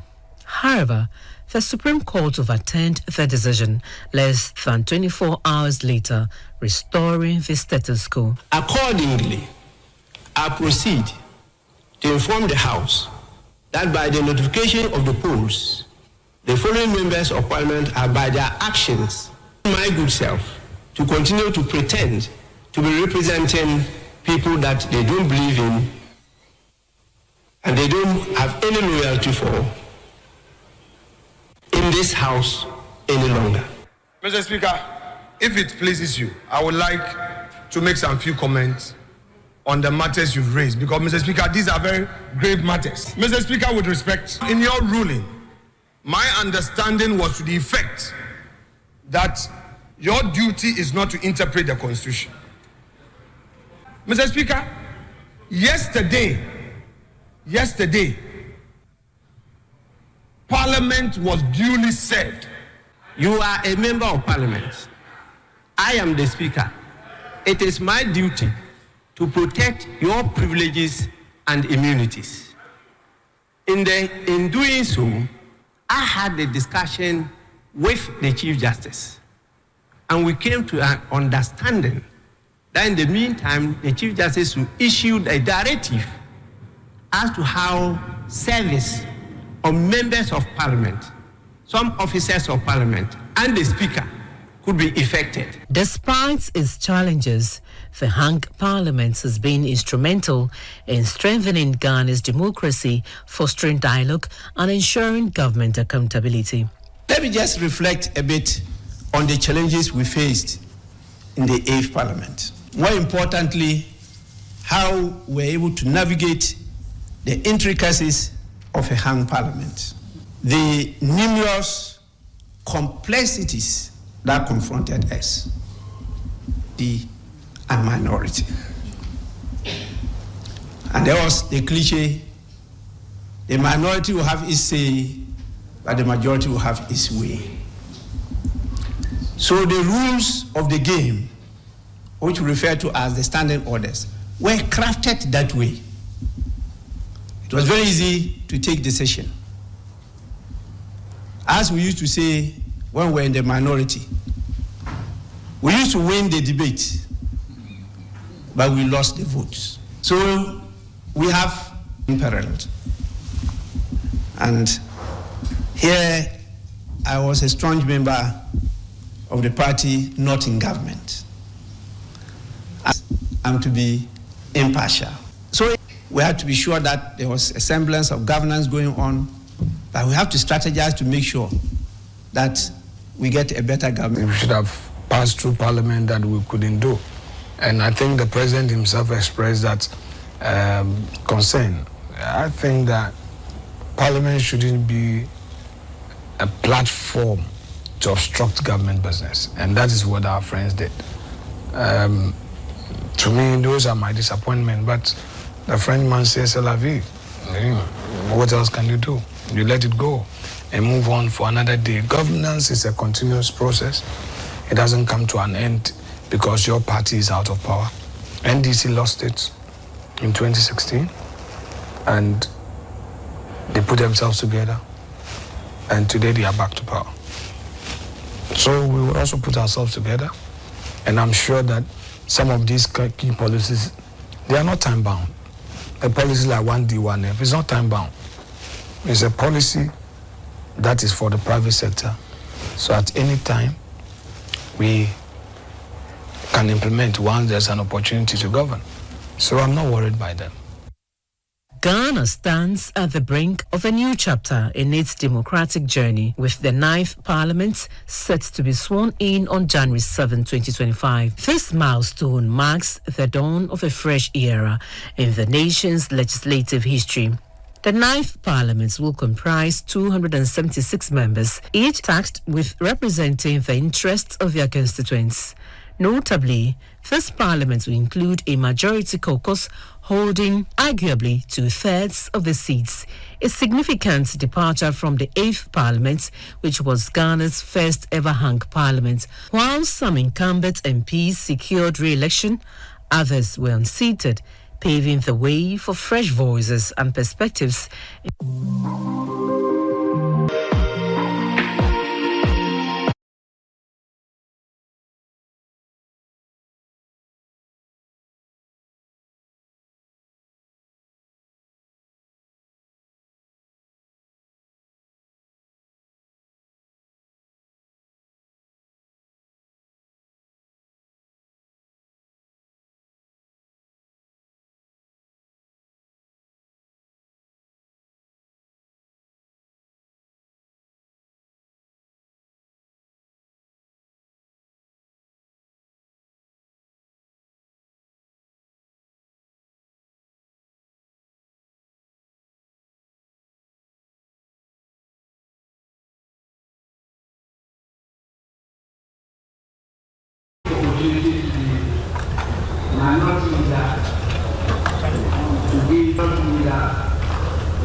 Mr. Speaker, the other day that the leader was not around, Honorable Boa did it on.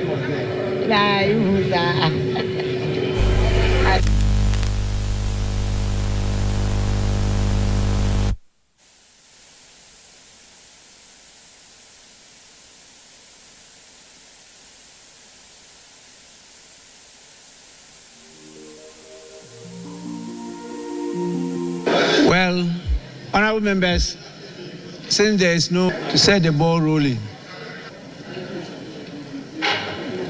I stand before you for the very last time in the life of this 8th Parliament.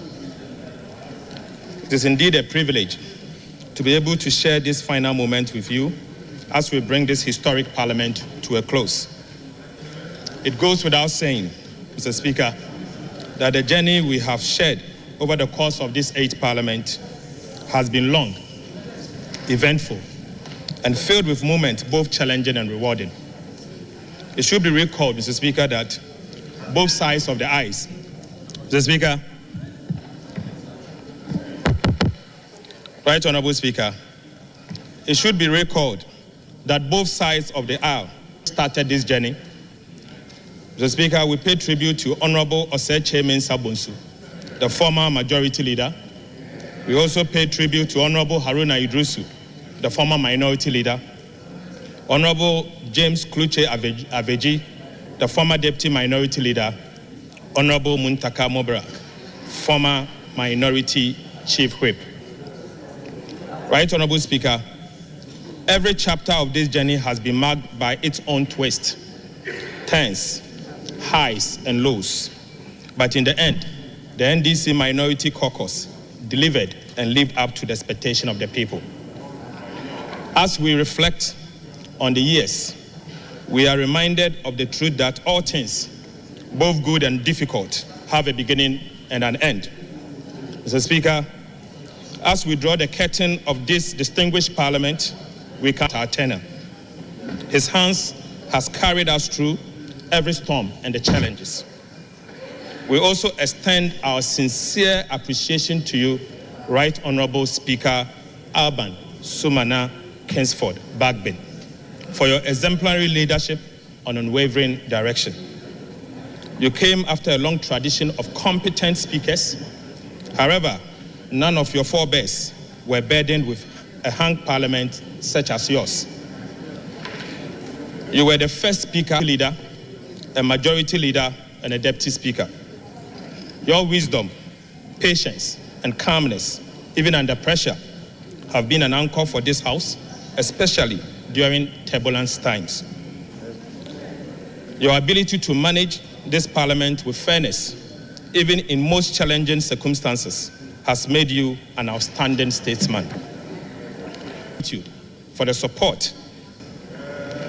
Together, we have achieved numerous milestones, and I'm confident that history will be kind to us for our collective efforts. At the stroke of midnight today, the NDC caucus will re-enter this chamber with a strength of an unprecedented two-thirds majority. Mr. Speaker, this, I believe, serves as a timely reminder. This 8th Parliament has indeed been historic in many respects. For the first time under the 4th Republic, we witnessed a Parliament that was evenly split, with each of the political parties securing 137 members each. We also saw 40 female members of Parliament equally distributed across the political parties. One independent member of Parliament who serves as the second deputy speaker, and a speaker who hails from the opposition.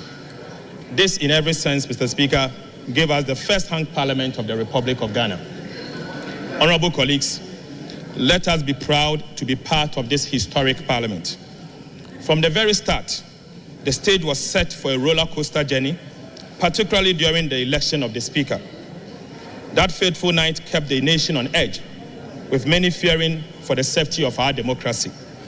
That event that unfolded, climaxed by the regrettable and unwarranted military invasion of this august House, will remain a blot on Ghana's democratic history. Mr. Speaker, we pray that such a moment is never repeated. Yet, Mr. Speaker, from the dark night emerged a bright dawn. A new Parliament under the Speaker, who is not from the ruling party, the first of its kind in Ghana's history. Mr. Speaker, despite facing significant challenges, this House has remained steadfast, navigating many turbulent waters, including certain actions by some members that sought to undermine the independence and authority of Parliament as a co-equal branch of government. Right Honourable Speaker, while many hope that this Parliament would usher in a new era of collaboration for the national good, some fear that it would deepen political divisions Nonetheless, I can confidently say that the NDC caucus has consistently upheld the supreme national interest in everything we did. At every turn, we had been guided by one principle: to do what is right for the people of Ghana. Mr. Speaker, every policy or action every policy or action of government that we criticized, we complemented with superior, constructive, and alternative proposals. Although, Mr. Speaker, our views were often ignored, times has proven that many of the positions we took on critical national issues were correct. Right Honorable Speaker, one of the most significant and fiercely debate we witnessed in this parliament was the protracted struggle over the electronic transfer levy bill, the famous e-levy. The NDC minority stood firm with the people of Ghana against this unpopular tax, while our colleagues on the other side supported it. Right Honorable Speaker, despite the strong resistance from within and outside this chamber, the e-levy was foisted on the people of Ghana. Mr. Speaker, we raised alarms also about multitude of new taxes imposed on the people of Ghana. In fact, over 40 in total that burdened the people of Ghana and stifled business growth. At the same time, we witnessed proposals that was supposed to grant $450 million in tax exemptions to crony businesses. In the spirit of patriotism, Mr. Speaker, we demanded justification of this request, especially as Ghanaians continue to suffer from extreme hardship. Right Honorable Speaker, I believe that posterity will surely vindicate our warnings regarding the reckless shows clearly that, Mr. Speaker, some individuals in $1 million in transaction advisory fees, whilst the country was saddled with an unsustainable public debt. We also spoke out against the mismanagement 2022 and the cumulative loss of 71.3 billion Ghana cedis between 2022 and 2023.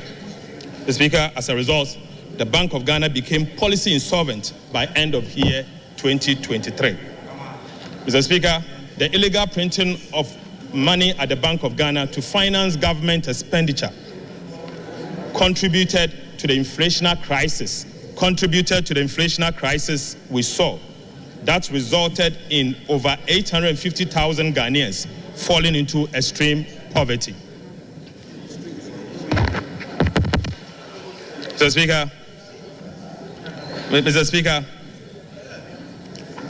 the management of the central bank also illegally wrote off approximately 48 billion Ghana cedis of government indebtedness without parliamentary approval in a blatant disregard to the Public Financial Management Act, Act 921. Right Honorable Speaker, at the height of this crisis, the management of the central bank supervised the award of questionable contract for the construction of an ultra-modern 250 million head office and another ultra-modern governor's residence at a cost that is unknown to the public. Our concerns, Mr. Speaker, about the mismanagement of the state-owned Ghana Cocoa Board, ECG, GIHOC, STC, PBC, among others, were also ignored. Right Honorable Speaker, for 7 consecutive years, Ghana Cocoa Board recorded losses of approximately 11 billion Ghana cedis. The cocoa production also declined drastically under the current government from approximately 1 million metric tons years. International banks rejected Ghana Cocoa Board request for a syndicated loan to finance the purchase of Ghana cocoa. Right Honorable Speaker, we cannot be silent about our opposition to yet another unpopular government policy, the imposition legislative instrument sought to determine who qualifies to import into the country. Red flags over dubious for so-called revenue assurance. After initial feet-dragging and refusal by the President Akufo-Addo to release the KPMG on Ghana cedis for no work done. Right Honorable Speaker, the Ghana Revenue Authority further failed to withhold taxes. The entity called SML is still ripping off the taxpayer for no work done. Right Honorable Speaker, we on this side expressed several concerns over the government handling of illegal mining menace that engulfed our nation. We are also on record to have cautioned that its pretentious fight against this existential threat to our collective survival will soon have dire consequences on us. Amid this facade of the fight, Right Honourable Speaker, high-ranking government officials, NPP functionaries were accused by the then Cabinet Minister, Professor Frimpong Boateng, of promoting and engaging in illegal mining. So, Speaker, Galamsey later became a free-for-all enterprise involving MMDCs and other party functionaries. The records will bear us out that we on this side call for an honest, responsive approach to this menace, found on strict application to the law. The scale of corruption and waste during this period has been staggering, alarming, and heart-wrenching. Mr. Speaker, the more we on this side spoke out, the more corruption and wastage festered. Promoting this as a result prompted the Catholic Bishop Conference to decry and describe the situation as a massive, uncontrolled corruption under this administration. The Speaker, scandals became a daily occurrence as we were treated to blatant abuse of officers that characterized the 13th African Games. The 500 million Ghana Cedis National Service Ghost Names scandal. We saw the brazen attempt to shell out state hotels to a cabinet minister, and free-for-all grabbing of state lands are, Mr. Speaker, but very few that we need to mention. Right Honourable Speaker, we also had to contend with the erosion of the independence of critical state institutions. Many of these institutions were filled with partisan elements who undermined due process to please the regime in power. So, Speaker, journalists who exposed corruptions were subjected to brutal crackdown and dissenting voices and were silenced.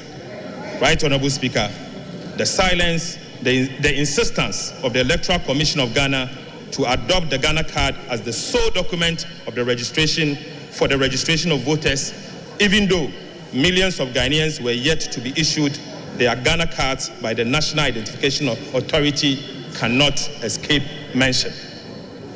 After eventual yielding to the resistance from the gallant NDC Minority Caucus, the Electoral Commission decided to conduct voter registration exercise solely at its district office matters. The Electoral Commission would have succeeded in denying millions of Ghanaians their right to register and vote, during the 2024 general elections. In all of these instances, our vigilance, insistence, and accountability, a lesson on how not to govern a country, and in fact, a lesson on how not to run an economy. In the end, the crushing defeat the NPP suffered, they will not tolerate any such level of poor governance and mismanagement. Mr. Speaker, it is deeply concerning that those who oversaw such disastrous performance in government would have the audacity to adorn themselves with accolades to the chagrin of the people of Ghana. Right Honourable Speaker, I was surprised to see some of them being awarded with highest state honors. Right Honourable Speaker, at a personal level, I have had to pay a heavy price for my stance against the government mismanagement. Mr. Speaker, my recent prosecution, or call it persecution, by the Attorney General over frivolous and trumped-up charges was calculated to silence, intimidate, and completely extinguish a known dissenting voice. Right Honourable Speaker, my crime, Mr. Speaker, was that I sounded alarm bells on an economy that was being mismanaged and ruined by an act and omissions of a select few in government. The fact that my prosecution began in the wake of the tussle over e-levy should not be lost on anyone, that I became an instant target for the regime. Mr. Speaker, I was charged on the Christmas Eve, a few days after the rejection of the e-levy and the 2022 budget. Right Honourable Speaker, from that point, the Attorney General and the minister responsible for powers of the state is vested was determined to achieve his ends of malicious prosecution just to satisfy the regime. Mr. Speaker, the whole world witnessed how a supposed Minister of Justice set out to coach, cajole, and coerce another accused person standing trial together with me to falsify his testimony and skew it in such a manner as to enable him to procure a conviction at all costs against an innocent person.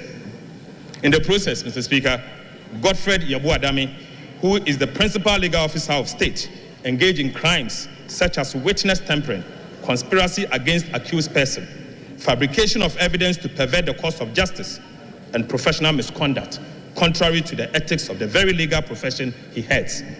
I believe this has been the story for many Ghanaians during this period. Right Honorable Speaker, never in the history of our nation have we witnessed this level of gross professional misconduct on the part of no less a person than the Attorney General and the deputy to adhere to the rules of ethics of the legal profession. Mr. Speaker, I'm not against prosecution of wrongdoing.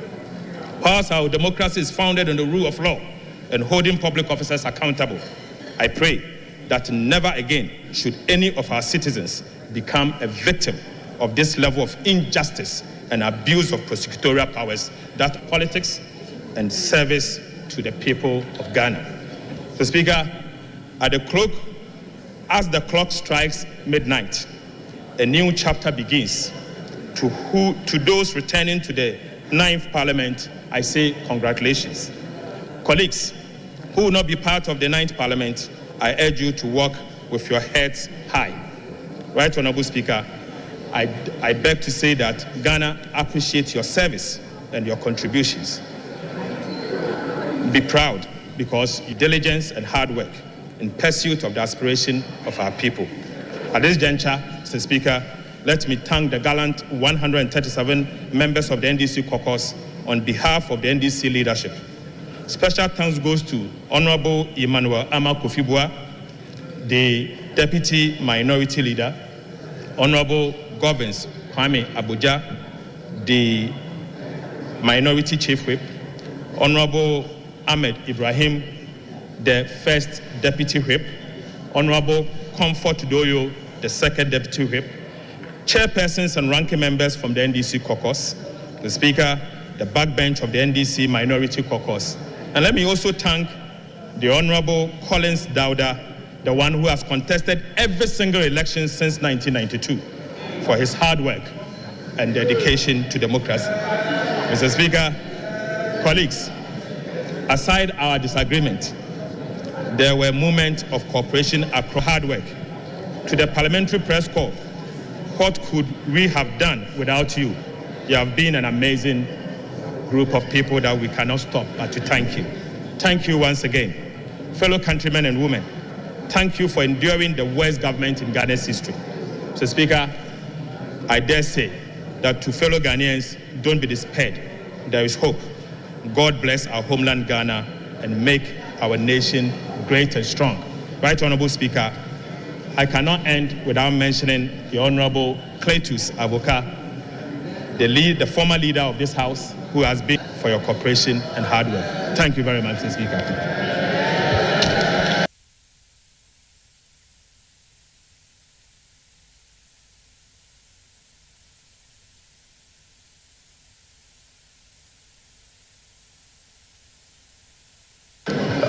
Honorable members, it's now the turn of the majority leader and the leader.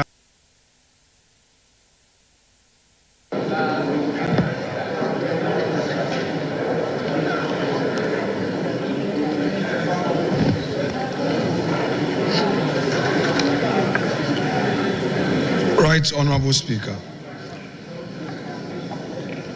thank you for this opportunity to give this closing as it comes to an end by midnight of today. It's a moment of emotion for me, having had the opportunity to lead the House a little over 9 months, and the fact that, Mr. Speaker, by tomorrow, I will be seated to the left of Mr. Speaker leading the charge for and on behalf of the minority. Mr. Speaker, you rightly paraphrased your description of this 8th Parliament on various platforms and fora and stated that it's been remarkable, characterized by unique milestones and challenges that have tested our democratic principles and governance. Mr. Speaker, one defining feature of this Parliament was its near equal composition, with 137 members from each side and 1 independent member. Notably, this Parliament elected the Speaker of the House from a party of the opposition, something which was and still continues to be novel development to our democracy.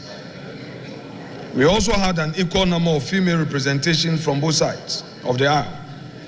20 female members apiece, bringing female representation to 40, that account for 14.5%, the highest female representation in Parliament ever recorded in our 4th Republic. This Parliament, at both sides of the House, has had the course to change their leadership in order to give opportunity to some members to serve in the front bench.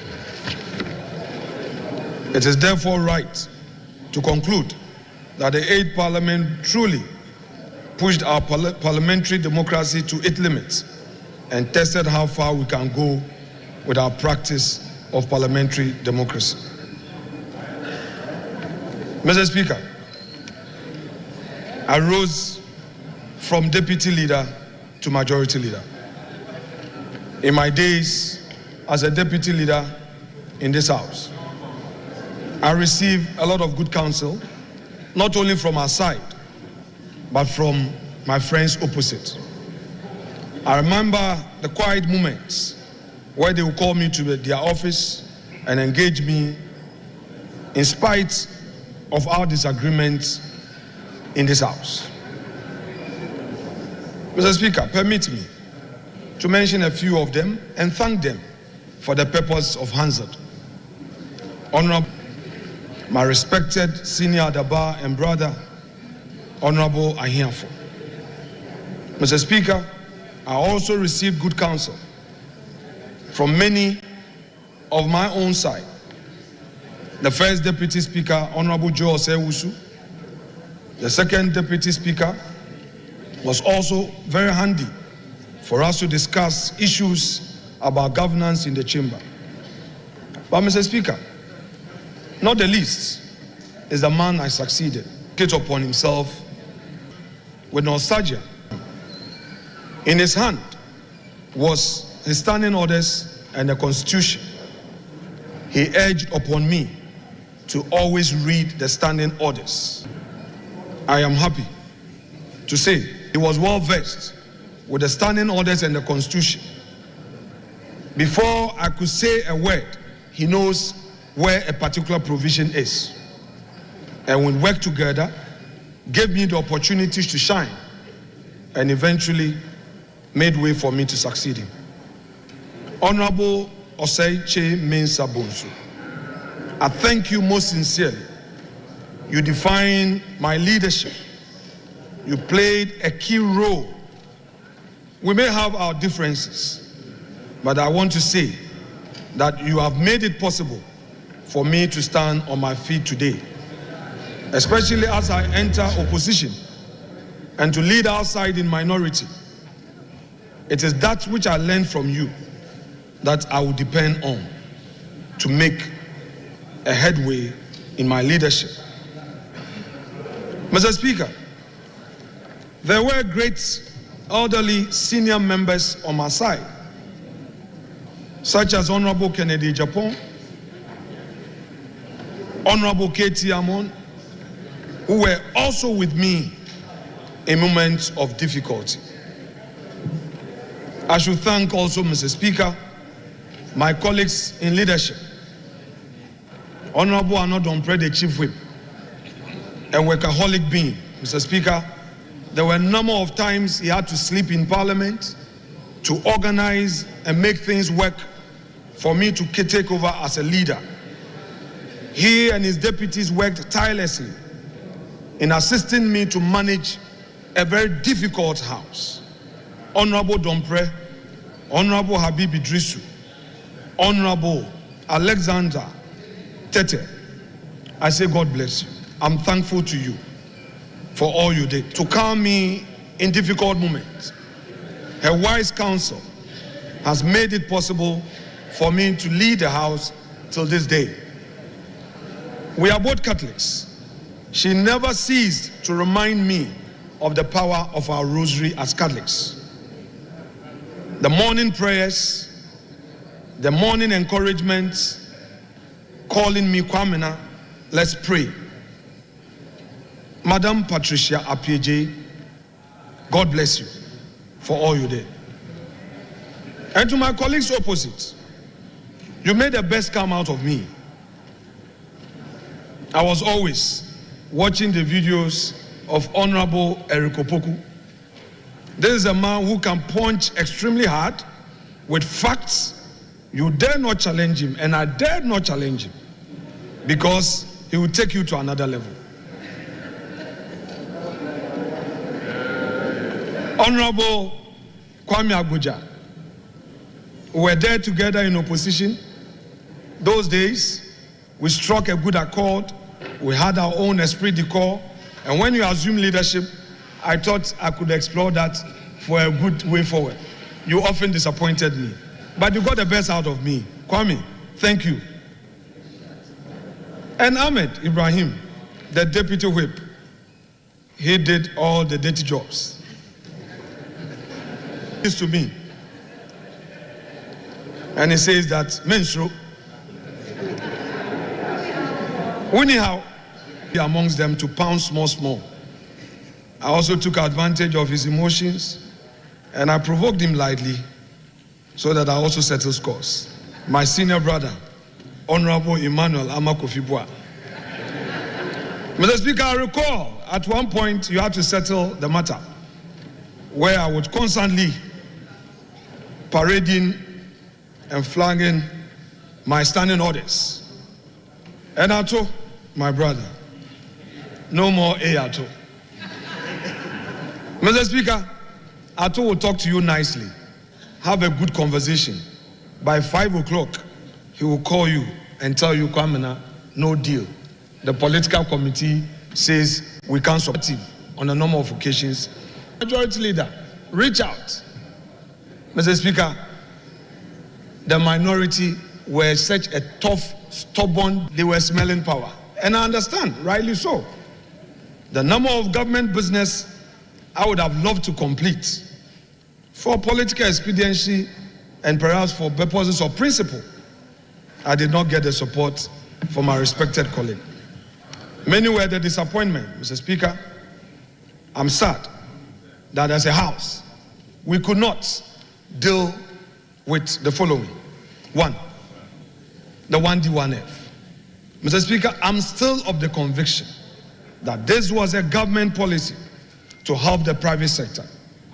Mr. Speaker, being from the private sector fraternity, there was no way I viewed the initiative as a giveaway to take away the raw materials component of the support to the private sector. But again, our colleagues could not support, not even to allow us to take some of the companies out and proceed to approve them. Mr. Speaker, the nomination of justices for the Supreme Court to me as a leader. These are citizens of our country who, for no fault of theirs, have earned that call to serve at the highest court of the land. Mr. Speaker, I will not belabor their CV, but we know that these are men, these were citizens of substance who could have contributed their quota in enriching the jurisprudence of our country at the highest level. But again, we could not reach an agreement. And to date, I had to look in my direction. Look in my direction. I'm addressing some of your mischief.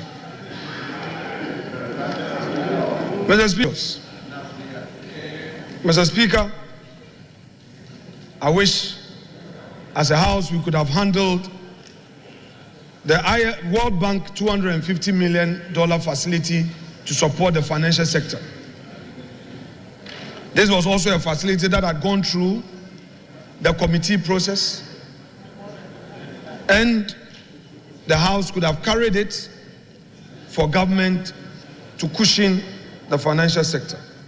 But again, for good reasons known to my friends opposite me,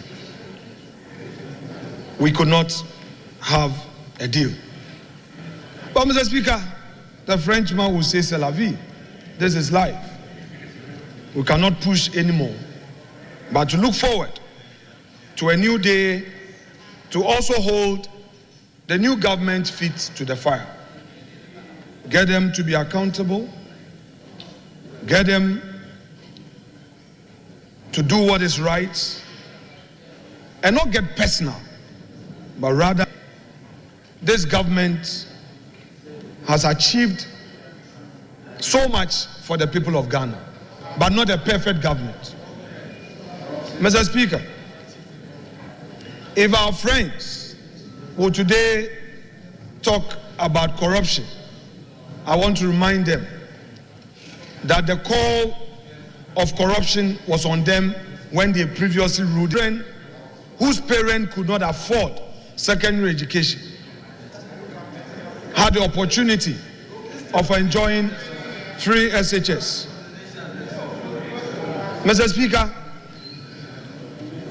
today, Ghanaians, 5.7 million of them, have benefited from free SHS.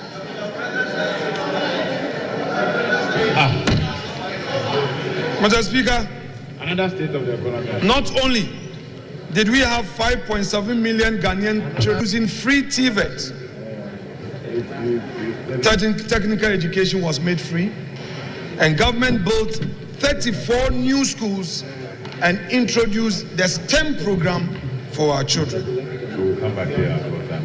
Mr. Speaker, this government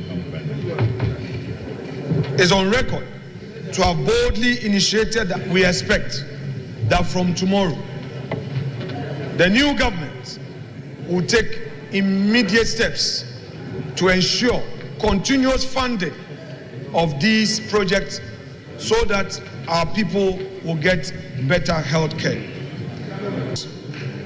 Added not less than 14,000 kilometers to our existing road infrastructure. We expect that this new government, which takes office tomorrow, would be minded of these high achievements and even do better. Mr. Speaker, we have been told that in the area of energy, there were some corruption in certain areas, and this government ensured was on minimal challenges in terms of light off, as compared. In the just ended election, the president, the vice president, you are out of order.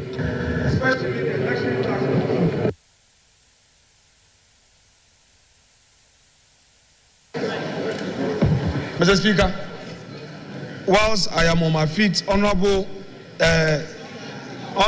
Nielande van der Poel will put on his mic. Mr. Speaker, he has to stop. Mr. Speaker, I don't understand. I just spoke. Well, this is your nature.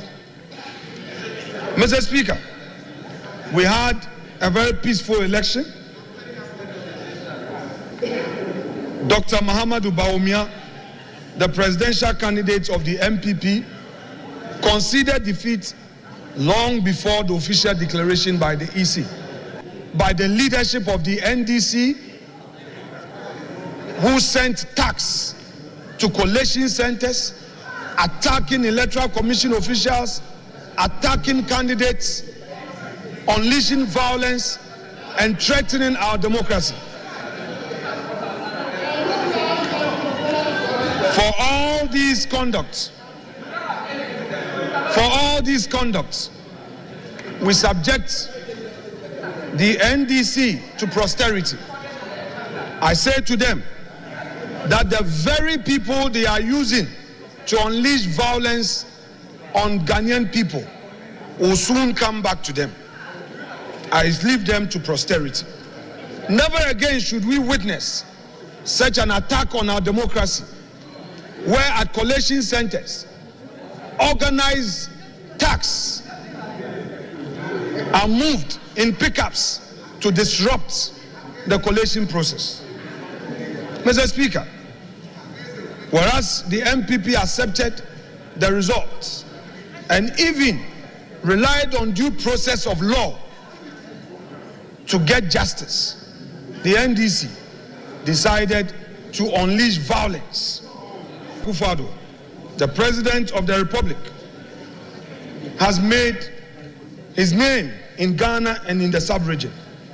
It is therefore and gave him a title, Mr. Democrat. Mr. Democrat for the good works he's done for democracy. For over 40 years in public service, he distinguished himself, and the sub-region celebrated him. Mr. Speaker, the 8th Parliament, however, witnessed Samonfwa of Kumewu, Honorable John Ampontua Kuma of Ejiso, as well as some 18 former members of Parliament. Mr. Speaker, all these persons who were in public service passed on within the period, and I say, may their souls rest in peace. Mr. Speaker, and I worked so hard in ensuring that the business was conducted in a convivial and congenial atmosphere. This Parliament achieved notable legislative milestones, passing 41 bills, including Private Members' Bill, a first in our history. We facilitated the passage of 48 regulations and approved significant agreements and reports bolstering Ghana's socio-economic development. Furthermore, the 8th Parliament approved the nomination of His Lordship Justice Eni Yeboah for appointment to the high office of Chief Justice of the Republic, and after his retirement, Her Ladyship Justice Gertrude Araba Isaba Sakitokonu took over. Mr. Speaker, a tenure. Mr. Speaker, under your leadership, you initiated the Visitors Program and the Citizens Bureau, and this strengthened public engagement and participatory democracy. Parliament also celebrated the 30th anniversary of parliamentary democracy and hosted international conferences such as the 66th Commonwealth Parliamentary Conference and ECOWAS parliamentary sessions, which took place in my constituency, Efutu. These events reinforce Ghana's commitment to democratic principles and regional cooperation. This is an outstanding achievement in the quest to enhance our democratic governance. Mr. Speaker,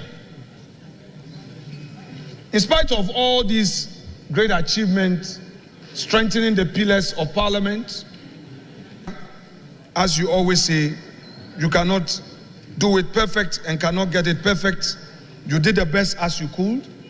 It's our prayer, Mr. Speaker, that as we've been notified of you presiding over the 9th Parliament and well placed in the east of this august house, we pray that the space you gave to the minority to allow the opposition to vent out its concerns, we will have same as you preside.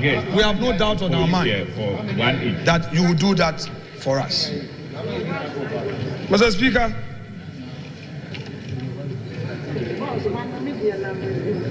let me also, at this juncture, thank the parliamentary service staff.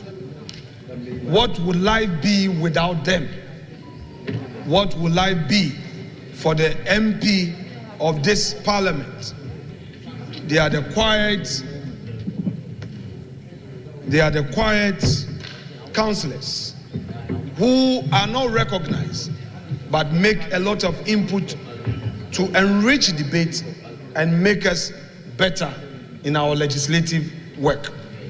Mr. Speaker, from the clerks at table to all those who support you, every parliamentary staff, on behalf of the House. Members, Second Deputy Speaker to take the chair. This one too. I'm on the ball. I feel your power.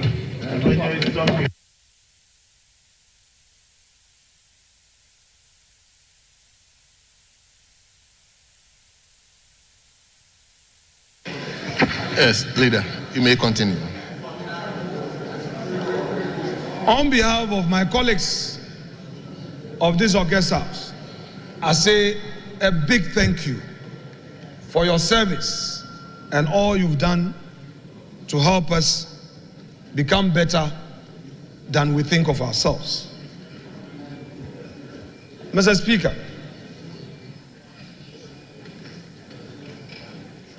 somewhere last week,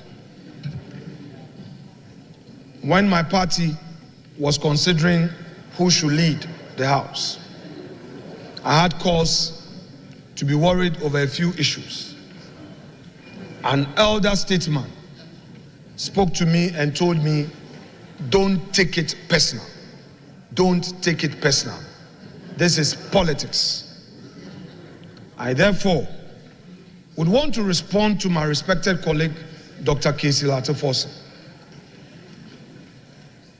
by telling him that he should not take it personal. I know how it is, but if everybody is given the opportunity to tell his story, maybe you realize that others might have gone through worse situations.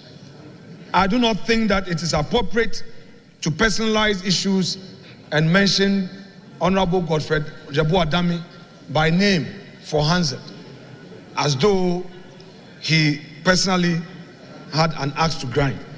I would plead with you, let bygones be bygones. You know what some seniors on our side know. You know what some seniors on your side know, that everybody wish you well. So, it isn't the case that this government was such a bad government that they wanted you in jail at all costs. So please, let it slide. But I'm particularly happy that you sounded a word of caution that never again should such a thing happen for those who want to wholeheartedly serve. Nobody should ever fear leaving government. Nobody should ever fear getting into government. If as a political class, we mistreat ourselves, there will be nothing left for the governance of this country. I therefore would want to add my voice to the call you made, Honorable Forson, that we should have a better way of dealing with issues of alleged corruption, where we believe that somebody has committed a crime. We should allow due process of law to take effect. It is on this note that I condemn in no uncertain terms the establishment of a so-called committee called ORA. I hold a humble view that it is a needless committee. It has no constitutional backing. And this committee is only in for personal vendetta. If we allow this committee to continue with its so-called wild goose chase, it will disturb the governance of this country. We don't need any so-called aura. We have institutions of state. However unhappy we may be with their work, we must support them to do their work. We don't want people to be chasing people into people's houses, going into people's bedrooms, thinking that their government is in office, so they should chase people for so-called ill-gotten wealth. Let's allow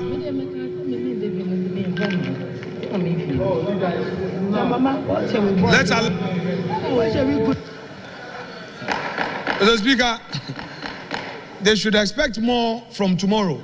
This is what, you can't take it. I too spoke. Then you've been putting off my mic, disrupting me. I will speak.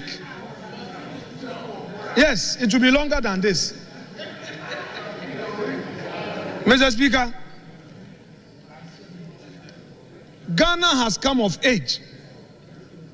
And I expect my friends in the NDC to know that it is not a populist agenda that makes a nation strong. It is due process of law that makes a nation strong. I regret that members of this hallowed chamber are advocates of this illegal, unconstitutional, so-called body called ORA. Mr. Speaker, let me remind my colleagues that the minority, the incoming minority caucus, has a mantra, and I will disclose a mantra to them: touch one, touch all. We are not going to allow trade people to chase people into their homes. We will stand firm and collective in ensuring that, Mr. Speaker, in 1996, the elections delivered the MPP. That was a minority of conscience, however many its minority was. Yes, leader. Hold on. Yes.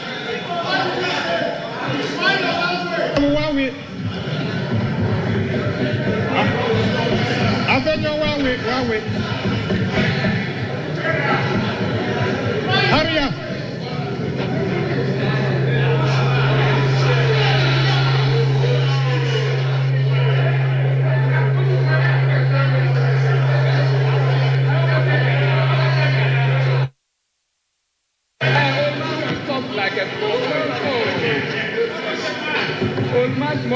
Okay, You can't threaten us.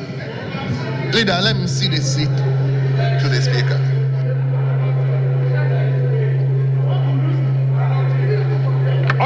Honorable Wawe. Honorable Wawe.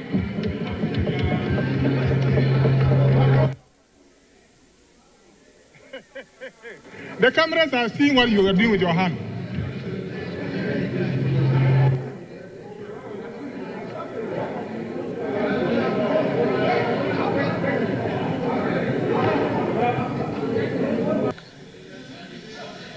Mr. Speaker, the MPP incoming minority will not allow the NDC government to use illegalities and unconstitutional means to frustrate and abuse the rights of former appointees of the Akufo-Addo government. Our mantra is touch one, touch all. We will encourage the NDC majority to be guided by its promise to the people of Ghana and rather use its limited time in office, the 4 years, to bring development rather than chasing political opponents. The people of Ghana are expecting that cocoa prices for the farmer will be increased without delay. The Ghanaian people are expecting that Ghana expects that only 60 ministers will get appointed into this new. All 16 regions will have one. So if you have 16, you take 16 out, you are left with 44. Of the 44,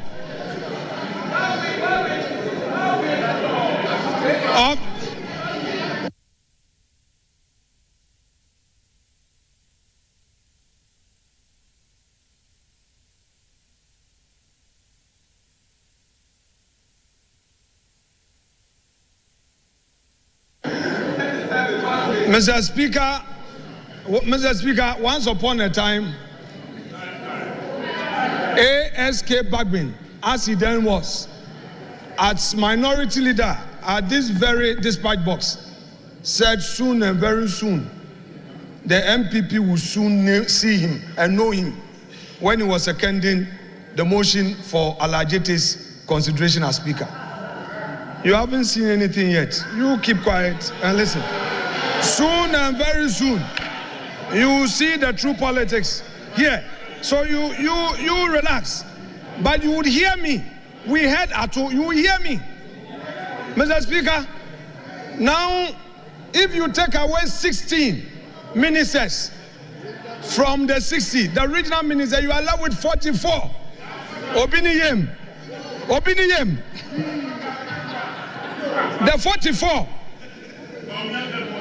The 44 left.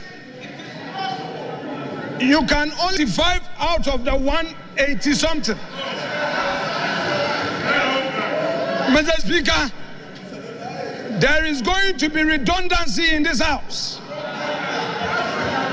And very soon, Mr. Speaker, the majority leader would experience the moment that, Mr. Speaker, you refer to as majority leader. Look behind you, your back is empty.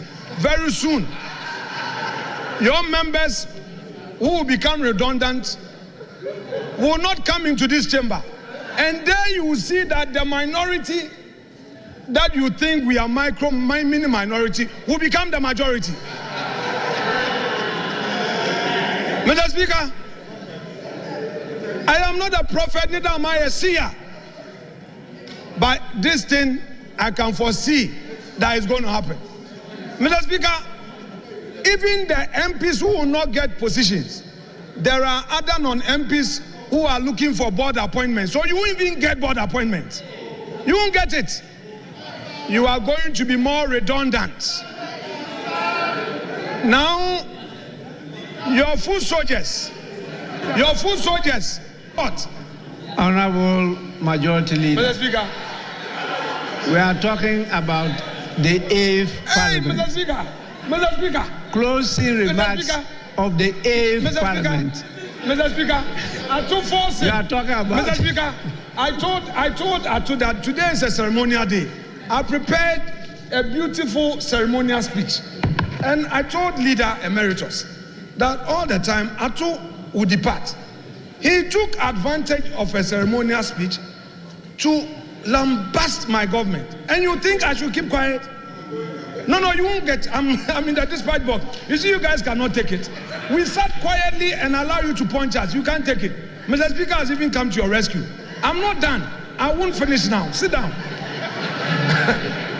Sit down. Honorable Majority Leader. Mr. Speaker, because of your intervention. Please.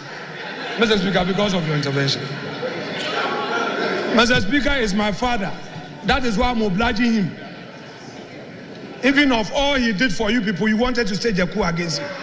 Some of you didn't want him to come again. Mr. Speaker, it is true. And if they dare me, I'll mention names.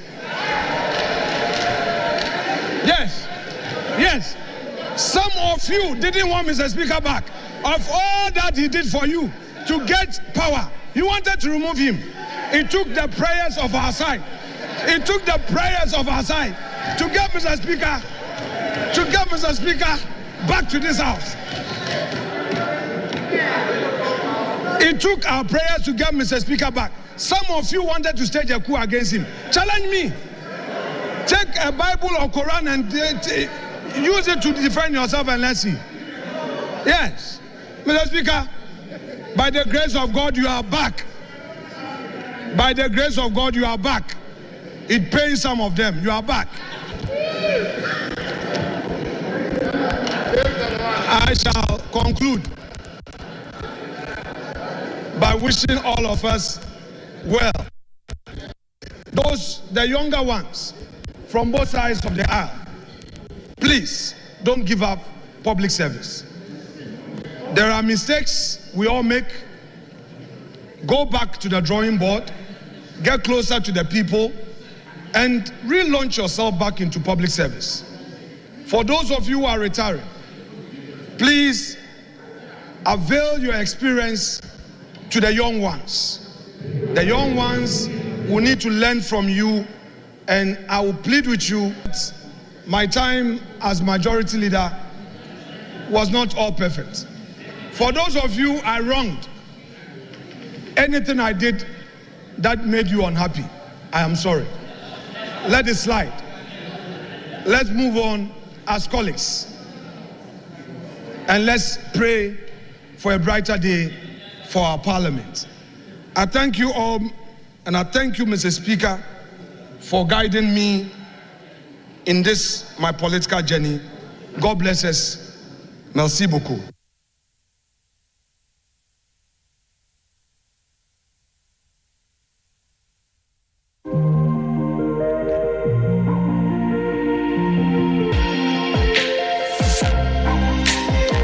Honorable members,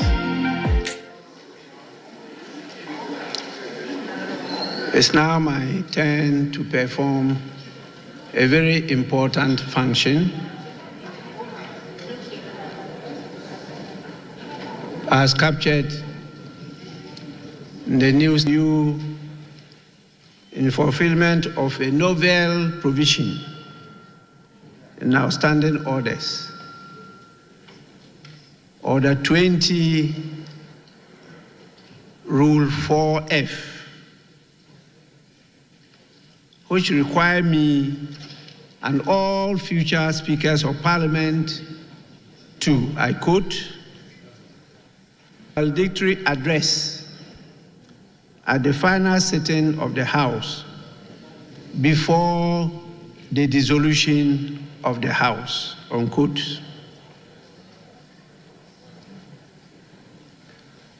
I therefore deliver this valedictory address at the final sitting of the 8th Parliament of the 4th Republic of Ghana with humility and sobering reflections. Humility for the opportunity graciously given me to serve you, to serve all Ghanaians and our great nation, Ghana. Honorable members, in view of the exigencies of the current situation,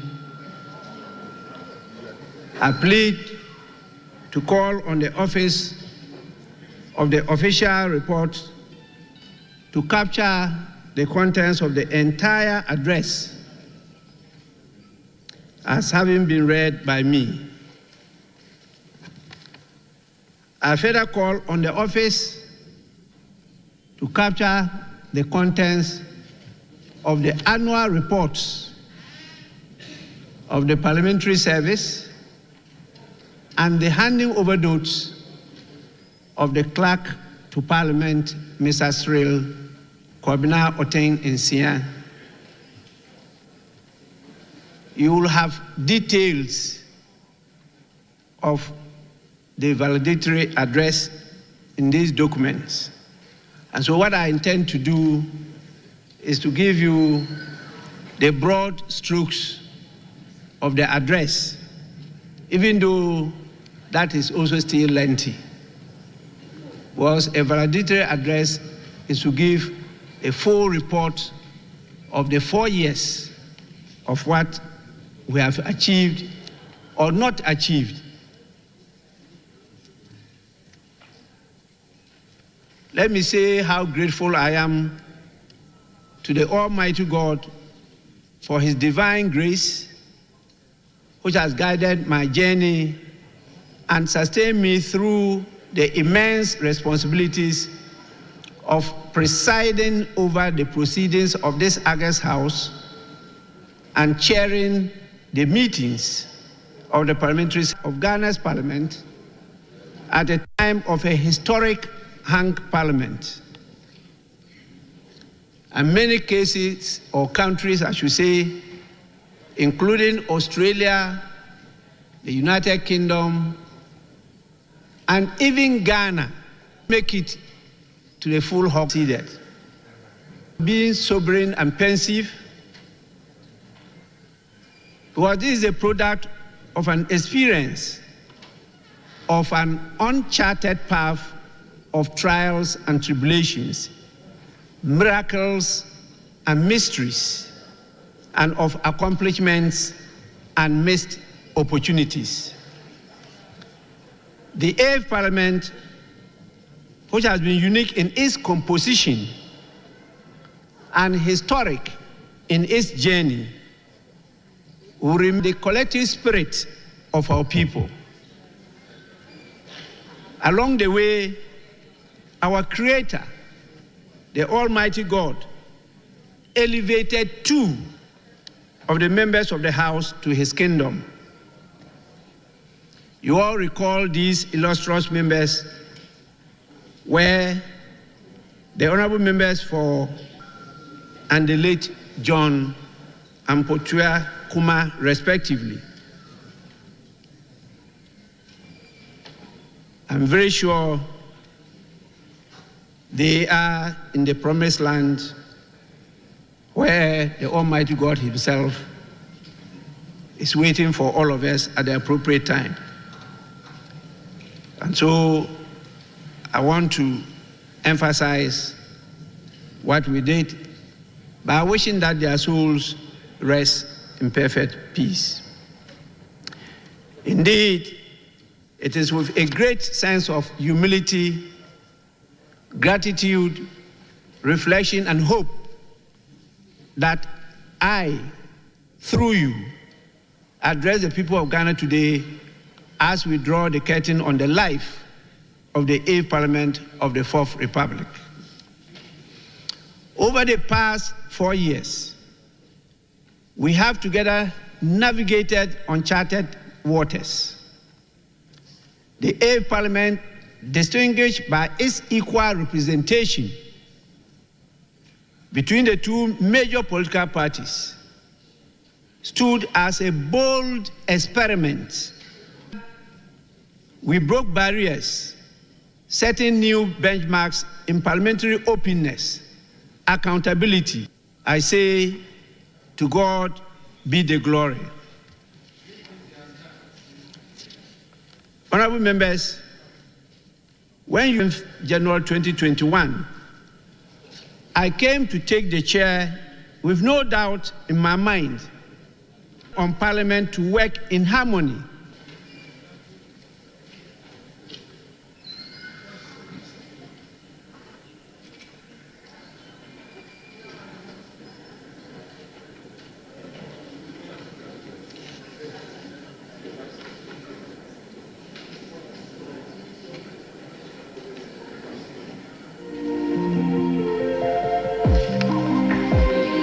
In my remarks to Parliament, after I had taken my oath as Speaker,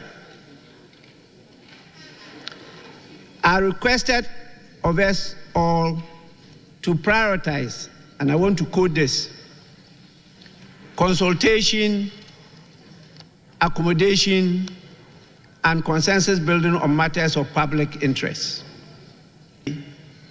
I promise that I will, I quote, submit myself to the will of the House and pledge to serve our dear country, to serve you and all Ghanaians faithfully, and to conscientiously discharge my duties as Speaker of Parliament. I fed up on 15 January 2021, in a welcome address to the reconvened sitting of the first meeting of Parliament, I touched on 5 core areas of parliamentary life. These include a special message to first-time members of Parliament, advice to members who become ministers of state, the expectations of the people of Ghana, of the 8th Parliament, a focus of impartiality of the Speaker. Reflecting on my message in these 5 areas 4 years on, I observed how prophetic the message became. And it still amazes me how those issues I raised have turned out during the lifespan of the 8th Parliament. I am not going to detail that again in this address. But honorable members may recall that I advised the 114 first-time members to, quote, remember at all times that you lead your people best by serving them with respect, with humility, and with diligence. We are in this house rests with you. Honorable members, I must say some of you heeded this call and have been rewarded with a new term in Parliament at the just ended elections. To those of you who have been privileged to return to the 9th Parliament, must be as long as and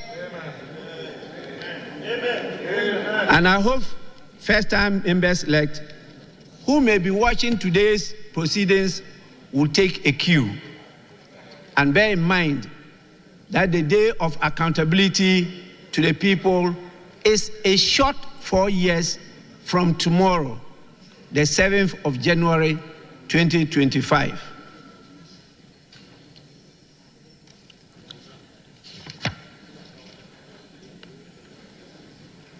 Honorable members, in that address 4 years ago, I also emphasized the expectation of the people of Ghana of this 8th Parliament.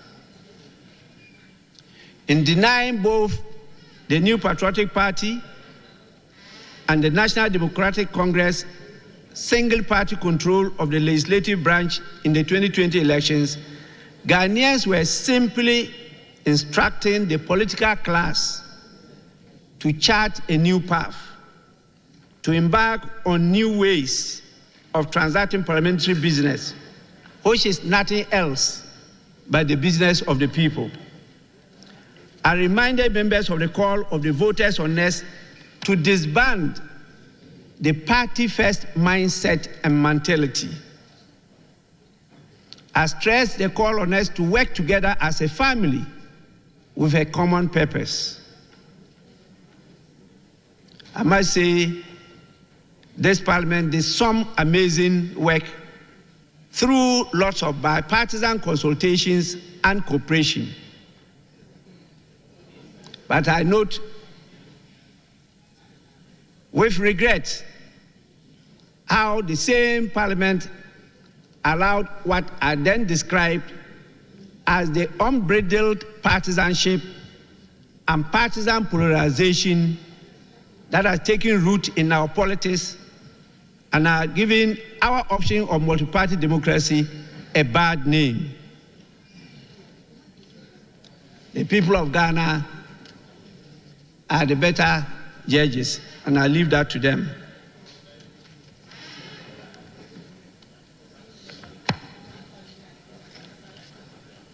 Four years ago, you all recall there was a gripping fear that the 8th Parliament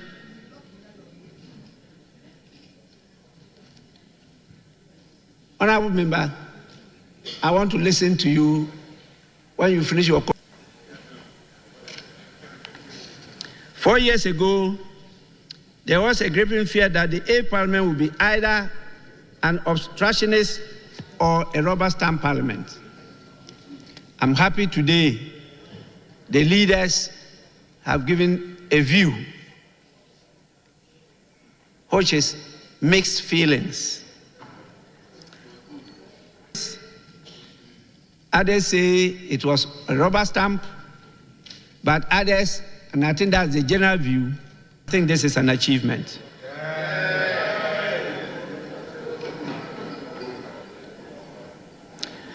I am satisfied that, and I believe I have courageously discharged this assurance to the administration and admiration of many in Ghana and the world over.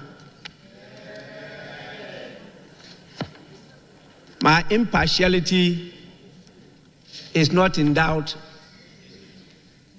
It's only those who are not objective that will think otherwise.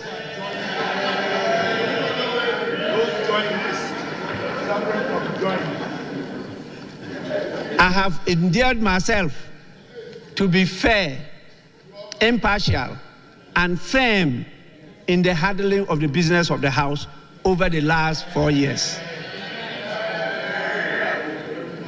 Now, let me delve into what we have been able to collectively do in this Parliament over the last 4 years. Despite, as I said, I'll not go into the details because the handing over notes of the Clerk to Parliament and the annual reports of the Parliamentary Service have copiously referred to these matters.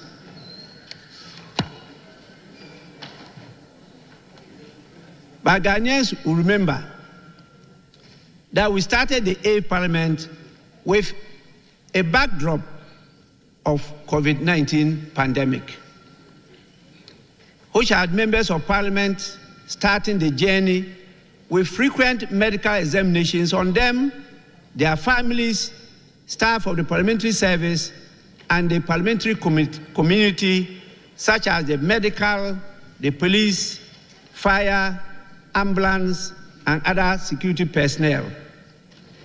And so when you talk about Parliament, it's not only members of Parliament, it's not only the staff of the Parliamentary Service, but all these public servants are counted as part of the institution of Parliament. Without them, we will not be able to perform our functions.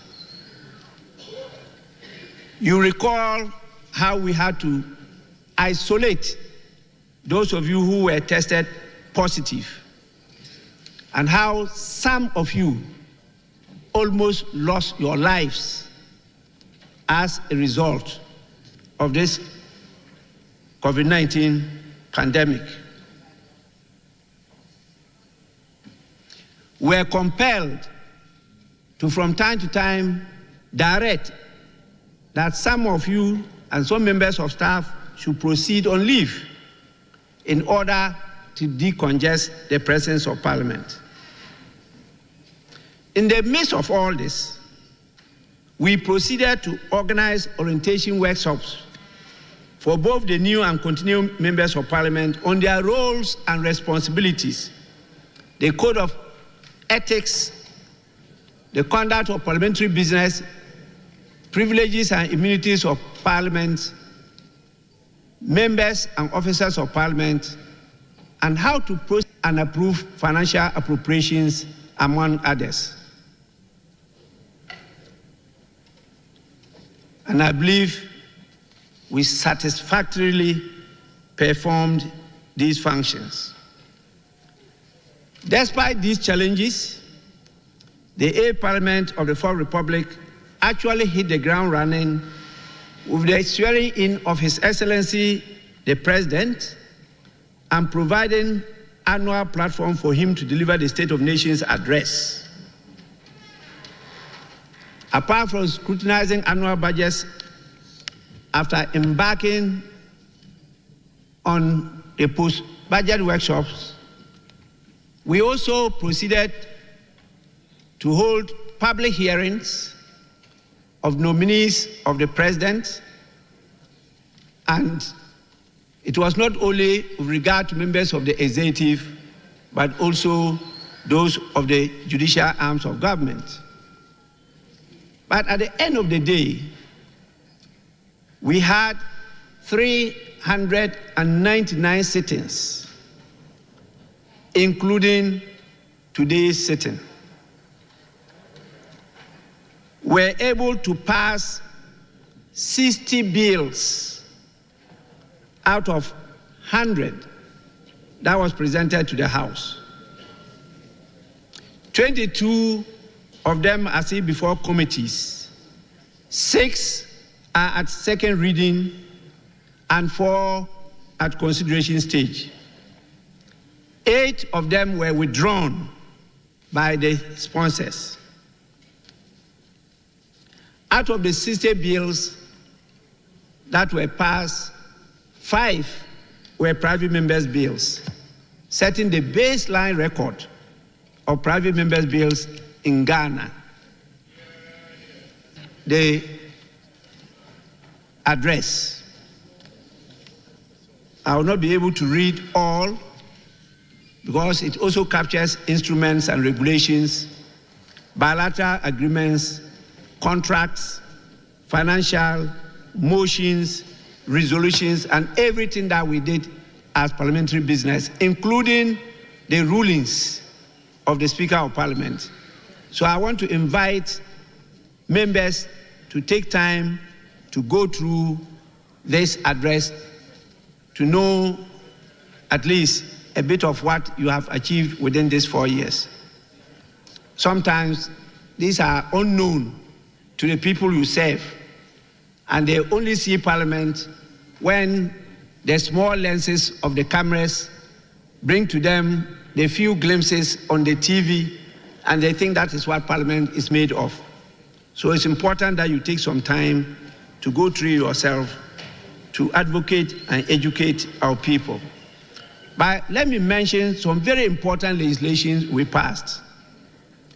One is the Affirmative Action Gender Equity Act.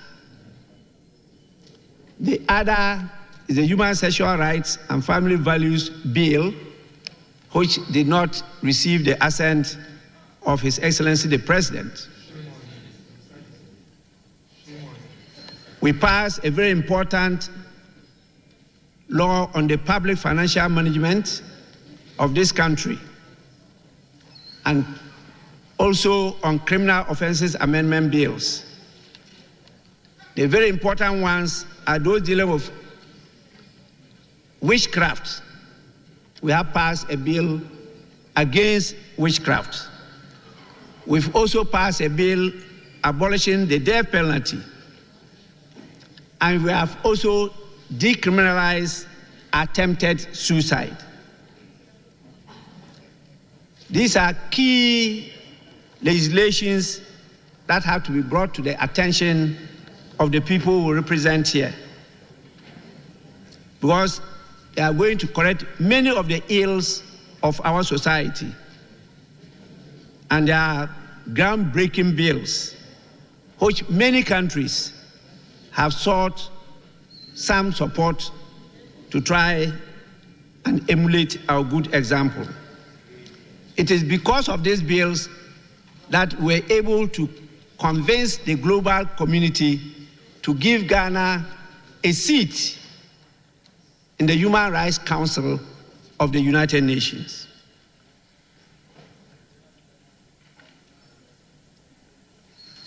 It's unfortunate that some people took a different view, and some of these bills did not receive the assent of His Excellency the President.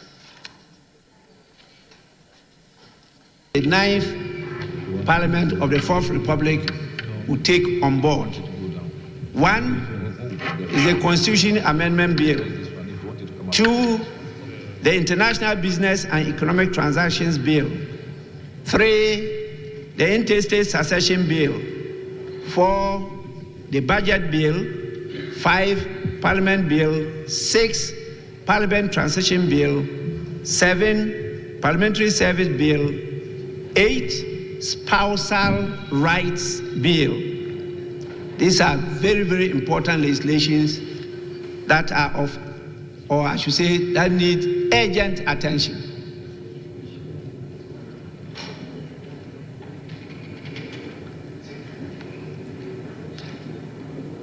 Now, we had to perform an oversight function. That was the place that we had some clashes with the executive arm of government. But it's important for me to note this, that although Ghana's parliament, under this 4th Republican dispensation, has often scored low marks when it comes to performing its oversight function, simply due to the excessive executive overreach. This 8th Parliament has proven that there is hope for proper executive oversight by the legislative branch of government. With the hung Parliament, we have had many instances of the House against the interests of the Ghanaian people, where the majority leader, the leader of the House, itemized some of those businesses. It was not just the minority that stood against it, but some members of the majority also agreed that they were not in the interest in exercising oversight over the government. We resisted a vote of censure against a minister of finance, and he found favor with members of government. Make a call, a very passionate call to His Excellency the President to do what? To remove the Minister of Finance procurement contract. And we investigated a number of petitions. And on your behalf, I want to applaud the work of the Public Accounts Committee. They did a very good job. And very soon, it will be disclosed how much has been retrieved by the state that would have been lost if not for the vigilance chair of the Public Accounts Committee in the person of Honorable James Kruje Aveji.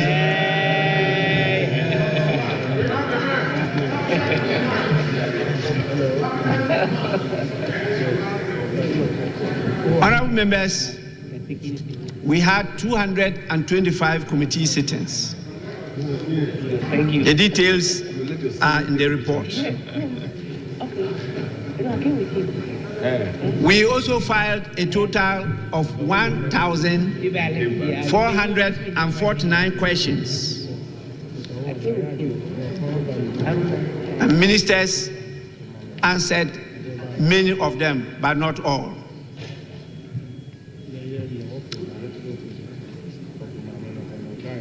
We had 109 statements in the first session, 122 in the second session, 113 in the third session, and only 51 in the fourth session. And that gives us a total of 395 statements.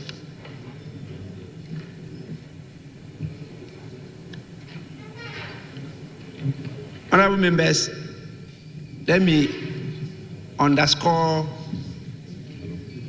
the debacle that happened on the 7th of January 2021. I'm referring to the unruly behavior of some members of parliament, which caused chaos and commotion in parliament, including the violation of the dignity and aura of Parliament by the intrusion of armed soldiers on the floor, and the breaches of the sanctity of a vote leading to my election as Speaker of Parliament. And these are instances that are regrettable. And I want to, on your behalf, apologize to the good people of Ghana to forgive us for our sins.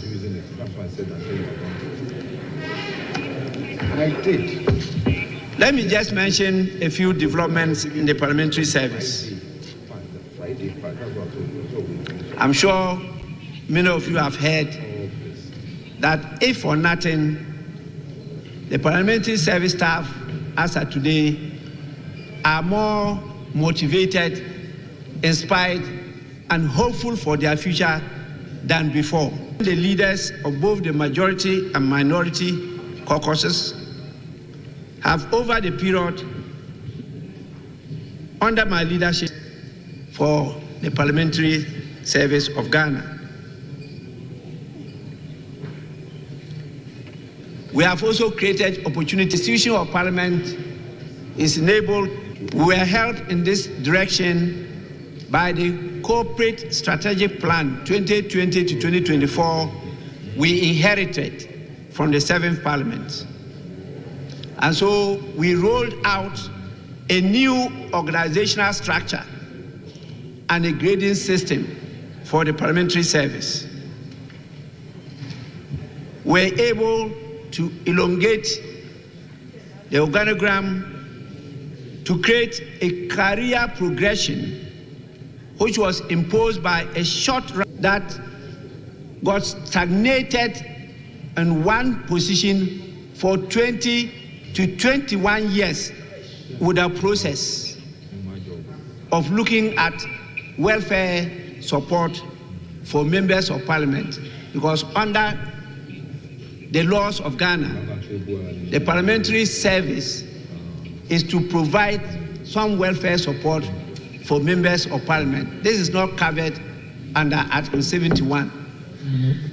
There are matters that must be made available here for you to be able to perform your duties and handle your responsibilities very well. We have also now finalized the structure, and we are servicing a parliamentary training institute for the Parliament of Ghana.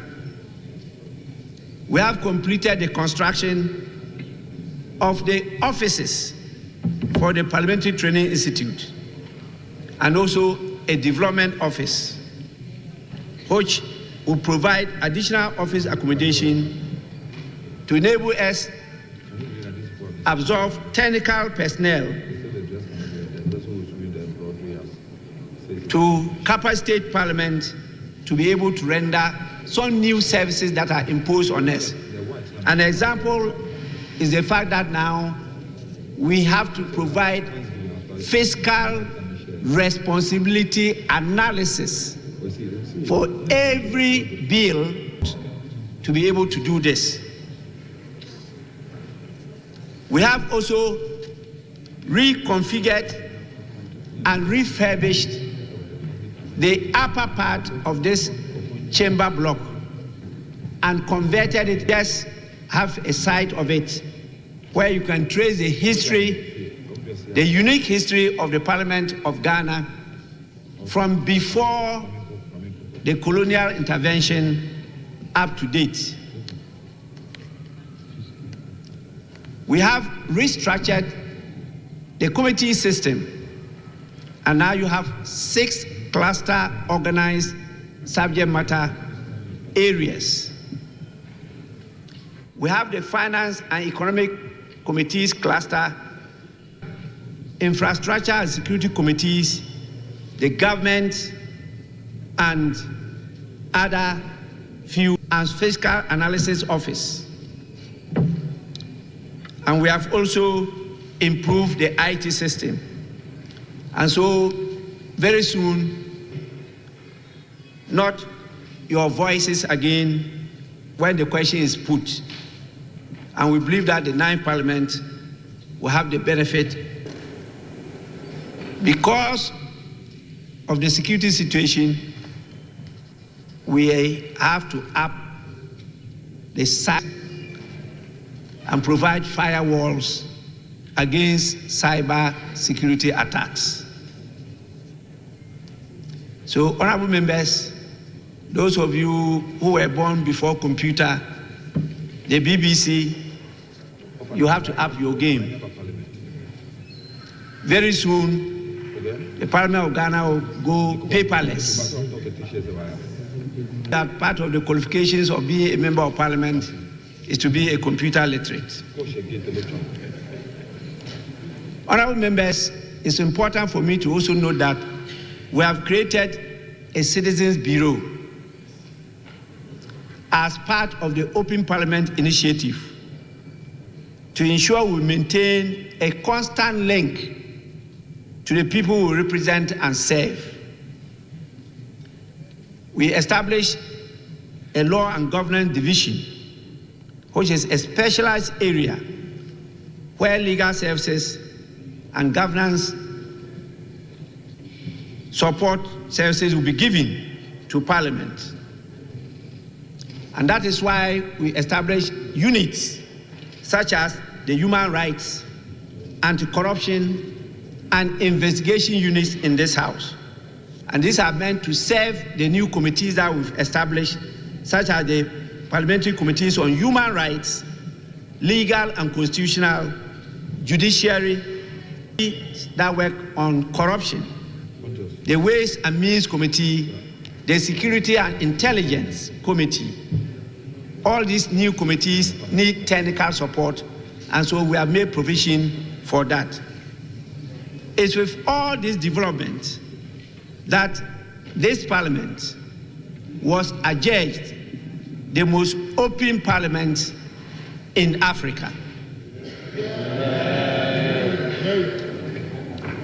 I must say that our interactions with civil society organizations, including the think tanks, have shown a marked improvement in our relationship. And they have provided a lot of technical support for the work we do here. Providing a comprehensive new standing orders. You'll be surprised the Parliament of Canada reached out to Parliament of Ghana to come and present our new standing orders as part of the illuminating materials for them to also improve on their standing orders. And we sent a team led by the outgoing clerk to do that presentation. And I can assure you that our contacts with them show that they will send even more people to come and learn from us, whilst we also learn from them. These are some of the interventions that have catapulted this Parliament to be the first Parliament that has been absorbed as an international affiliate member of the National Conference of State Legislators in the United States of America. The only other country or parliament that got that recognition is Quebec, whether they qualify or not. And so we have a place of pride in the International Council of the National Conference of State Legislators. And the outgoing or outgone majority leader and veteran member of Parliament for Swami, who, together with my good self and the outgoing clerk, represented you in that international council, managed to arrange some interface between the parliaments in America and the parliament in Ghana. And so a lot of you will have the opportunity now to go and understudy the systems. I must say there are very different systems, even in the United States itself, while they will come here to understudy our system, and in doing so, build the capacity of each country's parliaments. We are also given the opportunity to have sister parliaments, and we reach out to the Parliament of Philadelphia, which will connect with us, and on an annual basis, we have exchanges, apart from the Parliamentary Friendship Association, with their good example of a museum, which is part of the information we gathered, together with the one in Japan, India, South Africa, and the rest, to model ours, which I referred to earlier on. So a lot has been done, and this year we are being assessed on the Open Parliament Initiative to see whether we still maintain our first position. Let me also say that such as public engagement, media relations, and broadcasting departments. I hear some people don't understand why we're talking about broadcasting, but I want to broadcast our proceedings live. We believe that this will ensure better parliament-citizens relationship and understand to the living standards of the people in this parliament. We have through this be able to open more student parliaments and parliamentary youth clubs in tertiary and second cycle institutions, our websites, mobile applications, and also social and the new media platforms that are now, if you go there, you see how visible and vibrant the Parliament of Ghana is. In celebrating the 30th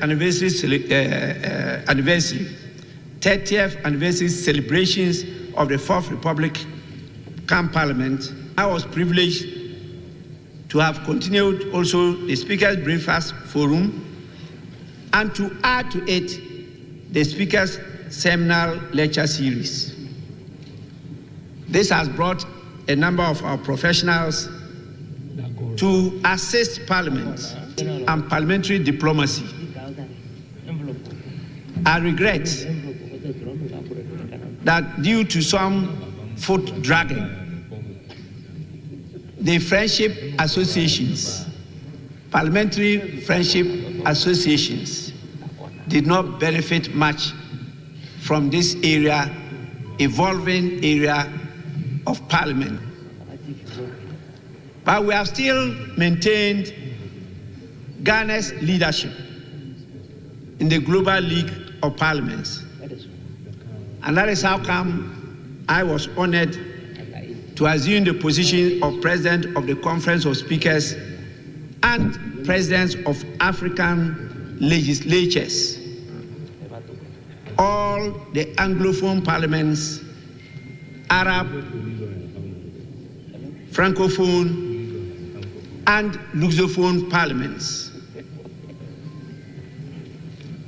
You also recall my presidency as the head of the Commonwealth Parliamentary Association International, which led to Ghana hosting the 66th conference of the Commonwealth Parliamentary Association. And this is the first time Ghana ever hosted this conference.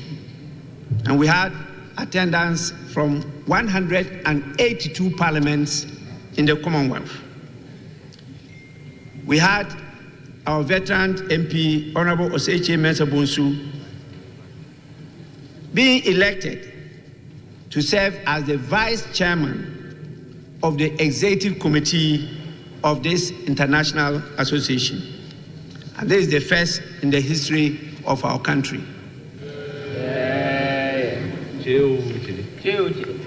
Honorable members, our clerk therefore had the opportunity to lead the clerks at table internationally, and together we worked to sign, but also other parliaments in Africa and other countries. I may only mention just a few. We have with Hungary, Germany, Panama, and I'm happy to say that one of our sons, Kwamufie, yes, just a few days ago, and I think he's still around because he's coming for this transitional period. We also have with KwaZulu-Natal and Limpopo in South Africa. We have Alabama in the US. We have with Namibia and Tanzania. I also led delegations for us to establish some relationship with them. Future parliaments will benefit from all this work of the 8th Parliament of the 4th Republic. And so in conclusion, despite the many successful happenings within the past 4 years, our journey was not on discord, a natural consequence of our shared but sometimes divergent aspirations. From the logistical challenges of managing an even-numbered parliament, from the many unpleasant encounters with both the executive and the judicial branches, the resilience of our democratic architecture was measured. However, every challenge was an opportunity to learn, to grow, and to strengthen our democratic processes. Through it all, we have demonstrated that dialogue and mutual respect are indispensable to nation building. And I'll refer all of you to the second, to the University of Professional Studies, Accra, as to the process to building a nation. I've told the clerk's office to make copies available to each and every member of parliament. Honorable members, valedictory speeches are meant to serve as farewell communication. Hence, I bid this 8th Parliament and all its players, let us ensure the continuity of reforms. And in fact, we've established a reforms office here in Parliament.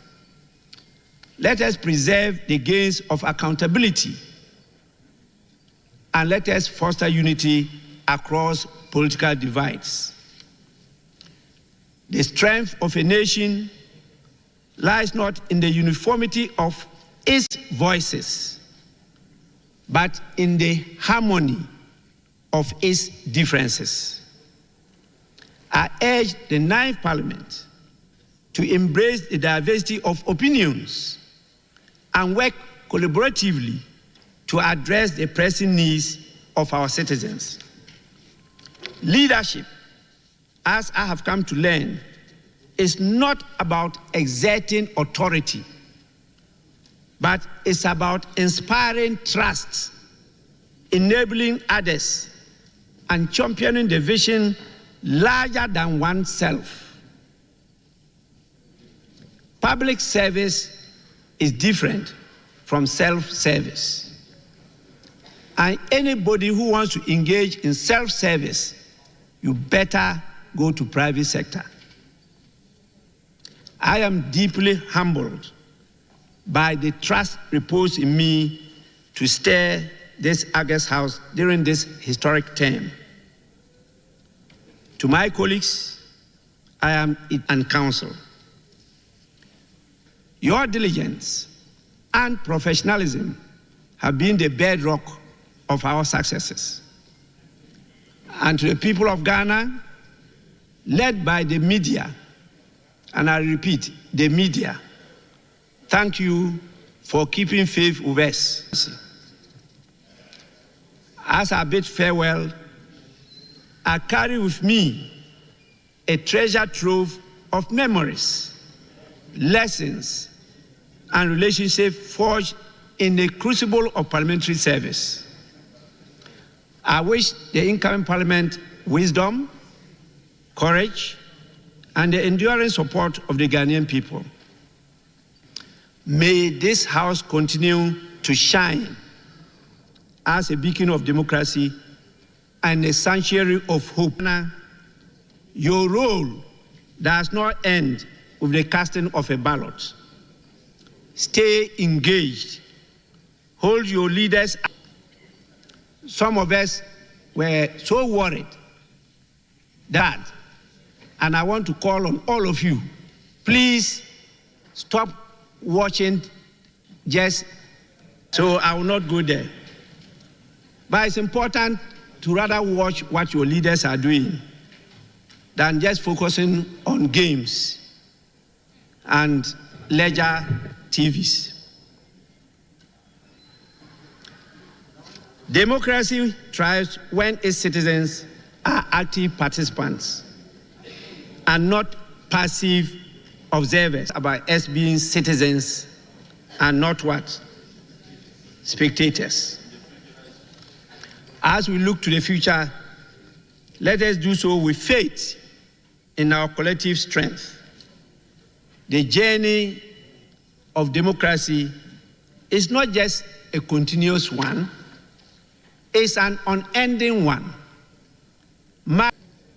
Let us rise above our differences, united in our shared purpose of building a nation lies not in its wealth, but in the spirit of his people.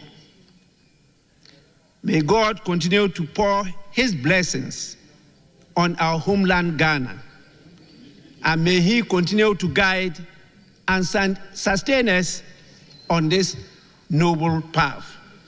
Honorable members, may God bless all of you. I thank you for your lecture.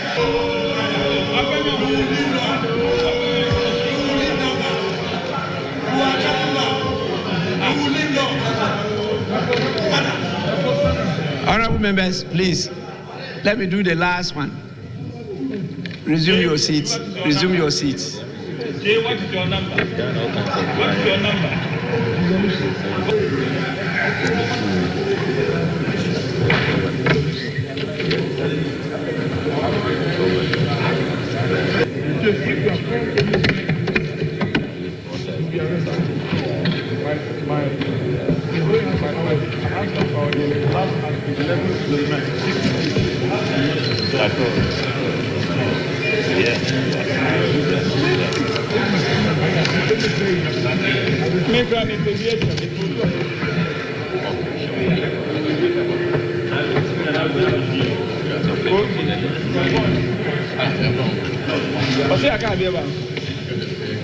Yes, honorable members, I wanted to. Mr. Speaker will be pleased. We may have some constitutional exercise here. Mr. Speaker, now that your valedictory speech is over, the question is whether or not it will be within the confines of law for a motion to be moved for this House to stand dissolved, or that. Mr. Speaker, I want to make a point. Mr. Speaker, please. Majority Leader, we are in charge. Mr. Speaker, no, Mr. Speaker, you have always been in charge, but we have to assist you in jurisprudence and practitioner. Majority Leader. Mr. Speaker, it's okay. I will want to assist you. Majority Leader. Just a minute.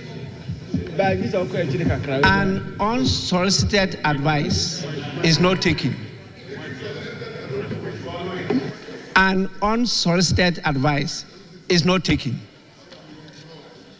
Honorable members, Parliament accordingly stands dissolved at 12. Mr. Speaker, Mr. Speaker, Mr. Speaker, Mr. Speaker, I proceed Mr. Speaker, to suspend the sitting until Mr. Speaker, you would always the use constitutional. Mr. Speaker, you are always using experience to. It's okay. So, Mr. Speaker, the House stands suspended. Honorable Majority Leader, our elders say that before the flood water gets to the sun was already aware the flood water was coming. With this, sitting is accordingly suspended.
Older sister had been in Parliament before, and so I picked up a few tricks from her at that time. Yes, but generally it's been a good period of learning, a good period of appreciating legislature, because we are all from different professions and different backgrounds.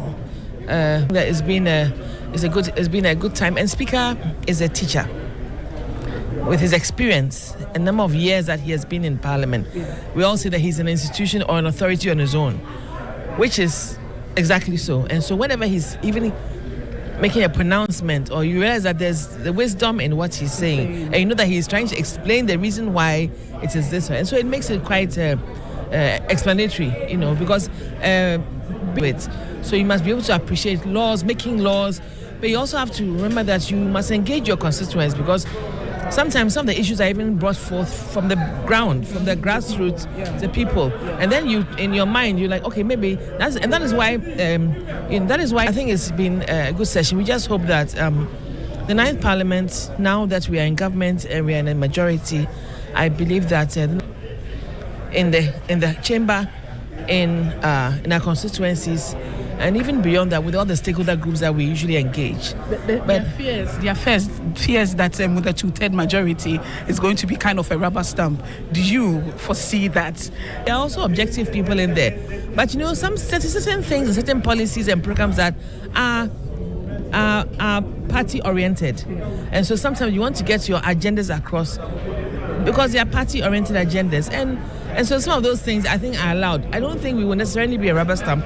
If we are, the people themselves will start saying that we are a rubber stamp Parliament. So lessons you have learned in this session that you'll be taking into the 9th Parliament? Patience. And don't make assumptions.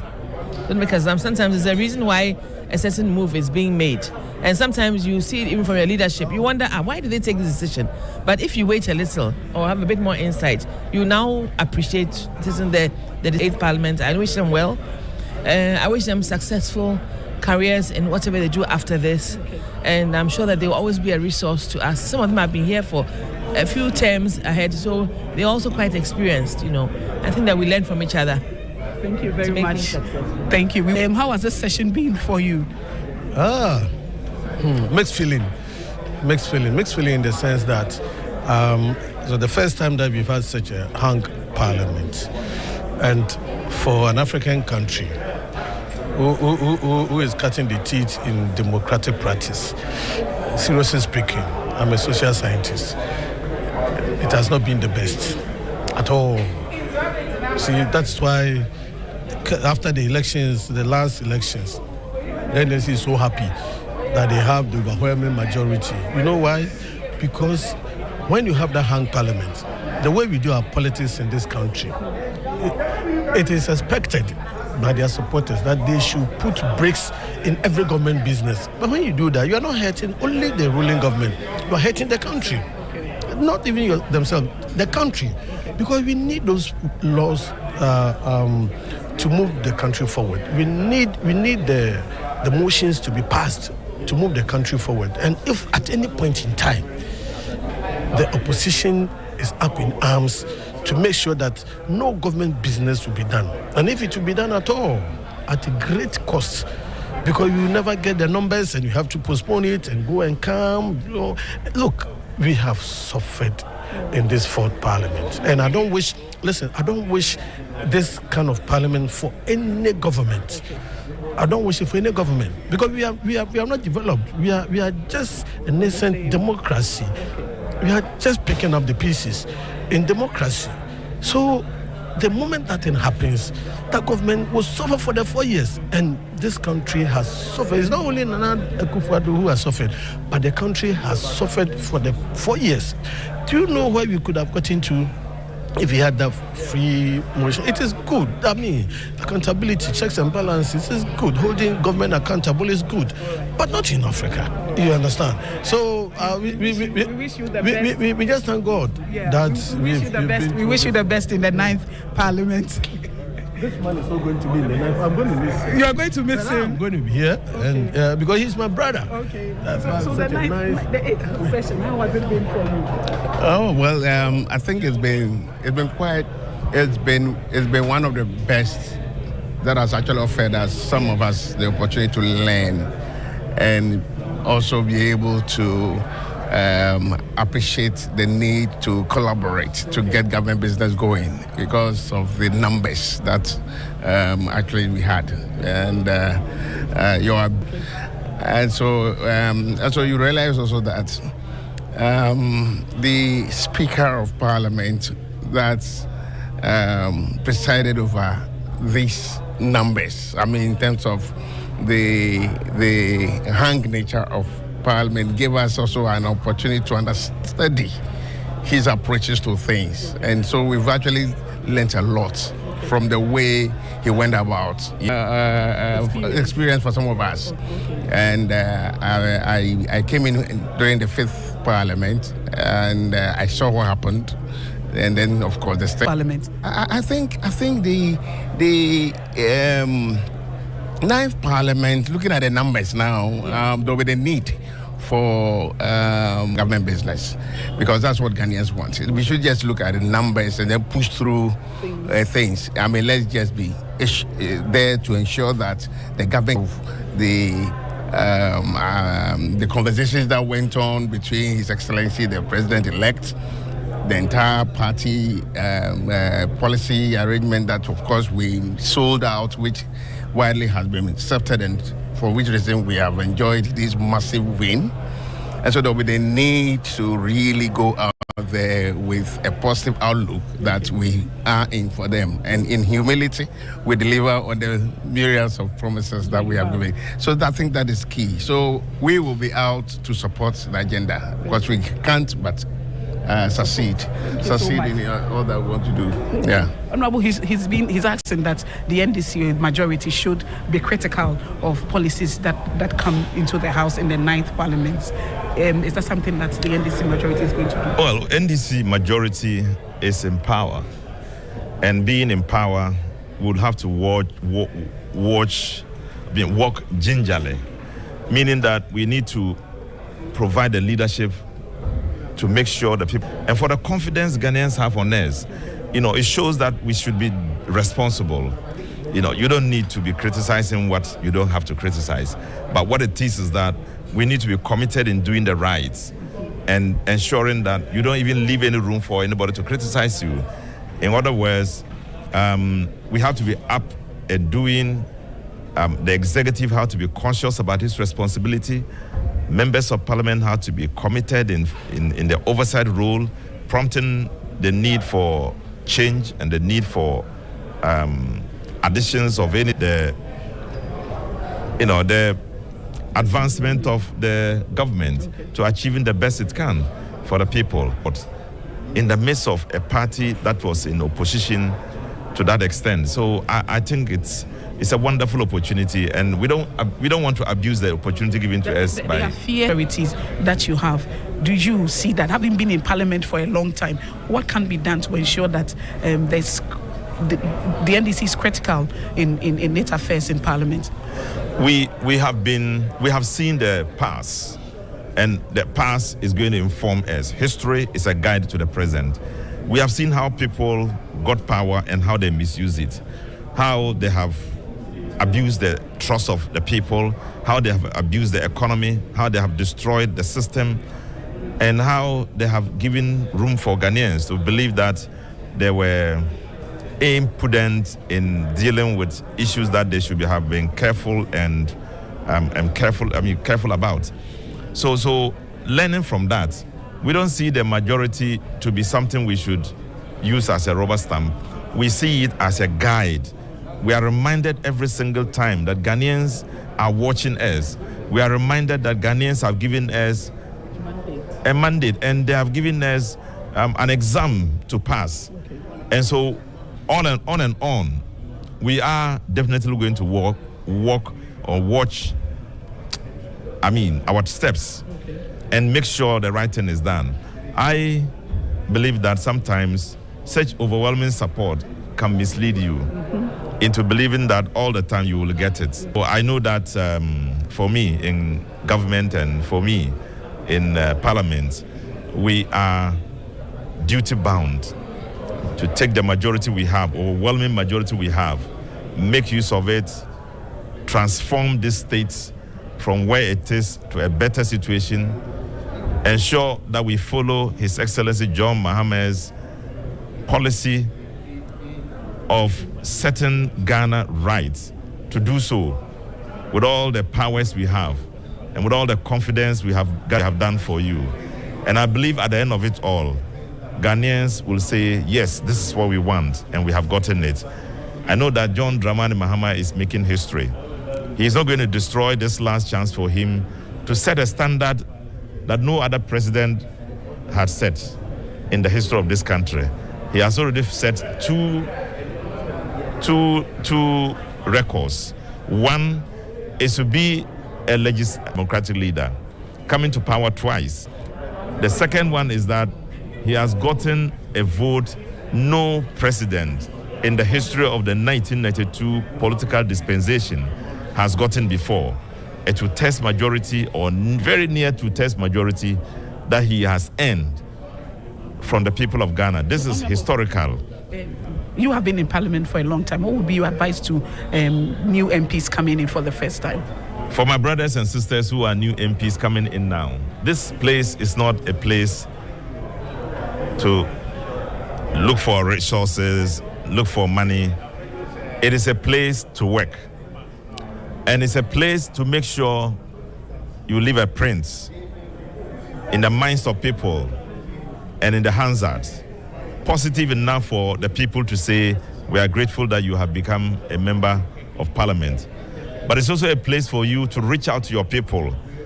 It is very, very important. Reach out to them.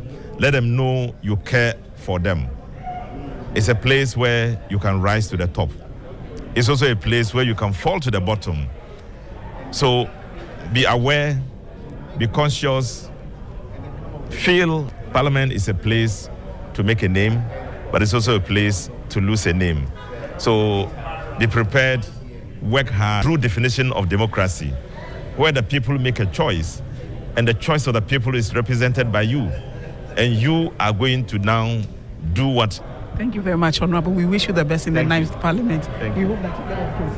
Yes, I will see you. Definitely, Honorable. Thank you so much. So I have Augustus with me. Augustus, Parliament, the Speaker said they had received 335 statements in the last session. They had 100 bills, and out of that, they were able to work on 60 of them, 22 second reading, 6 in the at the second reading level, and 8 were withdrawn. 5 private member bill. The 8th Parliament has ended. For you, what is the feeling, having been a reporter in this Parliament? I think it's a mixed feeling. Because we saw for the first time a hung Parliament. We saw for the first time government being held more accountable by the opposition. It's a mixed feeling too, especially because we are going to have a lot of members of Parliament who are not going to return. And so it's a mixed feeling because you are going to have a lot of members of Parliament. You have to know that the first of all is the people who brought you here. And so the people would have to be respected. Their views would have to be respected. And you have to always be touching base with them because you are a mouthpiece for them. And again, although, albeit unofficially, but you realize that with this 8th Parliament, the Speaker and leadership of Parliament took a lot of the sentiment that went on social media a lot. Sentiments about bills that they had passed, about comments that members of Parliament had passed. It trended on social media. It got the necessary MPs or Speaker to even react on the floor.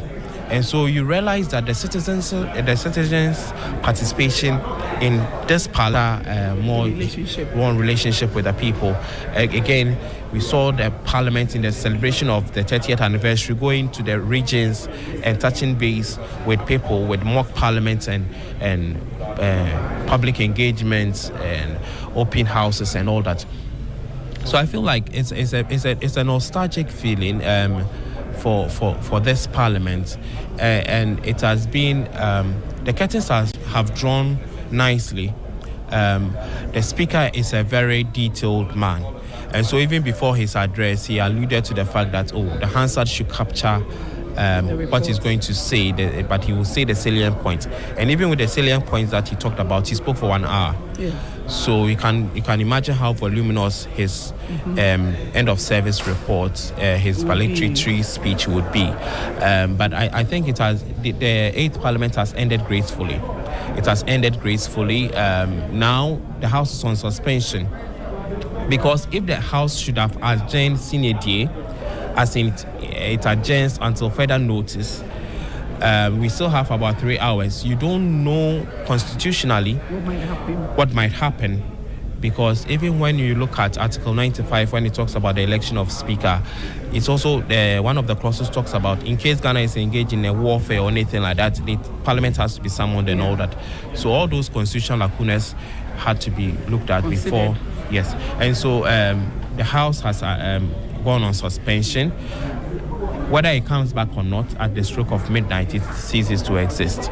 And so we are happy that, and even the rancorous nature, many fear the House would end because of the power tussle before the elections.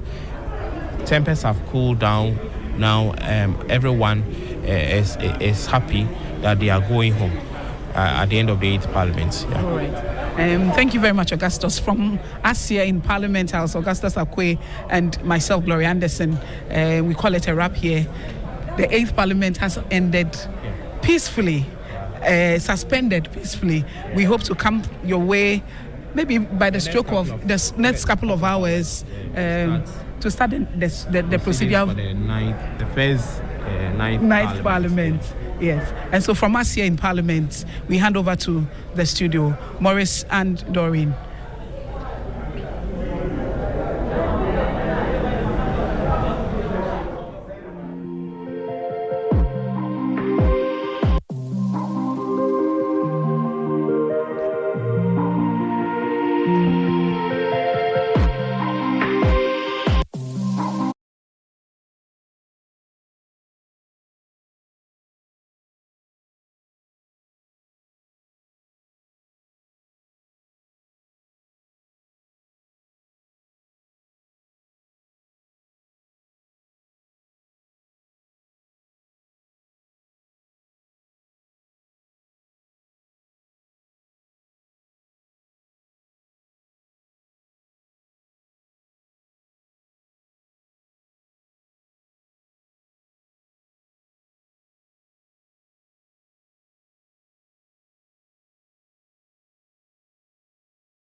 Hinkra, MP for Tema West, remains is stuck